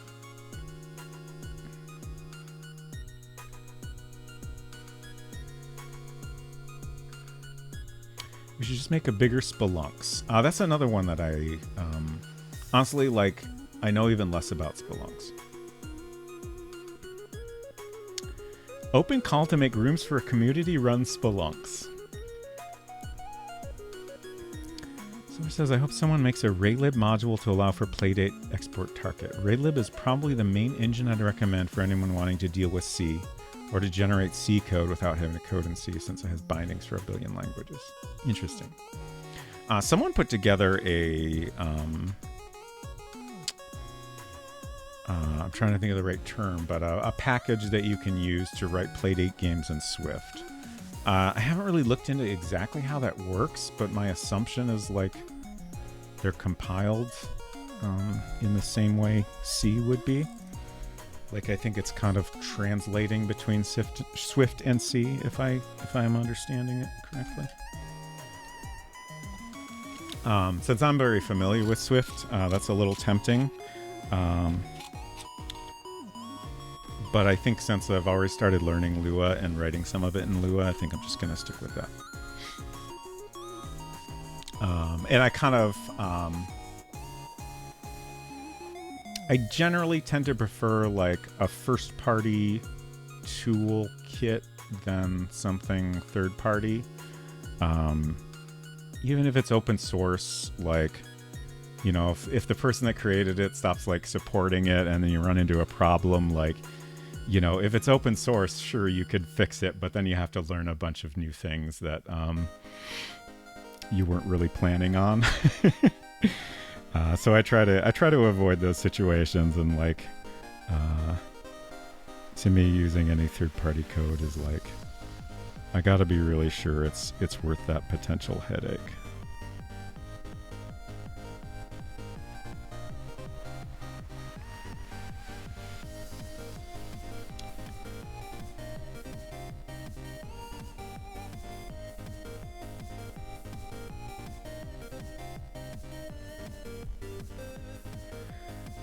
Mousema says, long-time Raylib supporter here. Nice. Thank you, Verdant Tree. Did you customize any PUZs to use the crank? I haven't figured out anything definitive for that yet.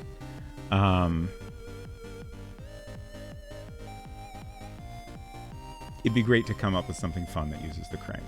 Kind of the best thought I've had so far. And I'm not really sure if it'll work out well, but I did have the thought that maybe the crank could optionally bring up your inventory. The idea being that if you start to crank, then the inventory would like pop up on the screen, and then you can continue cranking to like cycle through the different items, and then, you know, press A to do something with the selected item. It just seemed like that could work out well. But it might be the kind of thing I need to prototype to see if it really works out well in practice. Oh, Ray is actually created by someone. Raylib is created by someone named Ray. That's great. Silver says, Ray is a cool person, and I think the engine is great. If I ever wanted to touch code again, it'd either be Raylib or Defold. Nice. I think I've said this, but since you started learning Lua, you can also migrate to Defold if you ever want to. Yeah. Super solid engine with multi-platform support, can target basically anything, including Switch and PSN. Yeah. I was looking at options. We talked about this before. I was looking at options for, like, you know, if I wanted to port this to computers, could I potentially, you know, do that with, you know, bringing over some of the logic from the Playdate version. So that's kind of cool to think about. And again, like, you know, if I use that Swift Playdate kit, that wouldn't be an option, of course. Although there are other projects to make, like, for example, Windows apps in Swift, but I don't think those are far enough along at this point to be usable. Brisket petting crank. Like a slow crank to pet gently. That's kind of great. Torsten Bronger says, I just read the Raylib Wikipedia article. What I don't understand, do you still write and say C, or is it a meta language that generates C? I would think the latter from what Silver said previously, but... Oh, you can write in C, or you can use one of the bindings to use another language of your choice. Oh, okay. Got it. Interesting.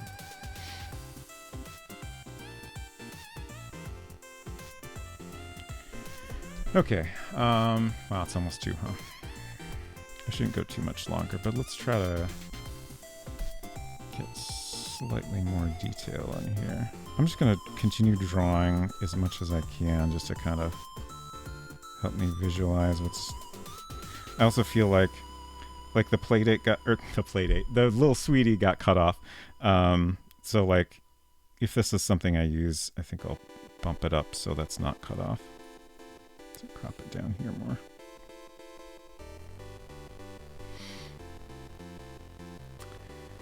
Must have been a bit of thunder. Bee has joined the chair with me and is shivering frantically. Excuse me while I give protective dog squishes. Oh, Bee, I'm sorry.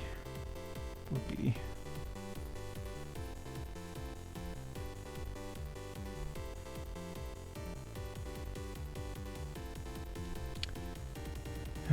let's see.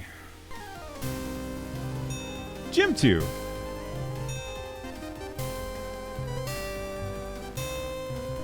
Thank you so much for that subscription. I appreciate that greatly. And I hope you're doing well. Thank you for the dabbing, Cedrics.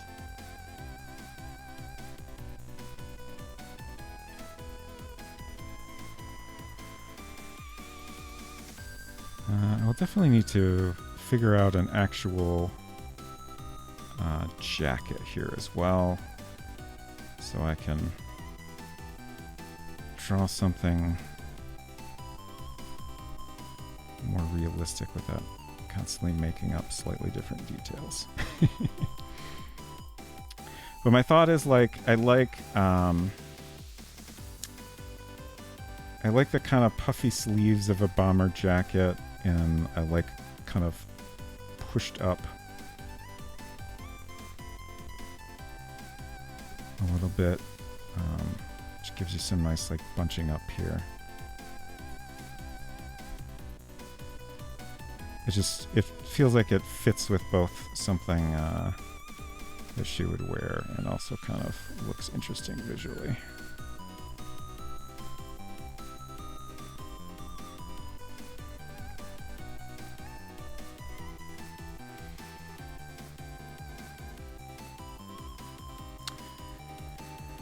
So rendering library by Ray, hence RayLib, and he's built a ton of modules to help make that library do other things, including additional object types, export targets, audio engines, etc. The bindings are extensions that basically transpile from whatever language to C. Got it.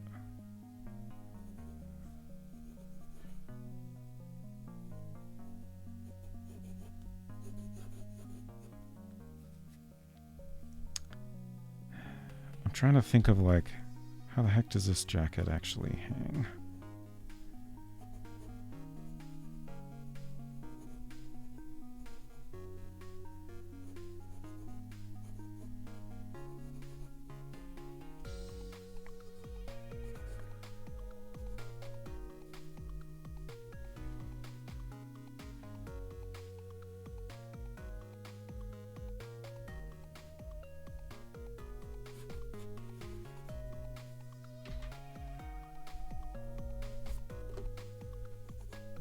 Trying to even out my jacket puffiness on both sides. Just realized I'm holding. I have my right arm behind my back, and I'm just kind of I'm basically using it as a backrest support, which is a little weird. Like, definitely a thing I encounter often when streaming in here for a long period of time, especially if I'm doing something where I'm looking down at the desk. Like, this chair, at least how it's adjusted, doesn't give me the best back support.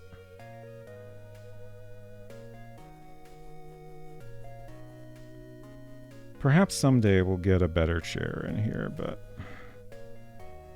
it's complicated to figure out what will both work well and also potentially expensive. I do think that a good chair is always worth the money if it's something you're going to use on a regular basis.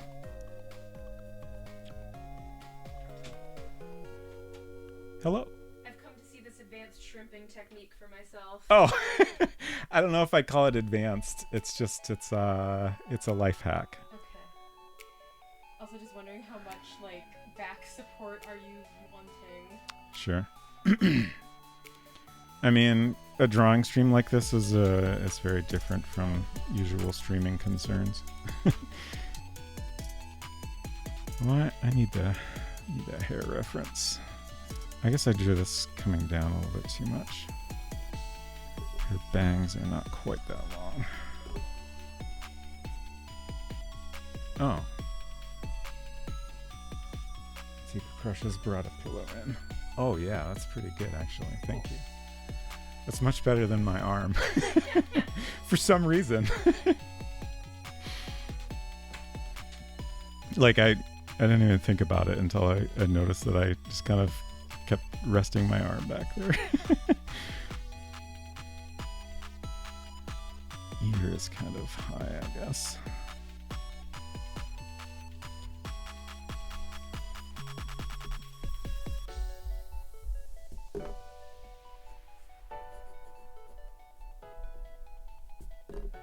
Yeah, I'm fussing with his hair too much. As of last count, there are 60 language bindings of Raylib. Oh my gosh. Including QBasic and Haskell and COBOL for the weirdos. Hey, Destrone, good to see you. Hope you're doing well. Off-topic question from Jim 2. I see in your About section you played the 2015 King's Quest. What did you think of it? I overall enjoyed it a lot. I think I'm trying to remember to make sure I'm representing my opinions of it accurately. There were parts of it that I liked better than others. I kind of think early on it felt a little more like a traditional King's Quest, and then some later stuff kind of felt more like I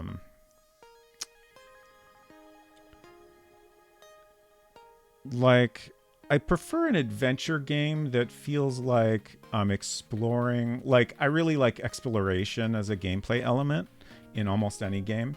So I like an adventure game that feels like I'm exploring a world, and then ideally, like in a natural way, solving problems that come up in that world. So I like puzzles that feel like more real world challenges. You know, obviously, you know, it's a game to some degree. You gotta like make it a little unrealistic sometimes. But to me, that's like the ideal. And it felt like they started out that way, but then later chapters became more like puzzle focused. I don't know if that was like based on feedback from players or budget or what. But I still enjoyed it, and you know, they kept the story like it seemed like the story was, you know, what they intended all along. Like there were no like sudden changes with that, I didn't think.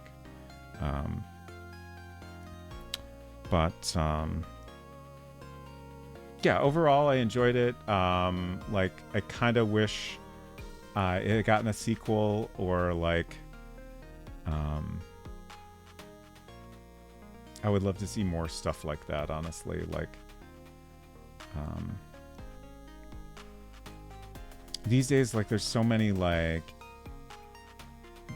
indie adventure game options that, like, I'm not that hungry for, like, a proper King's Quest or anything like that.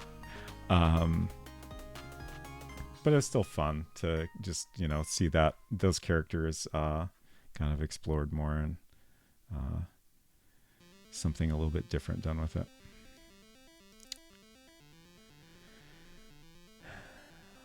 Got some controllers to help add controller support to my game, but getting them to work on my PC was a real hassle. So you're a fan of Quest for Glory games? I have not played them. That's a series that I was always super interested in. Like growing up,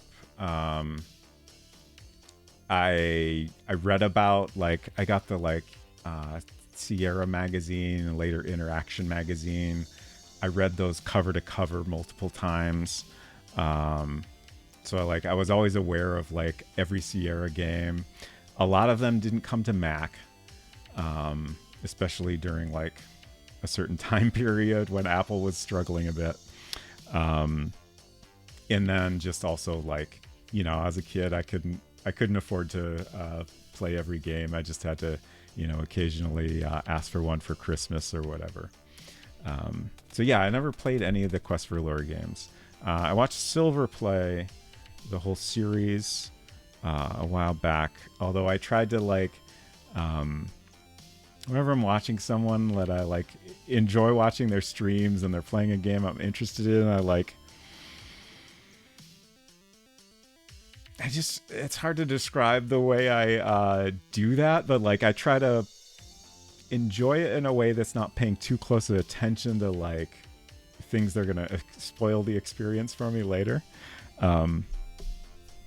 So I think I can enjoy it mostly spoiler free when I eventually do. I will definitely stream that someday. But it might be a while until I get to it. Xenolon, good to see you. If nothing else, you've inspired me to go back to the basics and sketch on paper again. There's nothing quite like a 6B on Strathmore. A 6B fan. Interesting. Jim 2 says, interesting, thanks. I played a little bit of it so far and like the narrative conceit, but I got wrapped up in other things and haven't returned to it yet. I would say if you enjoyed what you played of it, definitely play it all the way through. Yeah, I liked where they went with it. Like, like I said, I didn't enjoy every part of it, but definitely it was a fun experience to play through. Actually, I just remembered I started playing it a second time just to check out some things I missed. But I kind of got distracted by other things and never finished that. I would still like to do that at some point. I don't know what this jacket is doing.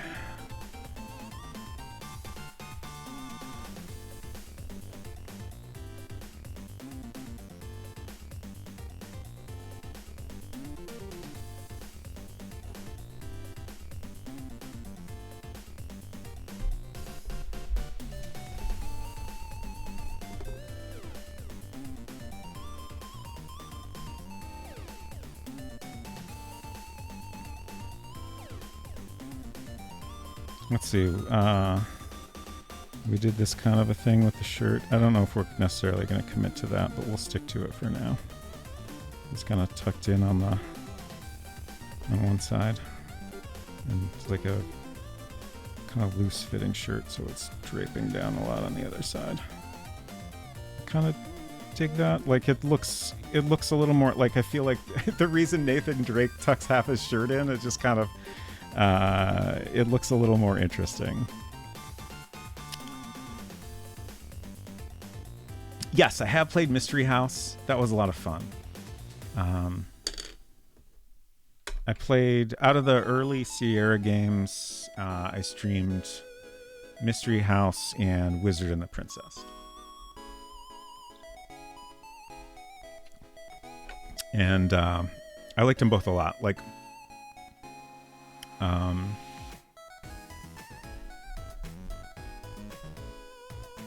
they're not like perfect games. They're not amazing games. Like, let's see, when did those come out? I'm trying to think of like,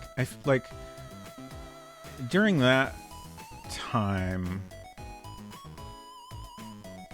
like my first adventure game was Zork, and I feel like that created such a cool world. And to me, like, even though it's all text, like, I guess whenever I'm reading, I tend to visualize things quite a bit.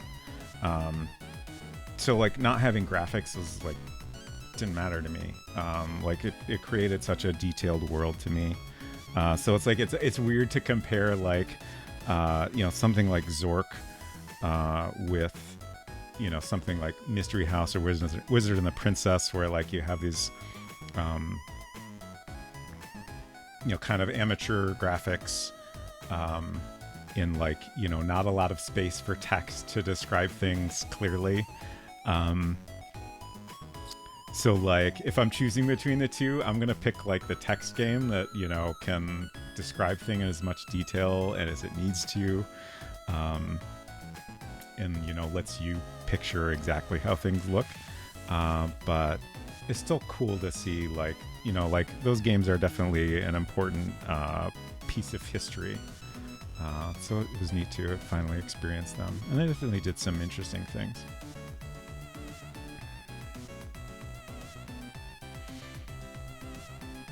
By all accounts, Steve Jobs hated video games and didn't want them on his very important computer system.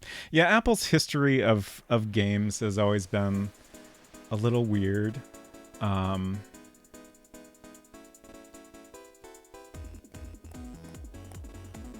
don't know that I've ever heard an account of that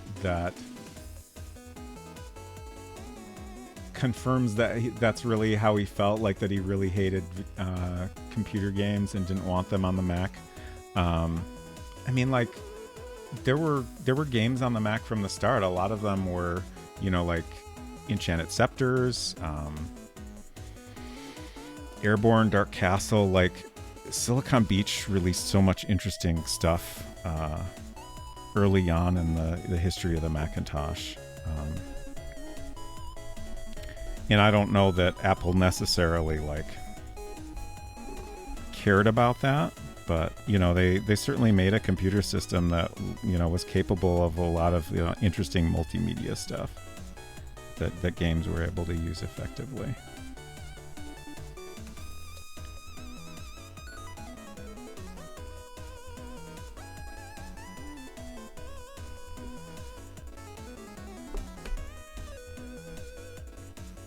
But yeah, I feel like a lot of Apple's, like, you know, again, I don't know that much about Steve Jobs' feeling, like, but Apple as a company, like, a lot of their approach to video games, like, even today, has just kind of been like, they don't go out of their way to give game developers what they need, but they're happy to, at least now, take advantage of what game developers are willing to do for them, basically. I feel like occasionally, like, they do some stuff that, you know, is them, you know, putting in an effort. But then they do other stuff like cutting off support for 32-bit apps across all their operating systems, like, killed off so many games that otherwise would have continued to run fine. And I feel like that lost them so much, like, willingness in the minds of so many developers. And, you know, now they're like, they've got some stuff they've been working on to make it easier to port games from Windows to Mac, but it's like, I don't know, they lost so much what little goodwill they had, that I don't know that, you know, they seem to kind of go back and forth a little bit like that, and it's rough. We'll definitely be here for a future Quest for Glory playthrough. Nice. Mystery House was 82. Okay. So yeah, like, I probably played Zork I played it on the Macintosh pretty early on, so probably like 86. Like, I think that was a game we got pretty early on when we got a Mac. So I'm just kind of like thinking about, like, it's just interesting to think of, like,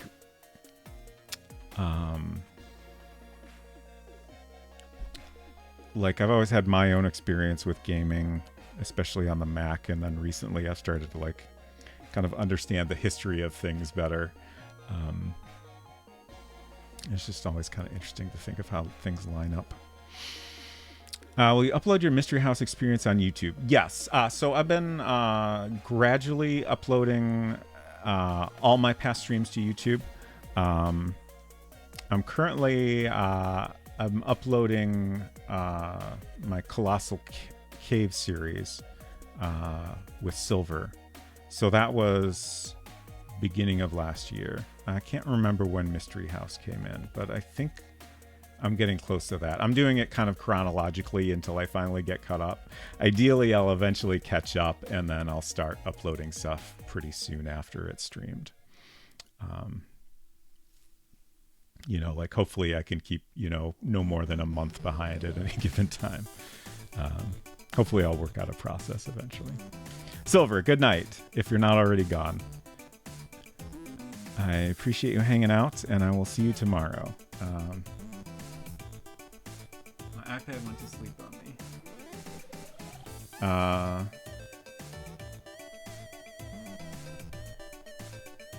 Tomorrow I will be joining Silverstreak over on his channel to continue our playthrough of Lamplight City.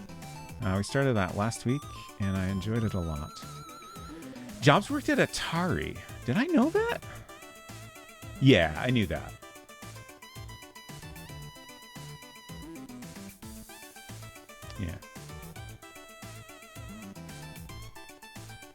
Should be able to play the original Quest for Glory games on DOSBox. Yeah, like these days, it's great. You can play almost any old adventure game on a Mac through DOSBox or ScumVM or a variety of other ways.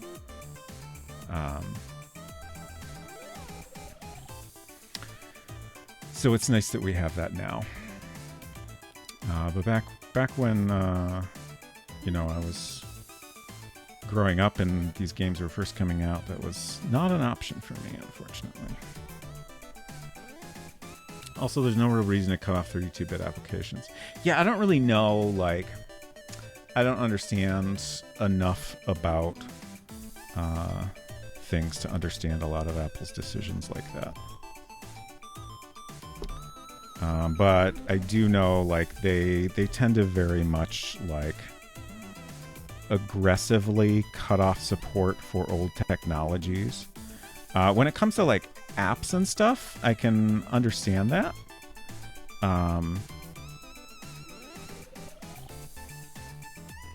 You know, their goal is, like, they want every app to be kept up to date and use all their latest APIs and stuff and support all their latest technologies, and they also want to, like, minimize their own effort in, like, testing and supporting things. Trying to figure out what this neckline should look like. I also wonder if it, like, I don't know, a little more interesting. It's kind of like a looser neckline that's maybe a little off center. I don't know if that looks weird.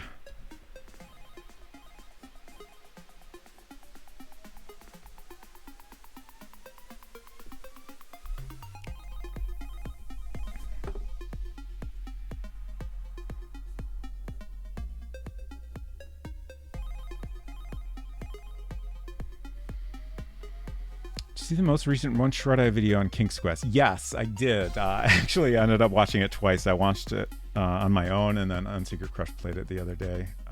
So I watched it again. Mousemus, you heading out also? Thank you for hanging out, and I hope you have a good rest of your day and or sleep well. Xenolon, thank you also. Good to see you. They just want people to buy the new stuff. Yeah, for sure.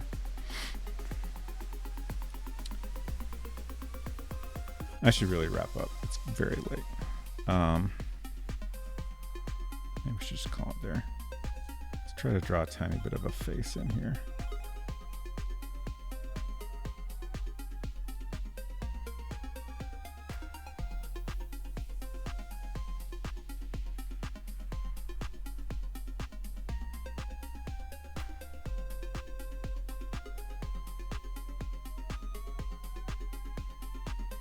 Kind of a neutral expression on her mouth makes sense.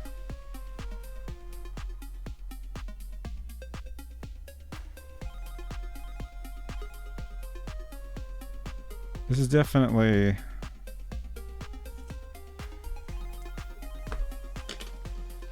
it's not perfect, but it's improving a lot. I dropped my pencil. I guess that means I have to stop drawing now.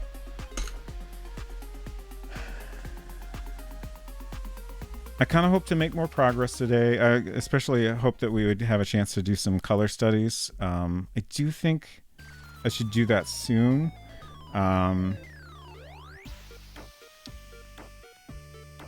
But it's okay that we didn't get to it tonight.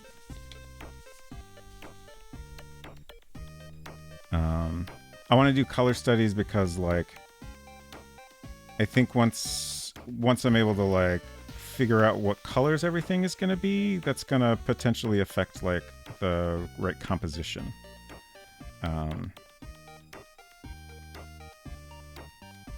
So I just want to get to thinking about that more. But yeah, this is way better. I like this pose a lot. I think that's pretty great.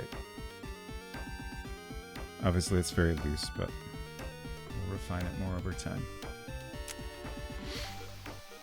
Verdant Tree, have a good night. Thanks for hanging out. Salt Ranger says, I used to be a Mac enthusiast until a software update basically bricked my iPhone 4S and they started stripping all the ports off the MacBook Pros. Yeah, like, they really have made a lot of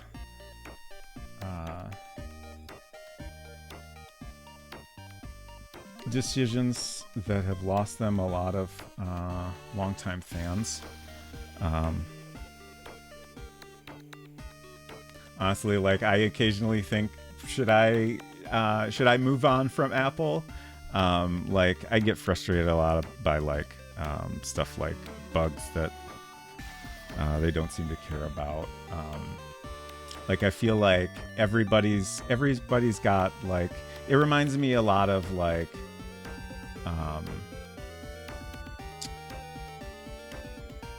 the experience I used to have in Windows, where it just seemed like, you know, there was a time period, like, it seemed where like a lot of people's you know, they'd run into some problem in Windows and like they just restart the computer to fix it. And you know, at that time, like I would never think of restarting my Mac just to fix some problem. Like, I don't know, like this is obviously super oversimplifying, but like these days I restart my devices quite a bit to fix issues, and sometimes that's kind of all you could do. I feel like they've let the quality control slip a lot, and they just make weird decisions that aren't like considering other people enough. But like I'm so used to Mac and Apple stuff that it's like, it feels like a huge step to like move away from all that, especially since like that's what I do for my business stuff as well. Anyways, ramble. But I have a deep fondness for the hardware, so nice. Yeah, and that's the other thing, is like they make such nice stuff. Like to some people it's not really worth the, you know, extra expense, but like I appreciate that a lot, and like I'm happy to pay extra for it. Checking out an issue of Interaction Magazine on the Internet Archive seems super cool. Yeah, it's cool that you can just look up all those issues online these days. Back then I had to send in my registration cards with every game I bought to get like a few free issues or whatever. But they're all online now. And there's some neat stuff in there. Like, you know, it's basically like it's marketing for Sierra. But I think they did a good job of making it interesting. You know, obviously they always want to make themselves look good, so you don't necessarily get the really interesting details, but you know, they have some decent articles on like the making of their games and stuff like that. Favorite thing about Apple is they make it really hard, expensive to become an app developer, so I'm never tempted to do that. I suppose you could think of that as a positive. Is it only Sierra stuff? Well, like later on, actually when it became Interaction Magazine, like they merged with Dynamics, so you get that stuff in there too. But like the company as a whole, like it's always focused on their own products. Not sure where you'd go. Like Linus sucks. Windows is spyware now. Yeah, like honestly, like I don't think I would move away from Apple unless I found a good Linux distribution that I liked. I'm really only familiar with Linux for doing server stuff, and I like it for that. But like using a UI on top of it is a very, very different thing. It just, I know some folks that have switched from Mac to Linux or whatever and seem pretty happy with it. So every time I hear them, you know, talk positively about Linux, it's like, I wonder, maybe I should look into that more. But I'm sure, like, computers are just computers, man. They've all got problems.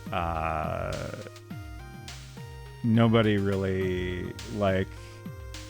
There's more incentive to make computers do new things than there is to keep them running smoothly and trouble-free for everyone. So there's always going to be problems. Baltimore, good to see you. You're just in time for me to slowly wrap up. I hope you're doing good. I tried to use my computer keyboard to control my iPad that doesn't work.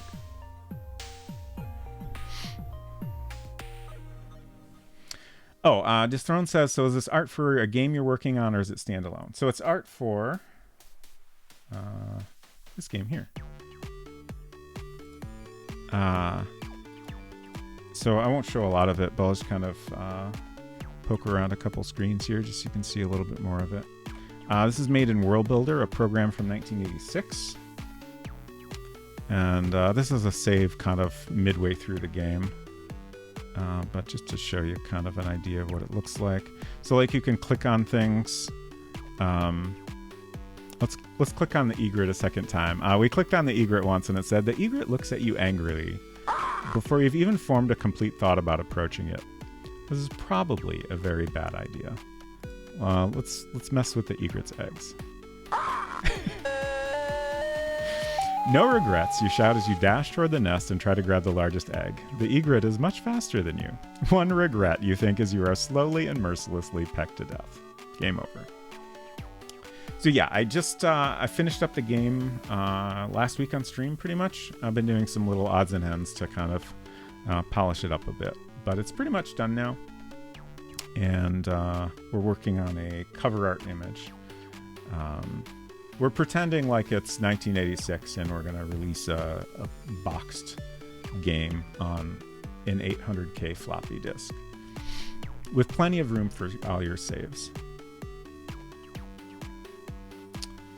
Still troubleshoot Mac stuff for my folks, but as always, do a search, found a message board with someone that had the same problem in the 2010s and nobody ever responded.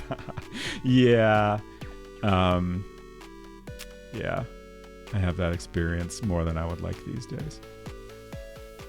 Using a MacBook and a Linux desktop at the same time right now. That's very exciting, Hinton. The AI integration that Windows is doing is super gross. Yeah, I'm not a fan of that either. I've used Windows 10 and Windows 11 a fair bit, and I've been pretty impressed with what they did there, but now they're starting to put more like the AI stuff. They're putting ads in different places in ways that are difficult to remove, and it's kind of a bummer. I'm doing pretty good, Bolt. Glad to hear you're doing swell.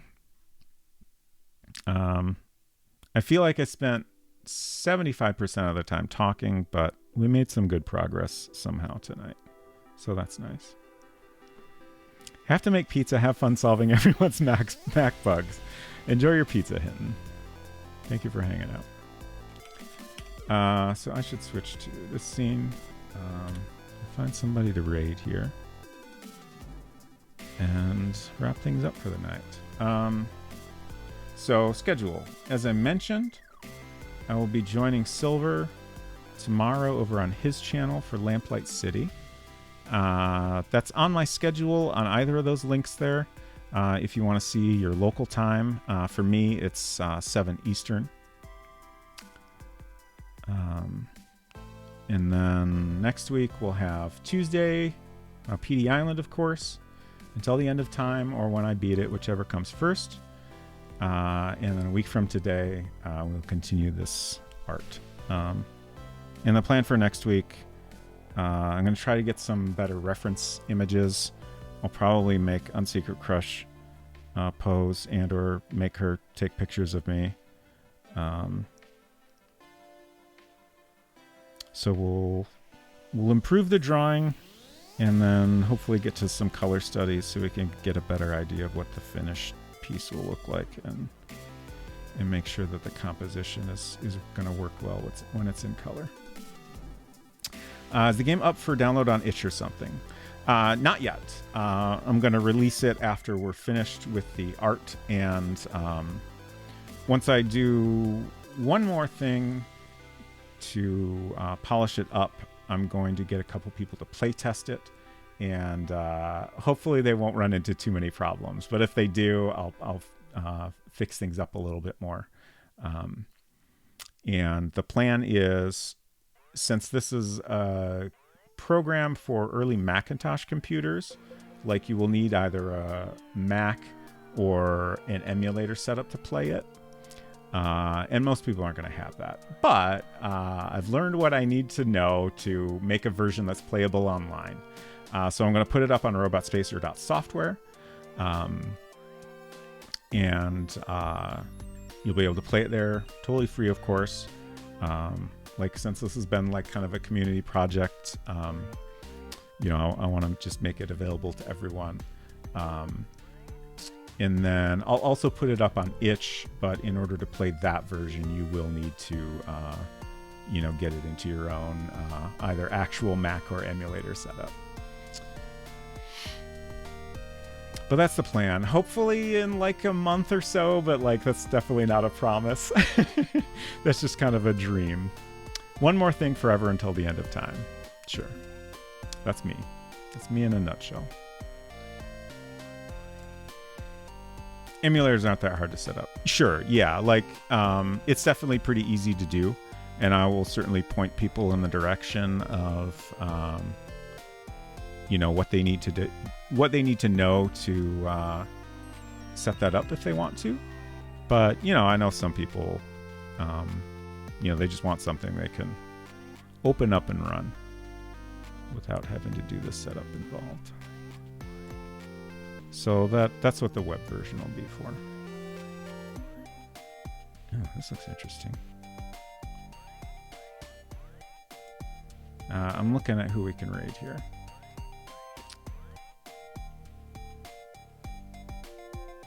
Okay. Galar is still playing Return to Monkey Island, which I have not played yet.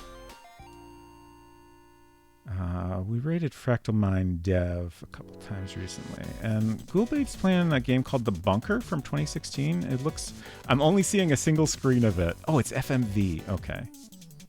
Yeah, alright. This looks intriguing. I want to see some of this. So let's head over there.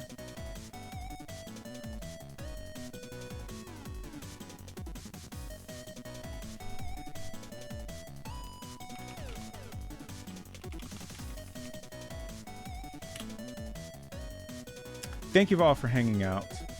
I appreciate you all very much. This was fun. And like, definitely like doing this is slowly getting me more comfortable with drawing in front of other people. There's some raid messages if you would like to join the robot parade, but no worries if not. Hope you all have a good weekend if I don't see ya. Take care of yourselves.